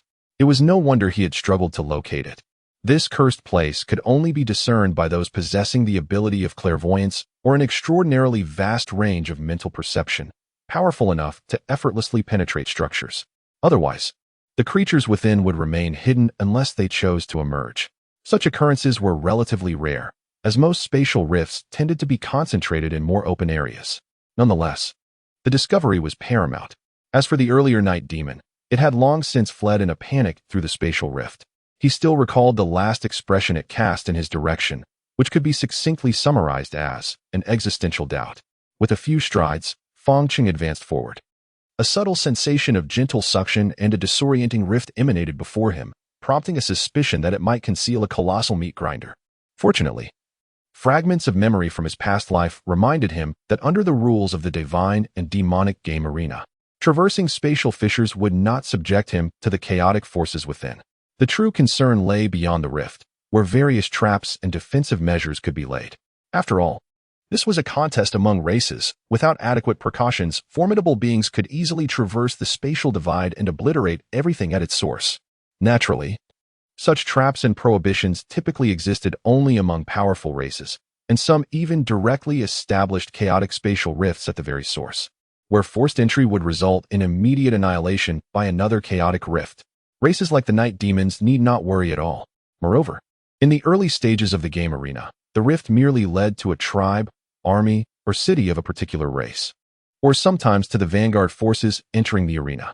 Aside from the need to remain vigilant against the possibility of encountering formidable creatures on the other side, there were no significant dangers to fear. However, according to information from his previous life, almost no one had survived emerging from spatial rifts during the apocalyptic period. After all, even the weakest creatures within were beyond the capacity of individuals from this era to contend with. Alas, Feng Cheng, was an anomaly. The uncertainty remained regarding the level of night demons that might appear. A subtle smile played at the corners of Feng Cheng's mouth, his eyes glinting with cold light. Opportunity invariably accompanies danger and cost. Yet, he was confident in his ability to endure. This was the essence of one of the most formidable viruses. The Blacklight. Chapter 50. The World of Night Demons. It is merely the first day of the apocalypse. Even the foreign beings emerging from the spatial rift possess only limited strength. Yet, one cannot help but ponder the level of the strongest guardian of these night demons. Standing before the rift, Feng Cheng silently contemplated. The night demon that had just escaped from the rift would undoubtedly provoke a reaction from the other side. However, during the early stages of the apocalypse, the number of entities permitted to traverse the spatial rift is quite scant, typically comprising only a few vanguards. Their purpose is to scout, harvest prey, and secure territory for future reinforcements. Now, with that vanguard night demon having fled in haste upon its emergence, a significant response is certainly to follow. Yet, this raises another question. The flow of time differs across worlds. While the disparity is not excessively vast, one will not find a scenario where a day in another realm equates to a year on Blue Star. Time generally flows more slowly in other realms. This allows for ample developmental time for the beings on Blue Star. Hence, it is plausible that it may take several minutes, or even hours, before another night demon emerges from within. Feng Cheng, however, lacked the patience to wait idly. After a brief moment of contemplation, he focused his gaze and gradually approached the spatial rift. Having finally discovered a rift, which is one of the swiftest means for him to gain strength at this stage, he could not afford to let this opportunity slip away. As for danger, within the arena of the game, opportunities coexist with peril. To hesitate due to a hint of danger would inevitably lead to becoming weak. Moreover, he harbored a profound confidence in his survival abilities. If the strongest leader opposite is merely at the first tier, there is truly nothing to fear. Even if he is merely at level 12, representing the initial phase of the first tier, the enhancement of the Blacklight virus enables him to stand proudly among the masses. Even when faced with a second-tier opponent, his attributes remain formidable. After all, the total attribute enhancement from the Blacklight virus at this stage has reached a terrifying 190 points. Unless faced with an exceptionally strong talent, confronting him is not overly challenging. Even against a third-tier adversary, he still possesses the capability to fight back, potentially emerging victorious. Of course, the likelihood of encountering a third-tier opponent at this stage is nearly non-existent. Feng Cheng unleashed his mental detection to its fullest, while simultaneously relaxing his body, ready to enter a combat stance at any moment. He then took a step forward. Whoosh! A powerful suction instantly enveloped him. Suddenly, the scenery before him transformed dramatically. It felt as though he had plunged into a turbulent black river, his vision filled with countless fleeting points of vibrant colors, rendering the surroundings indistinguishable. He could only sense that he was rapidly moving forward. As for his mental detection, it perceived only a hazy expanse. Moments later, a bright light appeared ahead, swallowing him whole. Boom! Feng Cheng landed, his body enveloped in a swirling mass of black and red, an astonishing aura pouring forth from within him. This terrifying presence cloaked the surroundings in a faint red mist. Subsequently, he activated his mental detection, swiftly surveying his surroundings. Before him lay a vast expanse of crimson earth, the light dim, and the sky a bizarre blend of gray and red hues. The air carried an inexplicable, acrid odor, somewhat pungent to the senses. Everything reveals that this is not the Blue Star, He has undeniably entered another realm. Is this the world where the night demon resides? No. It appears to be merely a space fragmented by the game arena. Fangqing looked up. The sky and earth were not boundless. At the horizon, the land was cloaked by a layer of energy resembling glass. Clearly, this was merely a contingent of the night demon entering the game arena, or perhaps a tribe. In gaming terms, it resembled an undeveloped instance space, not a complete portrayal of the night demon realm. Nonetheless, the various environments mirrored those of the night demon world. Within this vast expanse, aside from a distant jungle, everything else lay barren. The gathering place of the night demons must be within that jungle. On the ground, a green trail extended, disappearing into the jungle. This was unmistakably the blood left by the night demon. Fangqing chuckled softly. Perfect, they are gathered together, sparing me the trouble of searching individually. Then, he flickered, transforming into a swift shadow, racing towards the distant jungle. Rustling. Within the woods, it seemed as if a fierce beast was advancing rapidly, crimson smoke swirling like a tornado, sweeping deeper into the jungle. Fangqing sprinted with unparalleled speed. The terrifying force shook the earth, stirring up clouds of dust. Wherever he passed, flora lay shattered. Chaos reigned. Concealment? Disguise? Completely unnecessary. Those are the actions of prey. He, on the other hand, was the hunter come to pursue. In the heart of the jungle, the surrounding trees have been ruthlessly felled, giving rise to a desolate clearing. A multitude of night demons, identical to one another, are orderly congregating in this vacant space, while some are dragging out creatures resembling bison from the depths of the forest. However, these beasts are significantly larger than bison, their bodies marred by gruesome wounds, clearly serving as mere sustenance for the night demons. Not far off stands an imposing structure akin to a wooden cabin, flanked by several smaller cabins, each drawing glances of awe and envy from the other night demons. At that moment, a piercing howl echoed from within the jungle, causing all the night demons to pause in shock. Was that a sound from their kin? Soon, a tailless night demon staggered out from the thicket, its balance severely compromised, resulting in an awkward gait as it emitted sharp cries. The distant ranks erupted into chaos, with some night demons recognizing this unfortunate creature as a vanguard soldier dispatched into the arena of gods and demons. Why had it returned in such a state? According to the high priest's records, this era of the arena was supposed to be the safest for them. Perhaps the commotion was too great. From the nearby cabin emerged a towering figure, a massive night demon standing nearly 4 meters tall. Its body was covered in scales as dark as night, glistening with eerie luminescence, appearing remarkably resilient. Its hands had transformed into razor-sharp claws, and spikes resembling armor adorned its shoulders and knees. The elongated tail swayed casually behind it, the tip adorned with 3 claw-like spikes, leaving no doubt regarding its piercing capability. The legs were bursting with muscle and tendons, exuding a terrifying explosive power. In comparison to an ordinary night demon, it was akin to the disparity between a general and a beggar. Overall, it resembled a construct of armor. Upon its emergence, all night demons bowed their heads and tucked their tails, signifying submission and respect. It was their leader, one of the most valiant generals beneath the king. As it beheld the clumsy and disheveled advance of the vanguard, a flicker of wrath and astonishment flashed in the night demon leader's compound eyes. The night demon clan, only warriors who had perished in battle were worthy. Such a disgraceful retreat was an affront to their kind. Their ferocity and brutality were the primary reasons for their dominion over this world. Yet, it simultaneously filled the leader with profound surprise. The infinite evolution realm had only just opened, and according to the ancestral records passed down through generations, how could it be so perilous that even their vanguard warriors had been reduced to this state? Contemplating this, a surge of fury welled up within. Had it not been for the current phase that barred beings of its caliber from entering the evolution realm, it would have torn apart that creature which had disdained the dignity of the night demon clan. Soon, the vanguard stumbled before it, lifting its head and preparing to speak, only to be met with a swift and lethal glare. Green blood splattered as the vanguard fell, staring in terror at the enraged leader, speechless.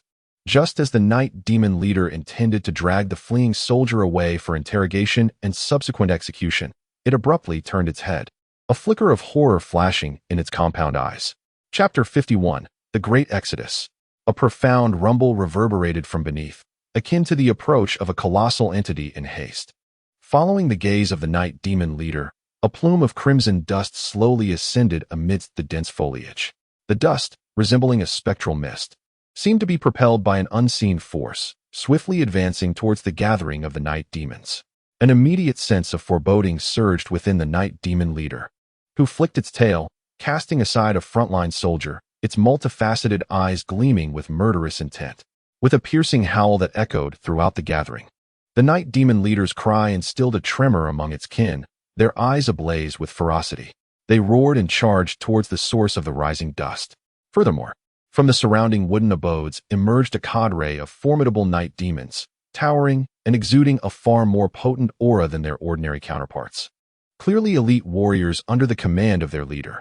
At the sound of its command, the entire assembly of night demons sprang into action, resembling a horde of ruthless machines programmed solely for extermination, surging towards the heart of the jungle.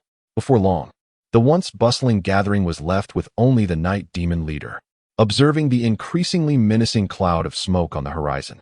Its instinct for battle warned of an impending threat. The identity of the adversary was of little concern. The presence of an enemy simply warranted annihilation. The night demon leader vanished in an instant, leaving behind two enormous craters, a testament to its formidable strength. With a deafening crash, Feng Cheng, in mid-stride, bent his legs slightly and forcefully struck the ground. The terrifying power, akin to that of a colossal elephant, instantaneously crushed the ground, creating two immense craters. His legs sank deep within, and it was only due to inertia that he slid a considerable distance of over 10 meters before finally coming to a halt. How intriguing. Truly, this is the most formidable predator in the early stages of the game. Feng Cheng leisurely emerged from the pit, activating his mental perception, rendering the surrounding circumstances utterly transparent in his mind. Simultaneously, a multitude of night demons, identical to those before, emerged from the woods, their bloodthirsty gazes fixated upon him. Moments later, he found himself surrounded by hundreds of these night demons. Alas, the limitations imposed by their race destined them to be fleeting shadows. Otherwise, with such execution and combat instinct, one could only marvel. As Feng Cheng sensed the murderous intent emanating from his surroundings, he could not help but exclaim in astonishment. Having just detected the enemy's incursion, and with no knowledge of their strength or scale, they were prepared to unleash their full might in a siege. Whether this was recklessness or courage remained uncertain. However, within the arena, the contenders were numerous, each a sovereign in their own world, with every race possessing its unique characteristics. In a previous life, there existed a race that instilled fear and disdain in countless others. Their methods of becoming stronger and engaging in battle were simply hair-raising. Yet, such matters are of little relevance now. Feng Cheng stood firm, completely at ease, as though the hundreds of night demons were nothing more than swine or dogs, devoid of any threat. Indeed, in his perception, most of these ordinary night demons hovered around the pinnacle of the zero tier, with only a scant few barely reaching the first tier. Such combat prowess is akin to a nightmare for humanity. However, for him, it is no different from those who have awakened, stirring not a ripple in his resolve. At this moment, a commotion arose among the surrounding night demons.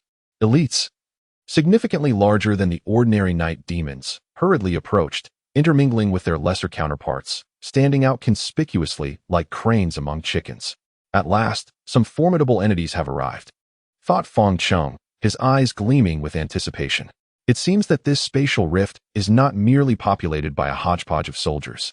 The presence of so many elite night demons implies a powerful leader must be orchestrating them. Regrettably, I lack any detection abilities and must seek an opportunity to acquire such a skill, he murmured to himself.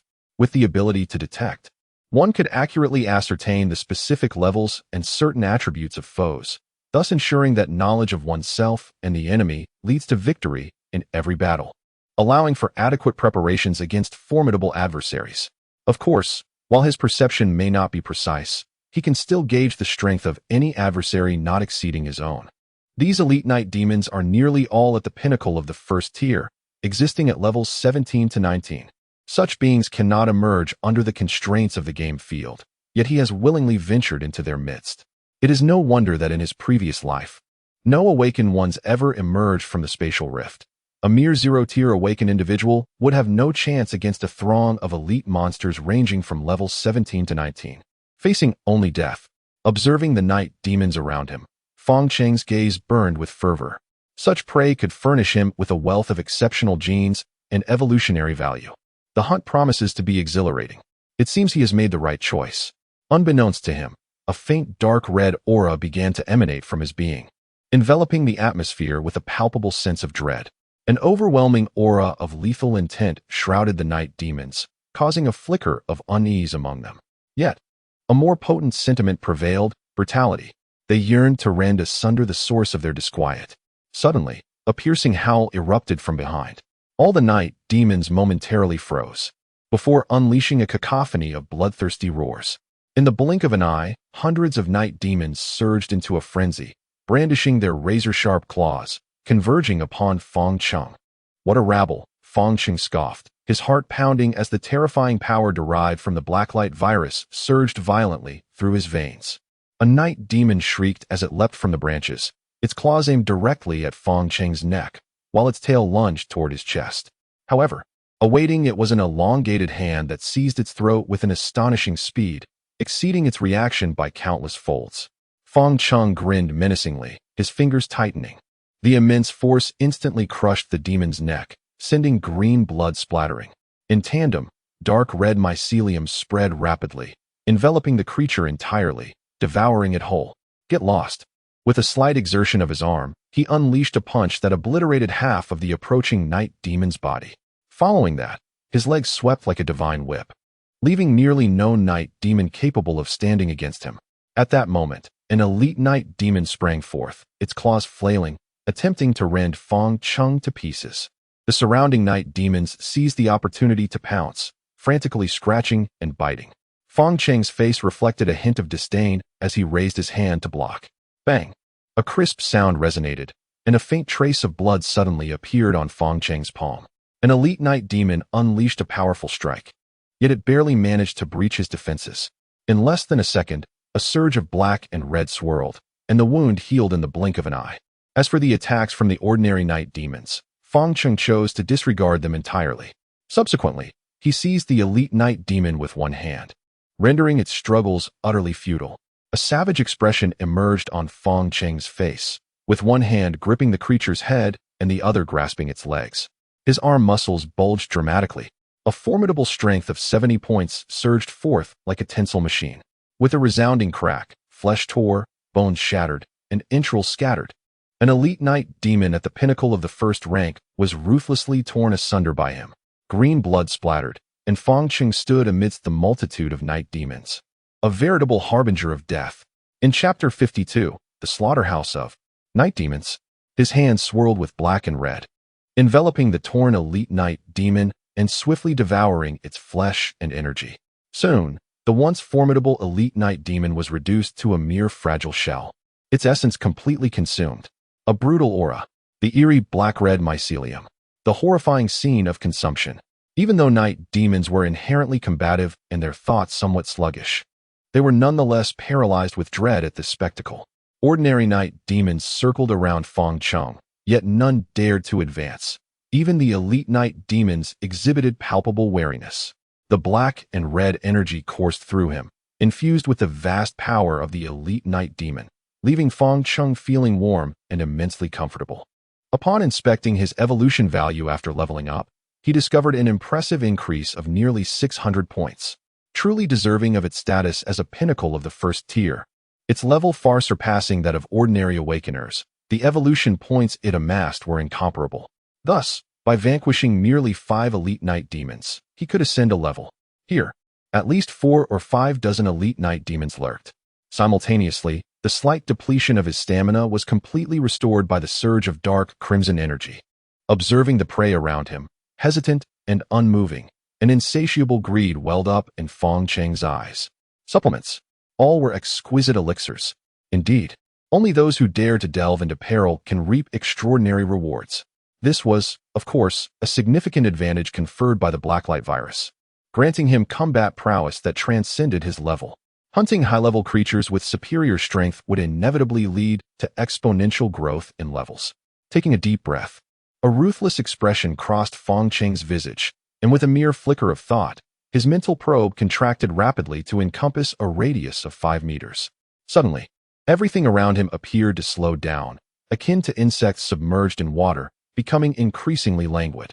His heart thundered as the power of the blacklight coursed through his veins, pervading every sinew. Feng Cheng's entire being trembled, his tall and lithe form expanding dramatically. Muscles bulged with tautness, and the intertwining black and crimson veins grotesquely embedded themselves within his flesh, while his skin gleamed with a metallic black-red luster, resembling a branding iron. He had unleashed his full power. With a splatter of crimson earth, Feng Cheng vanished from his original position. The surrounding night demons stood oblivious, frozen in place. However, the truth was that Feng Cheng's short-range explosive speed had already surpassed the reaction time of these merciless machines. Amidst the flickering shadows of black and crimson, Feng Cheng seized the head of a night demon, his arm exerting tremendous force. With a resounding crack, the explosive energy instantaneously crushed the entire head into his abdomen, rendering it utterly lifeless. The dark crimson essence subsequently surged forth, transforming into sustenance for Feng Cheng. At that moment, the surrounding night demons finally reacted, their multifaceted eyes rapidly whirring as they sought to track Feng Cheng's movements. Yet, Feng Cheng was not merely a colossal creature endowed with speed. His streamlined form surpassed even that of a cheetah in agility. With a remarkable agility attribute of 70, coupled with the modifications bestowed by the Blacklight virus and its formidable combat instincts, he darted through the night demons like a swift blade. Each flicker of blacklight signified the demise of yet another night demon consumed by him. Even ordinary night demons, despite their attempts to attack, could only grasp at a fleeting shadow. Only the elite night demons, with their four-dimensional attributes exceeding 30 and enhanced special traits bolstered by their developed innate abilities, could barely keep pace with Feng Cheng's velocity. However, forming a coordinated assault was nearly impossible. As for one-on-one confrontations, with a disparity in attributes as vast as a factor of 2, the difference was akin to that between a semi-trailer and a spicy fish head dish. The latter, even if smashed into a puddle of iron, could not contend with the former. Ha! This is my slaughterhouse. Humanity too. You as well. All the myriad races of the cosmos. All of you. His maniacal laughter echoed through the forest, freely permeating this realm. Dominant, brutal, fierce, powerful. Feng Cheng, enveloped in black and crimson, grew ever more invigorated with each kill. The blacklight virus within him became increasingly active as a torrent of night demon genes surged into his being. Let his blood nearly boil. At this very moment, he felt as if the entire realm of gods and demons had transformed into his exclusive evolution game. How could it be that until now they remained so feeble? Humans, mutant beasts, night demons, not a single formidable opponent in sight. Could it be that even the so-called gods and demons are merely this mediocre? The green blood saturated this crimson earth, and his levels surged rapidly. On the battlefield, the once numerous ordinary night demons had dwindled from hundreds to a mere handful of nearly 100. Even the elite night demons had suffered catastrophic losses, more than half perishing. This world, which should have been the native realm of the night demons, had bizarrely morphed into a slaughterhouse for them. Were another traveler to witness this scene, their eyes would surely bulge in disbelief. This was the very first day of the apocalypse. The first day, dear heavens. Even if one were to grow by consuming experience packs, would one truly be this formidable? To slay the night demons, who in the early stages would have been considered formidable foes even when nearing the first tier, with such ease was utterly without reason. Could it be the manifestation of some bored god or demon? Yet, that too would have long been expelled from the game realm. After allocating the attribute points gained from leveling up to strength and agility, his aura surged significantly. Compared to the tragic plight of the night demons, he was on an entirely different plane. Were you here simply to feast at a buffet? Do the night demons not care for their dignity? Hiss! At that moment, a piercing shriek echoed from behind, enveloping the scene. Feng Cheng paused momentarily, finally halting the relentless slaughter. Seizing this opportunity, the surrounding night demons hastily retreated, leaving behind a scene of utter devastation. Within a radius of 100 meters, the ground appeared as though it had been struck by a missile, upheaved multiple times. The towering trees bore the marks of violent destruction, with some even having been gruesomely shattered by an overwhelming force. Ah, now you comprehend? Feng Cheng gazed into the depths of the jungle, where the source of the sound was unmistakably revealed. The mightiest of the night demon tribe, their chieftain, was poised to attack. Clearly, the adversary had sensed his formidable strength from the outset and sought to exhaust his stamina with these hapless minions. Little did they anticipate that Fang Cheng would only grow stronger with each encounter. He displayed no signs of fatigue. Instead, his aura continued to surge. Upon witnessing this, the Night Demon Chieftain swiftly halted the reckless advance of his subordinates. If this continued, not only would they perish in vain, but they would inadvertently empower their foe. Whoosh! The forest rustled. A shadow leaped forth from the thicket, resembling a dark satellite, hurtling toward Fang Cheng's position with alarming speed. Rolling. A fierce glint flashed in Fang Cheng's eyes, showing no intent to evade. Clenching his right fist, he rapidly harnessed surging power, then unleashed a devastating punch. Chapter 53. The Night Demon Chieftain.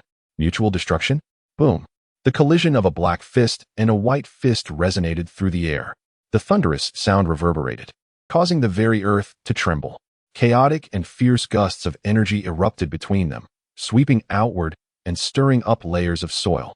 As for Fang Cheng, half of his legs sank into the ground, visible cracks spreading around him. Yet, his arm remained steadfast, not yielding in the slightest. Get away! With a powerful roar, Fang Cheng summoned strength from his legs, twisting his arm fiercely. An obscure force instantaneously propelled the Night Demon leader backward. To his astonishment, he encountered a foe of such caliber. Fang Cheng lifted his foot, feeling a slight numbness in his arm, but in less than half a second, he restored his full vigor. Gazing at the towering 4-meter Night Demon leader before him, resembling a suit of armor, an inexplicable thrill crept across Fang Cheng's face. It was as if he had laid eyes upon a rare delicacy, yearning to savor it immediately. A Night Demon on the verge of reaching the 3rd tier.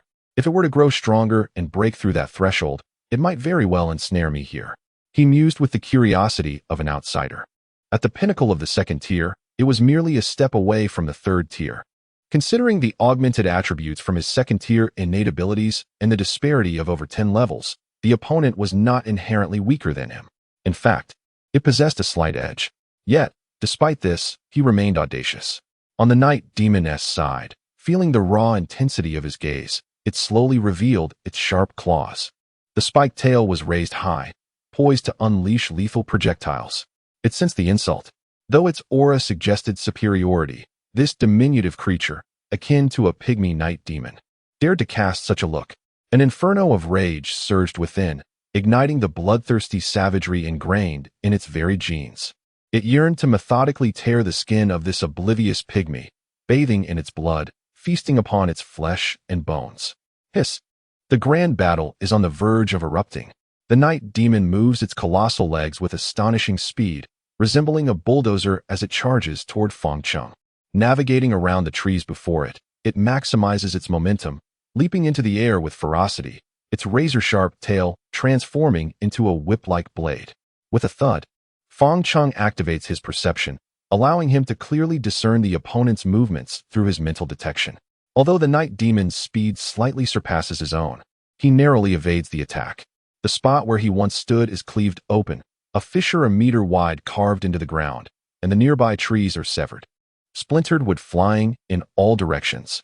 Fang Cheng twists his body midair, seizing the opportunity while the night demon is momentarily off balance, delivering a precise spinning kick to its head. With a resounding impact, even the night demon leader is sent hurtling away, rotating in the air before crashing to the ground. In just one strike, subtle cracks appear on the armor encasing its head, indicating that it is not so easily able to withstand such force. It has indeed blocked the attack. To Fang Cheng's delight, this is the first creature that has genuinely withstood one of his blows.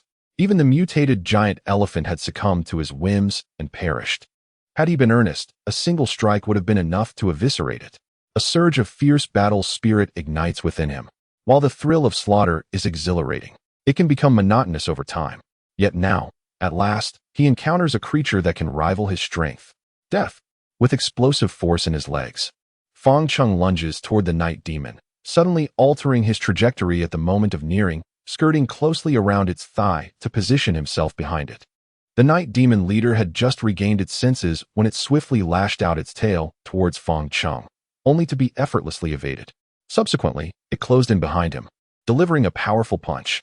The sheer force caused the Night Demon leader's multifaceted eyes to fill with blood, staggering it forward for several steps, nearly causing it to fall.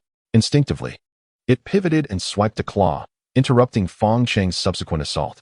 Glaring at the diminutive creature before it, the Night Demon leader's murderous intent surged. Yet it was also filled with trepidation. Nonetheless, the Night Demon clan harbors no fear of battle. With a resounding howl directed skyward, the sound seemed to harbor an eerie enchantment, momentarily clouding Fong Cheng's mental perception and inducing a wave of dizziness in his mind. At that moment, a refreshing current surged from the depths of his consciousness, dispelling the disorientation. It was evidently his innate ability manifesting. Remarkably, the Night Demon leader possessed a means of mental assault. Moreover, after its prolonged howl, a faint crimson hue enveloped its originally pitch-black scales, enhancing its formidable presence. Explosive growth? Fong Cheng raised an eyebrow in mild astonishment. Yet at that instant, the Night Demon leader had vanished. A siren of alarm blared within Fong Cheng's mind. Through his mental probing, he realized that the Night Demon leader had inexplicably appeared at his side. Just as he prepared to defend himself, he felt a sharp pain in his waist. In the next moment, he was sent flying, crashing through two large trees before finally coming to a halt. Coughing, he slowly rose, unable to suppress a series of coughs, spitting out a mouthful of blood, an indication of internal injury. Glancing at his waist, he discovered that his once proud defenses had been ruthlessly torn asunder. One could almost glimpse the writhing entrails within. The speed was astonishing, at least twice as fast as before. Clutching his wound, Fong Cheng's expression remained unchanged. Such injuries, capable of incapacitating the vast majority of creatures or even costing half a life, barely caused a ripple in his demeanor. A torrent of black and crimson surged forth, as countless mycelia akin to nanorobots enveloped the wound, swiftly mending his injuries. 3 seconds later, the ghastly gash at his side reverted to its original state. The searing pain in his innards vanished without a trace. At that moment, the Night Demon leader launched another assault. Fong Cheng's gaze sharpened.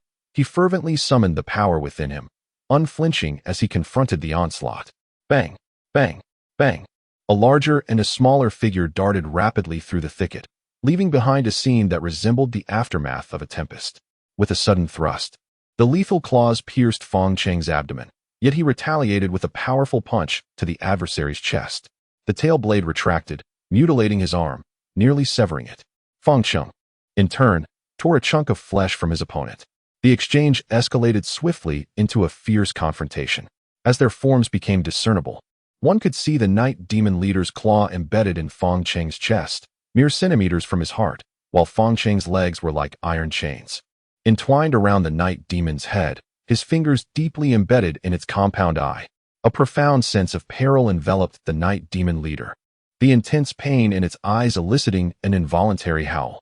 At last, the two separated, both drenched in blood, their bodies marred by numerous wounds, each bearing no less than 5 life-threatening injuries. A large gaping wound had appeared on Fong Cheng's chest, with his heart faintly visible beside it.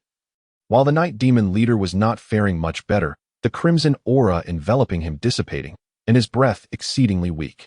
It seemed they were destined for mutual destruction. Yet, Fong Cheng was laughing, a hearty, uninhibited laughter. Such a battle was intoxicating to him. As for his injuries, the regenerative capabilities of the Blacklight virus were no trivial matter. Chapter 54, Siege.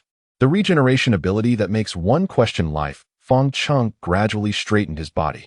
At the wound, a dense network of mycelium spread and entwined, almost as if it possessed a consciousness of its own, mending the ghastly, fatal injuries. 3 seconds elapsed, and the mortal wounds on his chest, side, and neck had healed by half. At the very least, they no longer appeared so terrifying. The slightly deformed bones of his hands and legs were also gradually returning to their original state under the influence of the Blacklight. Hiss!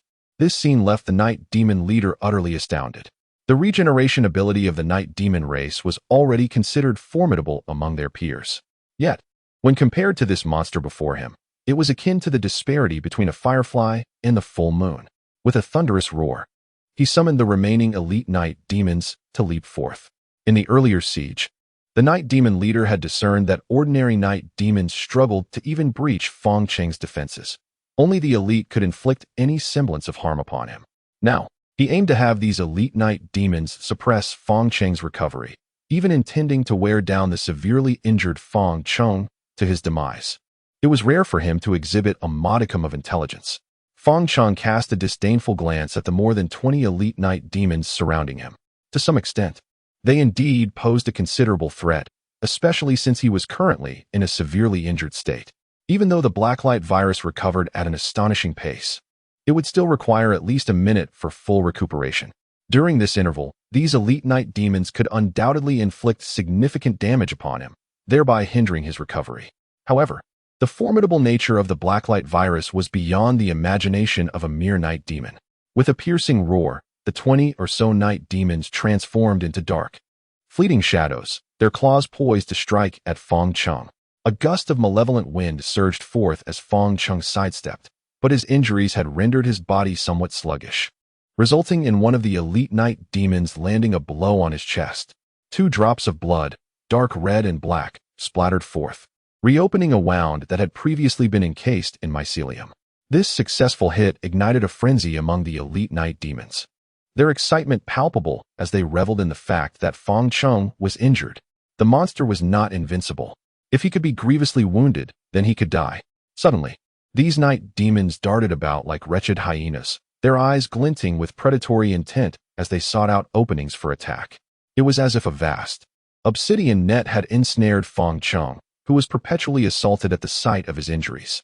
Fong Cheng's brow furrowed slightly, a sensation akin to striking a fist against cotton enveloping him. These night demons refused to engage him head-on, opting instead for hit-and-run tactics. Meanwhile, in the distance, the night demon leader bore wounds that were arguably more severe than his own, yet it remained uncertain whether any hidden trump cards lay in wait. In an instant, the situation became subtly precarious. Due to his severe injuries, both his physical speed and reaction time were significantly impaired. Although he could sense the attacks and believed he could deflect them, the reality fell short, leaving him particularly vexed. A mere swarm of insignificant vermin. As he spoke, a new wound appeared on his arm. Fong Cheng's eyes glinted with a crimson ferocity as he took a deep breath, his senses contracting to an almost razor-sharp acuity. Thump, thump. His heart pulsed, gradually slowing, while everything around him seemed to decelerate. A shadowy demon lunged before him, swiftly tearing the skin on his leg with its tail. He remained motionless, not even attempting to evade. Another shadowy demon struck him from behind with its sharp claws, leaving yet another trace of blood. Still, Fong Cheng did not stir.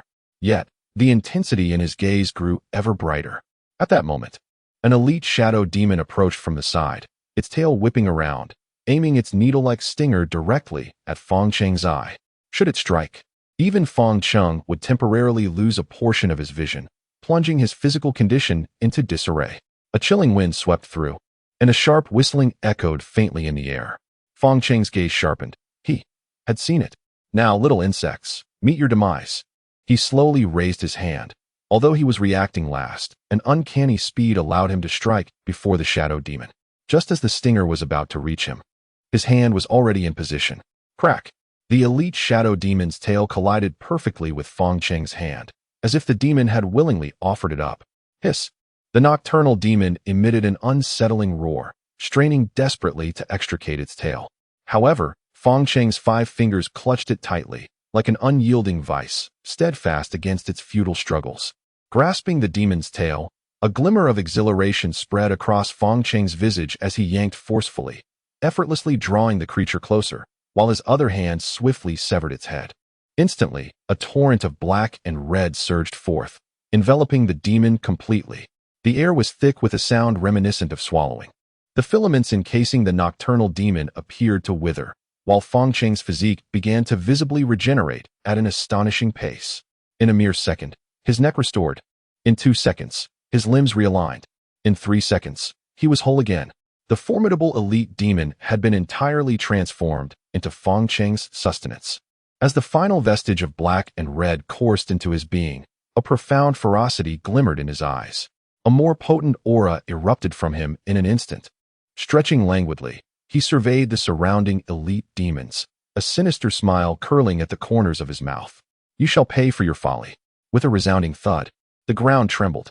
His leg muscles bulged like those of a grasshopper, each fiber distinctly defined, the robust tendons resembling a mighty bow, and the ligaments and veins sprang forth like resilient springs, like a volcano poised to erupt, unleashing a terrifying force. An elite demon, having approached him with intentions of repeating its earlier assault, was effortlessly ensnared, receiving a devastating punch to its midsection, flesh and blood exploding. Its stark white spine became vividly apparent. The black and red writhed, and soon, this demon too was converted into Fong Cheng's nourishment. Until now, all the elite night demons have finally realized, their compound eyes filled with apprehension and disbelief. How could it be? Restored? How is this possible? They have witnessed creatures that consume flesh to heal injuries and regain life. In fact, they possess similar abilities themselves. Yet, at most, they merely accelerate recovery. How could there be such a grotesque phenomenon where one devours and instantaneously restores everything? Is there no sense of justice left? Could it be an immortal being? Regaining the upper hand, Fong Cheng felt an overwhelming sense of satisfaction. This is the Blacklight virus. No matter how much he is besieged, to him, it is merely a buffet. As long as he is not struck down in a single blow, the ability to consume and recover will provide him with countless opportunities. This ability is not inferior to Zhou Shouqing's death substitution ability, is it? Of course, if he were to possess a similar death substitution ability, he would become even more deranged. With an already abnormal recovery capability, coupled with 3 chances to substitute death, an amusing scenario may unfold during combat with his foes. After relentless attempts to kill him, should they finally succeed, they would be horrified to discover he has risen once more. Such a stark contrast would be enough to plunge one into despair, completely extinguishing any will to fight. And now, even this mere recovery ability has already led all-night demons to question their existence. Chapter 55, Recruitment. Surrounding Fong Cheng, should they succeed, there would be no consequence. However, should they fail, they would pay a price, a singularly painful price. That is death. The Ghost Squad has proven this with the lives of all its members. The Public Security Bureau sacrificed 1/3 of its personnel. The military of Xia country has even expended tens of thousands of bodies. And now, it is the night demon's turn to bear this cost. Bang, bang, bang. Fong Cheng moved like a specter, weaving through the dense jungle. With each disappearance, a splendid burst of green fireworks erupted from the ground. Soon after, a swirling net of dark red engulfed this dazzling display, devouring it entirely. Accompanied by the sounds of violent explosions, the elite night demons that had been besieging Fong Cheng swiftly fell. In the blink of an eye, half of the night demons had met their demise at his hands. A chilling wail echoed through the air as one night demon, overwhelmed by an immense sense of terror, suppressed its innate combat instincts and fled frantically into the distance. Yet, Fong Cheng had no intention of sparing these night demons. He pursued them relentlessly, exterminating and consuming each one. Such mere prey could not defy their master's will to escape unbidden. As the final green firework detonated, Fong Cheng finally halted his relentless hunt. Standing still, he surveyed his surroundings. Within a radius of several hundred meters, not a single patch of unscathed ground remained. It resembled a site ravaged by successive missile strikes. The scene both bloody and brutal. Apart from Fong Cheng, no other creature remained, were it not for the remnants of flesh and blood scattered across the ground, which bore witness to the night demon's existence. One might have thought this was Fong Cheng's private garden. In truth, the difference was minimal. It was merely a distinction between a garden and an all-you-can-eat buffet. Thus, all the night demons in this space had been reduced to nourishment for Fong Cheng, stripped of their qualifications for evolution and survival. Such is the fate of the weak, destined to endure the exploitation and oppression of the strong. Fong Cheng gently closed his eyes, reveling in the surging black light virus within him and the boundless, terrifying power coursing through his veins, his spirit soaring with delight. As the thoughts stirred, an interface materialized before him. Name, Fong Cheng Soul Binding. Origin of Evolution Faction. Zombie Level, 15, 3,782 6,000. Talent, Resilient Consciousness, Mental Detection. Strength, 73, 50. Agility, 73, 50. Constitution, 64, 50. Spirit, 58, 40. Wealth, 24 gold. 36 silver, 84 copper. After a bout of hunting, his levels surged by 3. The 9 attribute points acquired were allocated to strength, agility, and constitution, significantly enhancing his overall prowess. Furthermore, his wealth multiplied several times. The gains from this battle were astonishing. It is worth noting that this was merely the first day of the apocalypse. Feng Cheng's level had not only surpassed the first tier, but he was also nearing the second tier. Among humans, even the most formidable beings of his past life would struggle to reach such heights.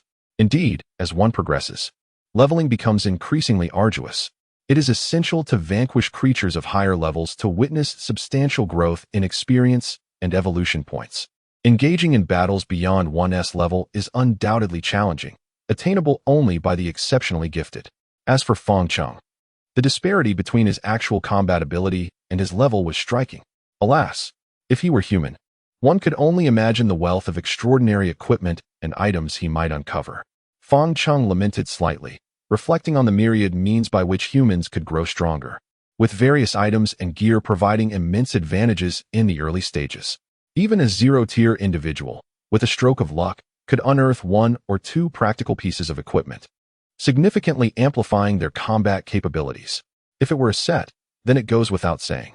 On some level, humanity can be considered the protagonist of this evolutionary game. Of course, the zombies possess their own advantages, namely their ability to absorb the unique evolutionary energy present in the game environment. In other words, they can grow stronger even while lying down. This also signifies that during the early days of the apocalypse, if any human succumbs to their inner fears, they will miss the opportune moment to hunt zombies easily and secure their survival, leading to an inevitable and dismal fate. With a slight shake of his head, Feng Cheng remained unconcerned. After all, equipment is merely an external force. He places greater faith in his own strength. One day, when the Blacklight virus fully integrates, he will possess claws more formidable than any weapon, a body more resilient than any defense, and an absolute power more effective than any item. At that moment, he will be able to look down upon everything. With this thought, a deep, cold light flickered in Feng Cheng's eyes. After a period of devouring, the Blacklight virus was nearly at the boiling point, only a short distance away from further integration and evolution. As for that, with the genes of the Night Demon Leader, it should suffice. Feng Cheng gazed into the distance. The Night Demon Leader had silently fled the moment it sensed something was amiss. One had fully recovered, while the other was in a shattered state, on the brink of death. Even the blind would know how this outcome would unfold. It was destined to meet the same fate as the other night demons, to be vanquished and consumed by Feng Cheng. Flee. Huh. Feng Cheng let out a sinister laugh and swiftly darted forward. This space was not even 1/10 the size of Zhanghai City, and the presence of that night demon was as evident as a lighthouse. How could it possibly escape his pursuit? Moments later, Feng Cheng had already appeared in the clearing where the night demons congregated. Indeed, it was a strategic military stronghold. It seemed that the myriad races of the heavens had long been aware of the impending arrival of the divine and demonic gaming arena. Yet, it remained unclear what role the indigenous beings of Blue Star would play in their eyes. He pondered quietly. The divine and demonic gaming arena must undoubtedly conceal numerous secrets. But he was not in a hurry to uncover them. As long as one possesses sufficient strength, all truths will eventually manifest before one's eyes. Surveying the gathering place, it was certain that many night demons had congregated here before. Now, however, they had undoubtedly become sustenance for him. Sensing the aura, Feng Cheng promptly pinpointed the largest wooden house at the center. In that moment, bang! With a powerful kick, the wooden door exploded into splinters. Countless fragments shot forth, their force rivaling that of bullets, creating various breaches in the surrounding walls.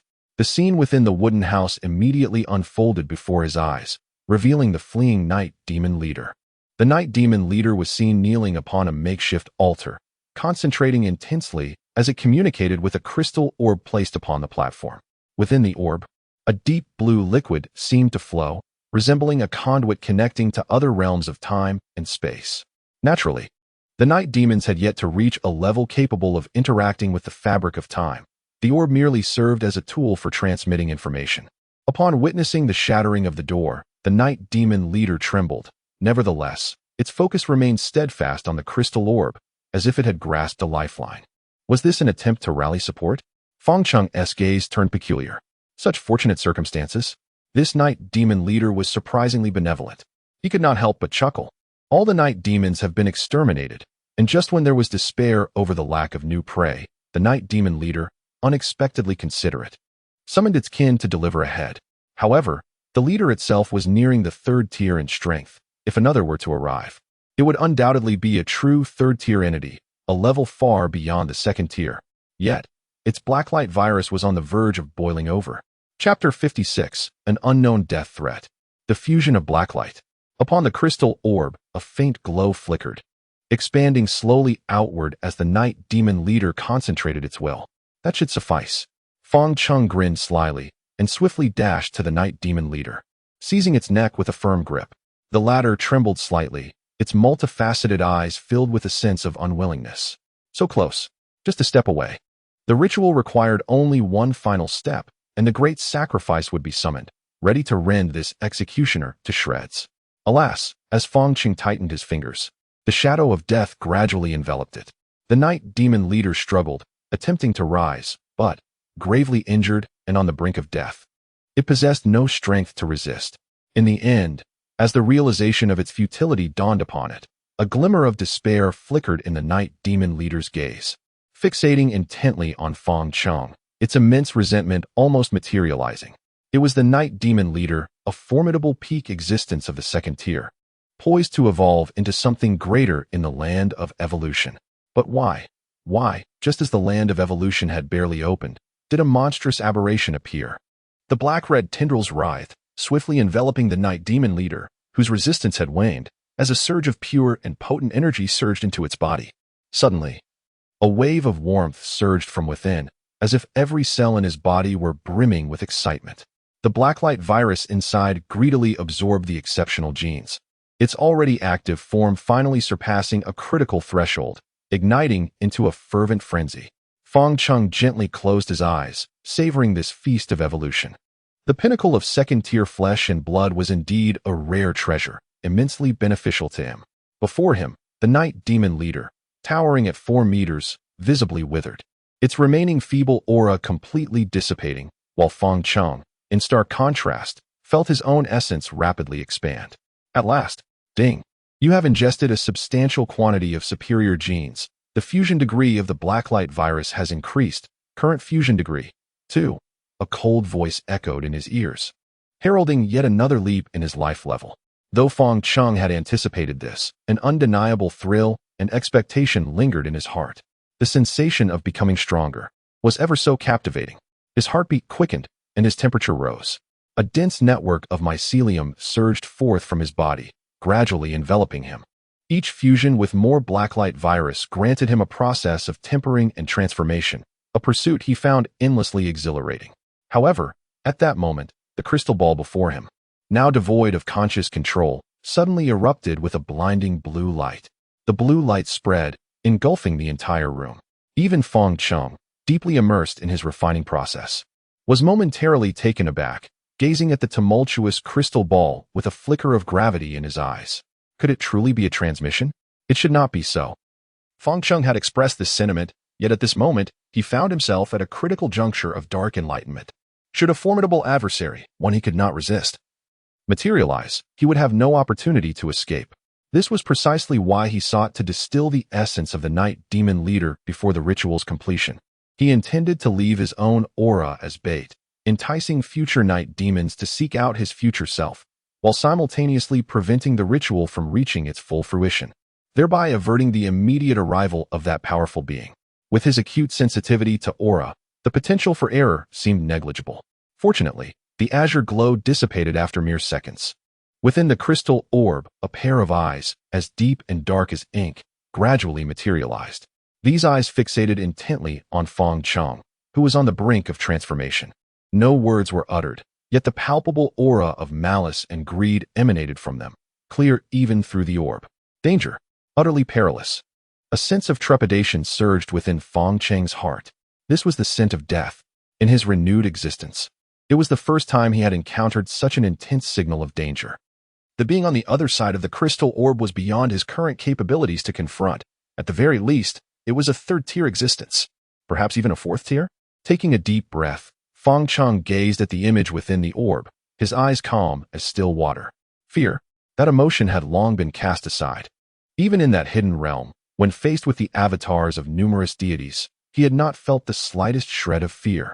On the contrary, This overwhelming sense of danger invigorated him, igniting within him a fervent excitement and anticipation. To obliterate and consume such an entity surely, it would be an exquisite experience. A glimmer of greed flickered in Fong Cheng's eyes, akin to a predator surveying a sumptuous prey. His aggressive gaze possessed an unparalleled intensity. I shall find you. After a prolonged moment, a wave of psychic resonance emanated from the crystal ball. Despite the language barrier, the essence of the conveyed information was unmistakable. In the next instant, those eyes gradually vanished, followed by a sharp crack. The crystal ball shattered into countless fine fissures, rendering it useless. Fong Cheng chuckled softly, a trace of disdain gracing his features. It was evident that his essence had been marked by the other party. Once the spatial rift widened, he could utilize certain tools to effortlessly pinpoint their location through the captured trace of his aura. Yet, by the time the rift permitted the entrance of beings of the third or even fourth tier, an indeterminate amount of time would have elapsed. With the Blacklight virus coursing through him, his strength fluctuated daily. By that juncture, he would be unaware of his own power. Unless Fong Cheng discovered a spatial rift leading to the stronghold of the Night Demon clan and willingly traversed it, a direct encounter within the near future was implausible. The last vestiges of danger dissipated from the air. The seething Blacklight virus cocooned Fong Cheng, initiating yet another metamorphosis and transformation. A multitude of superior genes gradually integrated into his being, while the flawed genetic remnants were largely expelled. The consumption of the Night Demon clan within the entire space yielded not merely evolutionary value, but also boundless energy.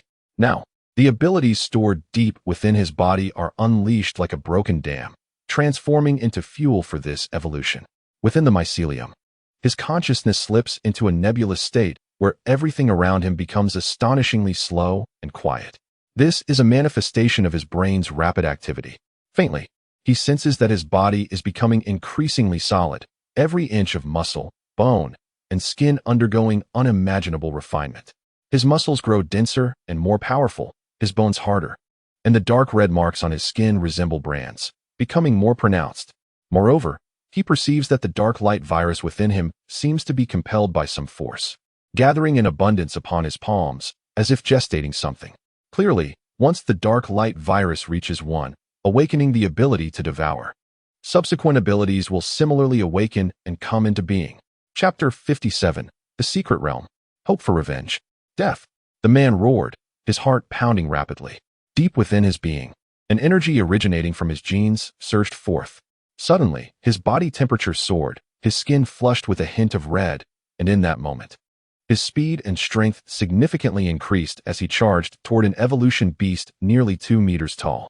The sudden acceleration caught the evolved canine off guard, as he struck it with a powerful punch to its flank. Despite its formidable defensive capabilities, it staggered and let out a howl before collapsing to the ground. Seizing the opportunity, the man swiftly drew a lengthy military knife from his waist, leaping up to stomp fiercely on the beast's head, thwarting its attempt to rise. With a swift and precise motion, he reversed his grip on the knife and plunged it into the eye of the mutated beast. The eye burst, unleashing a foul spray of blood mingled with viscous fluids. The elongated blade penetrated through the eye socket, embedding itself deep within the creature's brain. A deafening roar erupted as the beast, racked with excruciating pain and the specter of death looming over it, thrashed violently, flinging the man away. He collided with a signpost in the alley, gasping for breath as he struggled to regain his composure, taking a moment to rise unsteadily to his feet. Fortunately, the mutated beast, having sustained such a grievous blow, had nearly lost its capacity to attack. After a brief struggle, it collapsed lifelessly to the ground. Nevertheless, the man's expression remained taut, ever vigilant of the colossal creature before him. After what felt like an eternity, a chilling voice whispered in his ear, allowing him to finally exhale in relief. He had narrowly avoided catastrophe. To his astonishment, it had been a level 7 mutated beast. No wonder it had posed such a formidable challenge. Yet, where danger lurked, opportunities often followed. As he surveyed the game interface's notifications, excitement flickered across his face before he quickly masked it. Once he had allocated the attribute points from his level up, he turned his gaze to the ground littered with currency and equipment spilled from the defeated beast. Swiftly gathering every item, he departed the scene. The skirmish had been brief, yet the commotion was significant enough to attract a horde of zombies and other creatures. Earlier, he had encountered a grotesque monster, covered in scales and resembling an alien being. Even from a distance, the creature's menacing combat prowess was palpable. Fortunately, at that moment, the monstrous creature was preoccupied with hunting a particularly unique zombie. Otherwise, his journey of evolution would have likely met an untimely end. Retreating to a secluded alleyway, he cautiously retrieved equipment from the diminutive spatial backpack provided by the game. The evolution beast had yielded a pair of gauntlets, emanating a faint silver glow, exuding an aura of formidable strength. Not only did they offer excellent defense for his hands, but they also bestowed additional attributes, augmenting his attacks by an impressive 20%, truly a rare and exceptional find. As he swiftly donned the gauntlets, an extraordinary power surged through him, palpable and potent. Wu Qianjun felt a surge of elation. With this equipment, combined with his innate talent for short-term overclocking, his combat prowess would be significantly enhanced, and his ascent to greater strength would undoubtedly accelerate. However, this exhilaration was fleeting, dissipating within mere minutes. For that terrifying figure once again involuntarily surfaced in his mind. Powerful, ruthless, cruel, invincible, so formidable that it inspired despair, even in his current state. Facing the aberrant creature that had relentlessly pursued an army of over 100,000, he felt as insignificant as an ant. He possessed enough self-awareness to recognize this. Moreover, it had only been 3 days since the game's arrival, and he had already reached level 6. What of his adversary? What prowess had been acquired in those 3 days? How many lives had been extinguished? The thought was too daunting to contemplate. The distance to vengeance remained vast and insurmountable. After a brief respite, he rose once more, prepared to re-engage in the hunt for zombies. Just then, at the alley's end, an unusual wave of energy suddenly surged forth. Wu Qianjun suddenly turned his head. Upon closer inspection, he beheld a luminous azure circular portal that flickered incessantly. Within the portal lay nothingness, yet it emanated an inexplicable sensation. It seemed that passing through it would transport him to another realm, a place that had never graced the azure planet. Ding! Secret realm entrance discovered. At that moment, a notification resonated in his mind. Wu Qianjun was taken aback. A secret realm? His mind raced with a flurry of questions. Although he was a soldier, he was not a reclusive hermit. He understood the implications of a secret realm. Much like a dungeon in a game, it was imbued with a myriad of treasures and benefits, yet it equally harbored countless perils. Should he venture forth, or refrain? His gaze fixated on the portal, his eyes trembling slightly. In truth, the moment realization dawned upon him, he had already arrived at a conclusion. To surpass that monstrous entity, to avenge his superior and countless comrades, he must enter this secret realm. Not only must he enter, but he must also prevail. Only then could he gradually redress the balance and strive to bridge the vast chasm that lay before him. Taking a deep breath, Wu Qianjun shed his tattered green military uniform and donned a fresh, loose-fitting outfit. He meticulously folded his military attire and stored it within his spatial pocket. In truth, from the moment the game realm descended and half of his brothers transformed into the undead, he understood clearly. The concept of nationhood would cease to exist on the Azure planet. All laws and rules would be redefined. This was an inevitability beyond anyone's control. As the game realm had proclaimed, everything would be reshuffled. Thus, from this moment forth, he shall irrevocably sever ties with his former identity. Even in death, he shall not be recognized as a soldier. The military of the Summer Nation should no longer shed blood. Having accomplished this, he resolutely strides toward the secret realm, in search of the opportunities concealed within the crisis. Meanwhile, the entirety of the blue planet witnesses the emergence of similar secret realms, perhaps due to the nascent state of sentience. Neither the zombies nor the evolved beasts are aware of the existence of these realms, remaining oblivious even when they lie before them. Only humanity possesses the ability to perceive the appearance of these secret realms. In an instant, numerous extraordinary awakened individuals among humans venture into them, as for morality and virtue. In this apocalyptic era, who truly cares about such things? On the blue planet, the ocean stretches endlessly, waves crashing in deep blue hues tinged with black, evoking a profound sense of insignificance from the depths of one's soul. Beneath the monstrous waves, massive shadows occasionally glide ominously, exuding a terrifying aura, as if mythological behemoths are awakening, occasionally stirring up waves of dread, capable of capsizing even the grandest vessels. Should anyone witness this spectacle, they would likely be gripped by an overwhelming tension, perhaps even succumbing to shock-induced death. Suddenly, upon the ocean's surface, a potent force of spatial energy materializes. Before one's eyes, a colossal entrance to a secret realm, measuring 10 meters in diameter, gradually manifests, radiating a distinctive aura. The moment the secret realm emerges, the entire sea seems to fall into silence. Yet, in the next instant, a resonant and prolonged roar echoes, causing the surface of the water to tremble. Reminiscent of an impending tsunami. From the depths beneath, a gargantuan entity ascends skyward, enveloped in ominous clouds that shroud it from view, rendering its form indistinguishable. Accompanied by countless flickering bolts of lightning, it resembles an ancient demon god. Before long, a colossal entity, shrouded in ominous clouds, plunged into the secret realm. The sky promptly regained its tranquility. Chapter 58, Awakening. Clawform. The wooden cabin felt as though it had transformed into an incinerator. A terrifying heat enveloped the confined space. Copious amounts of water vapor evaporated, manifesting as wisps of white smoke that danced within the cabin. Had the materials of the cabin not differed fundamentally from the trees of Blue Star, it might have been ignited by this dreadful temperature long ago. Amidst the white smoke, the black-red orb gradually diminished, coalescing towards its core. After a brief moment, all traces of black-red vanished, revealing Feng Cheng's figure at last. His skin appeared as if scorched to a deep crimson, resembling a shrimp freshly pulled from boiling water, still emanating a substantial amount of steam. At last, has it come to an end?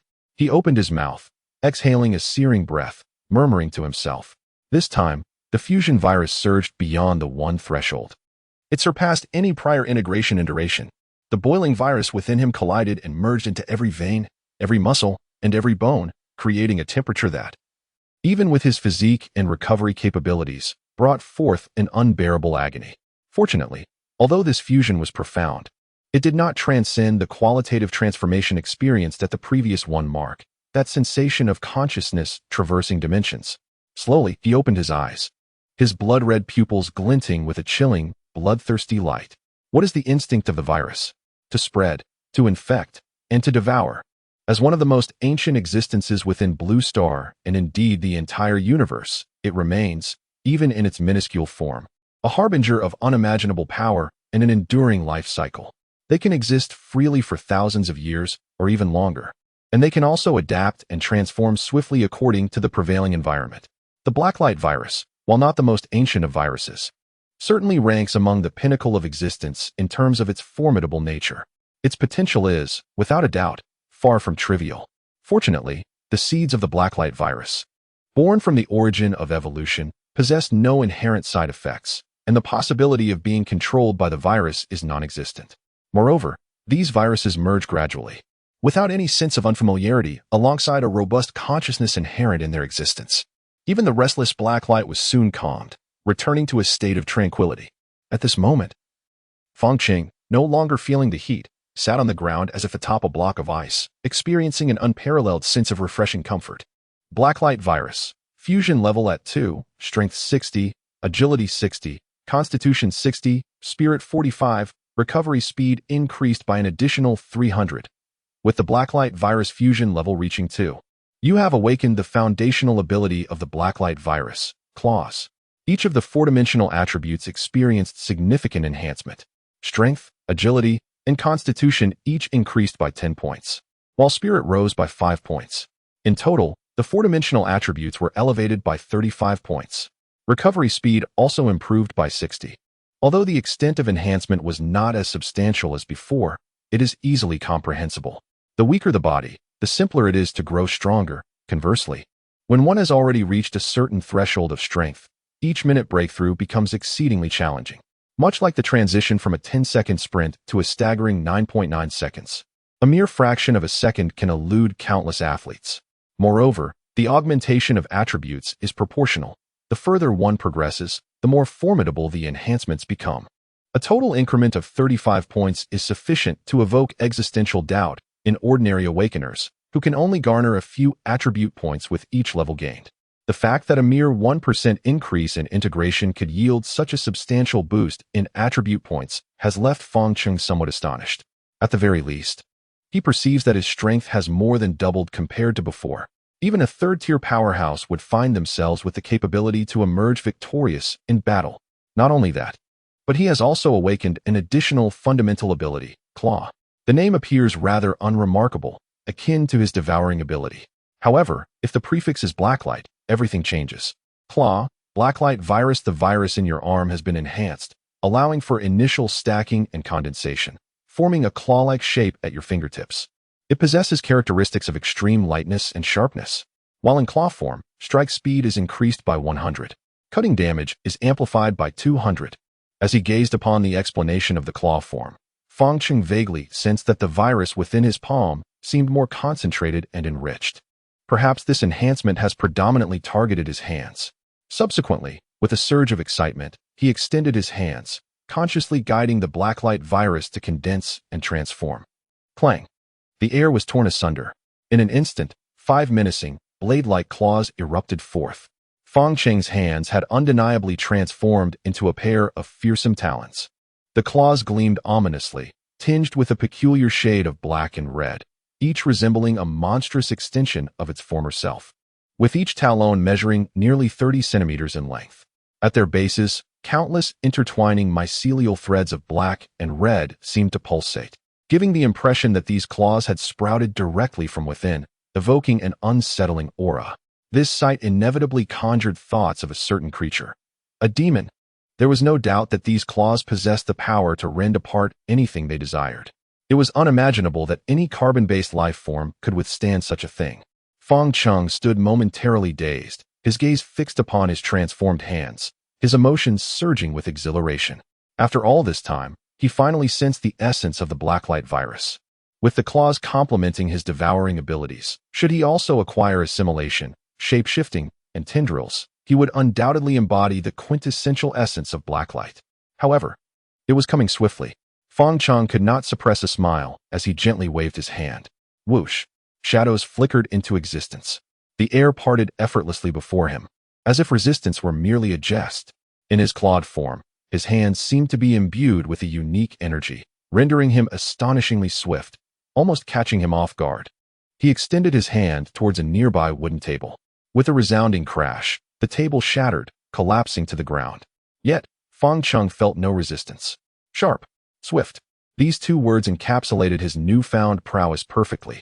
It could be said that merely adopting this clawed form was sufficient to elevate his combat capabilities to an entirely new echelon.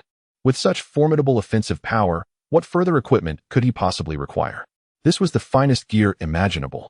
If he were to confront the Night Demon leader again, there would be no need for a protracted struggle. A single strike from these claws could effortlessly cleave the Night Demon leader's body in twain. Fangcheng swiftly navigated through the wooden cabin, incessantly slicing through everything in sight. Only after thoroughly familiarizing himself with his surroundings did he reluctantly retract his claws. Such a formidable tool, when employed for the mere severing of inanimate objects, seemed a gross misuse. Its true purpose lay in the harvesting of living beings. That sensation must be rather exhilarating. Not only had his clawed form awakened, but the devouring ability he had previously unlocked appeared to have significantly intensified. Even without yet having tested it, he could still perceive this enhancement with clarity. This realization further elevated Fangcheng's spirits. It implied that the clawed form had yet to reach its zenith. As the Blacklight virus continued to assimilate, it would inevitably grow even more formidable, evolving into a genuine harbinger of death. Chapter 59, An Unexpected Harvest. After allocating the 3 points of free attributes gained from the upgrade to agility, his attributes astonishingly transformed into Name, Fangcheng Soul Binding, Evolutionary Origin Faction, Zombie Level, 16, 82 7000, Talent, Solid Consciousness, Mental Detection, Strength, 83, 60, Agility, 86, 60, Constitution, 74, 60, Spirit, 63, 45, Wealth, 24 gold, 36 silver, 84 copper. This enhancement had inexplicably consumed a considerable amount of time. Closing the attributes panel, Fangcheng glanced at his watch. Nearly a day had elapsed. Furthermore, he was still within the Night Demon space, where the passage of time diverged from that of Blue Star. Perhaps 2 or 3 days had already passed on Blue Star. Nevertheless, every moment spent here was undoubtedly worthwhile. The journey through the spatial rift has yielded enhancements and gains that far surpass what could be achieved in merely 2 or 3 days on Blue Star. Rare prey like the Night Demon is not easily found. Moreover, within such a brief span, given the rapid progression of those awakened individuals, it is uncertain how long it will take them to reach the first tier. Under normal circumstances, most individuals would still be in the nascent stages of thought, just beginning to harness their talents to vanquish monsters and level up. Some may still be cowering in their abodes, relying on their stockpiled food to survive. When they eventually deplete their last morsel and resolve to emerge, they will be horrified to discover that even the weakest zombie is far beyond their capacity to withstand. This group is destined to be eliminated or reduced to the status of vassals to the powerful. Shaking his head slightly, Fang Chung dismissed such thoughts. To him, humanity was merely a source of sustenance, hardly a worthy adversary deserving of significant consideration. He then surveyed his surroundings, commencing a search within the wooden cabin. This location served as a stronghold for the night demons, housing hundreds of them along with a formidable night demon leader. It would be inconceivable not to find something of value. With a stroke of luck, he might even uncover some precious equipment or items. Although he may not require them, their worth is undeniable. Should he encounter a mysterious merchant one day, they could fetch a handsome price, could they not? Fang Qing moved with remarkable speed. Within mere minutes, he had thoroughly ransacked all the wooden cabins in the encampment. Aside from a few sealed wooden crates in the leader's chamber, the rest contained nothing but fragmented gear and useless items. Fang Qing ultimately left behind only 5 wooden boxes, discarding the rest on the spot. He was not a scrap collector. Such items held no value for him, and even selling them would seem pitiful. The 5 boxes, each no larger than a basketball, felt surprisingly weighty in his hands. Each box was adorned with an intricate array of carvings, clearly not crafted by the night demon leader, whose simplistic mind lacked the creativity for such artistry. It was highly probable that these night demons had seized these treasures from other races within this realm. As he grasped one of the boxes, he effortlessly pried it open. Instantly, a warm orange glow interspersed with a faint silver radiance emanated from within. To his astonishment, it was the currency of the game. Fang Chang's body jolted as he gazed in disbelief at the contents of the box. Inside, it was brimming with copper coins, alongside a fair number of silver coins and a few gold coins. As he reached in, a chilling notification echoed. Currency acquired. Gold coins 109, silver coins 36. Copper coins 87. Note: copper and silver coins have been automatically converted into equivalent gold coins. The box suddenly felt lighter, and the currency within dissipated into nothingness, while his wealth on the attribute panel surged significantly. How astonishing! So much currency had been stored away since his arrival from the game realm. Despite slaying countless creatures, he had only amassed a mere 20-odd gold coins. It was worth noting that 1 gold coin equated to 10,000 copper coins. Thus, this accumulation of over 100 gold coins was tantamount to more than 1,000,000 copper coins, a sum that would require slaying hundreds of thousands of zombies even in the early stages of the game for a human player to obtain. Indeed, as the levels of the zombies and other competitors rise, the potential rewards in the form of items and currency increase correspondingly. However, the current sum has already proven to be quite abundant. It appears that Blue Star is not the inaugural realm of divine and demonic games. These currencies must have accumulated from previous arenas. Fang Chung murmured to himself, then proceeded to open the remaining 4 wooden chests. 3 of them brimmed with coins. Adding the contents of the first chest and his own accumulated wealth, he found himself in possession of 489 gold coins. What a delightful windfall! Fang Chung felt a surge of joy within. Should he encounter a mysterious merchant, converting this wealth into power could yield significant enhancements. Moreover, currency transcends mere riches. It serves as a token of potential. It is said that in the early stages of the game, numerous deities manifest as projections, seeking suitable investors to garner greater profits. Once selected, one may receive precious resources from a deity for investment. As for the cost, this is, after all, a realm of divine and demonic games, where even true gods cannot unduly interfere or act with impunity. Subsequently, Fang Chung turned his attention to the final wooden chest, which contained not currency, but a parchment scroll. To be precise, it was a half-scroll. He extended his hand to touch the scroll, and immediately, the game arena emitted a notification. Talent Evolution Scroll. 1-2 A scroll imbued with ancient and mysterious powers, seemingly granting the ability for your talent to undergo a second evolution. Perhaps you should attempt to consolidate it. It might lead to a profound transformation. Feng Cheng's body trembled slightly. To his astonishment, it was indeed a talent evolution scroll. Talent can be regarded as the foundation of every creature within the realm of the game. The greater the talent, the more substantial the enhancement to one's attributes, and correspondingly, the more formidable the unleashed power becomes. Take, for instance, the previous Zhou Shouqing, who possessed the remarkable ability to withstand 3 instances of lethal damage, coupled with an ability akin to a war aura, thus amassing an immense advantage in the early stages, which ultimately snowballed into an ever-growing dominance. To develop and evolve one's talent, the most common approach is through self-realization, albeit this path is fraught with considerable difficulty and a minuscule probability of success. Another avenue is the elevation of one's rank. With each ascension, the talent is further developed and evolved. However, the advancement of rank offers a fixed enhancement to talent. And to surpass other players and attain greater strength, one must seek alternative methods.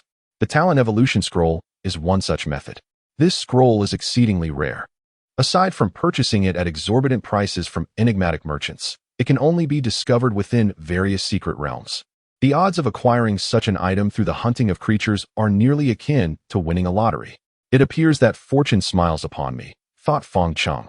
His spirits buoyed. Initially, he had intended merely to traverse this place and engage in rampant slaughter, but he never anticipated such a significant surprise from this night demon stronghold. Indeed, the ancient adage rings true: the pursuit of wealth through violence yields bountiful rewards. Gazing intently at the scroll before him, an irresistible thought emerged. If the night demons, considered among the lowest of all races, could yield such a bountiful harvest, what might other races possess? With this thought, a faint smile graced his lips, hinting at an enigmatic satisfaction.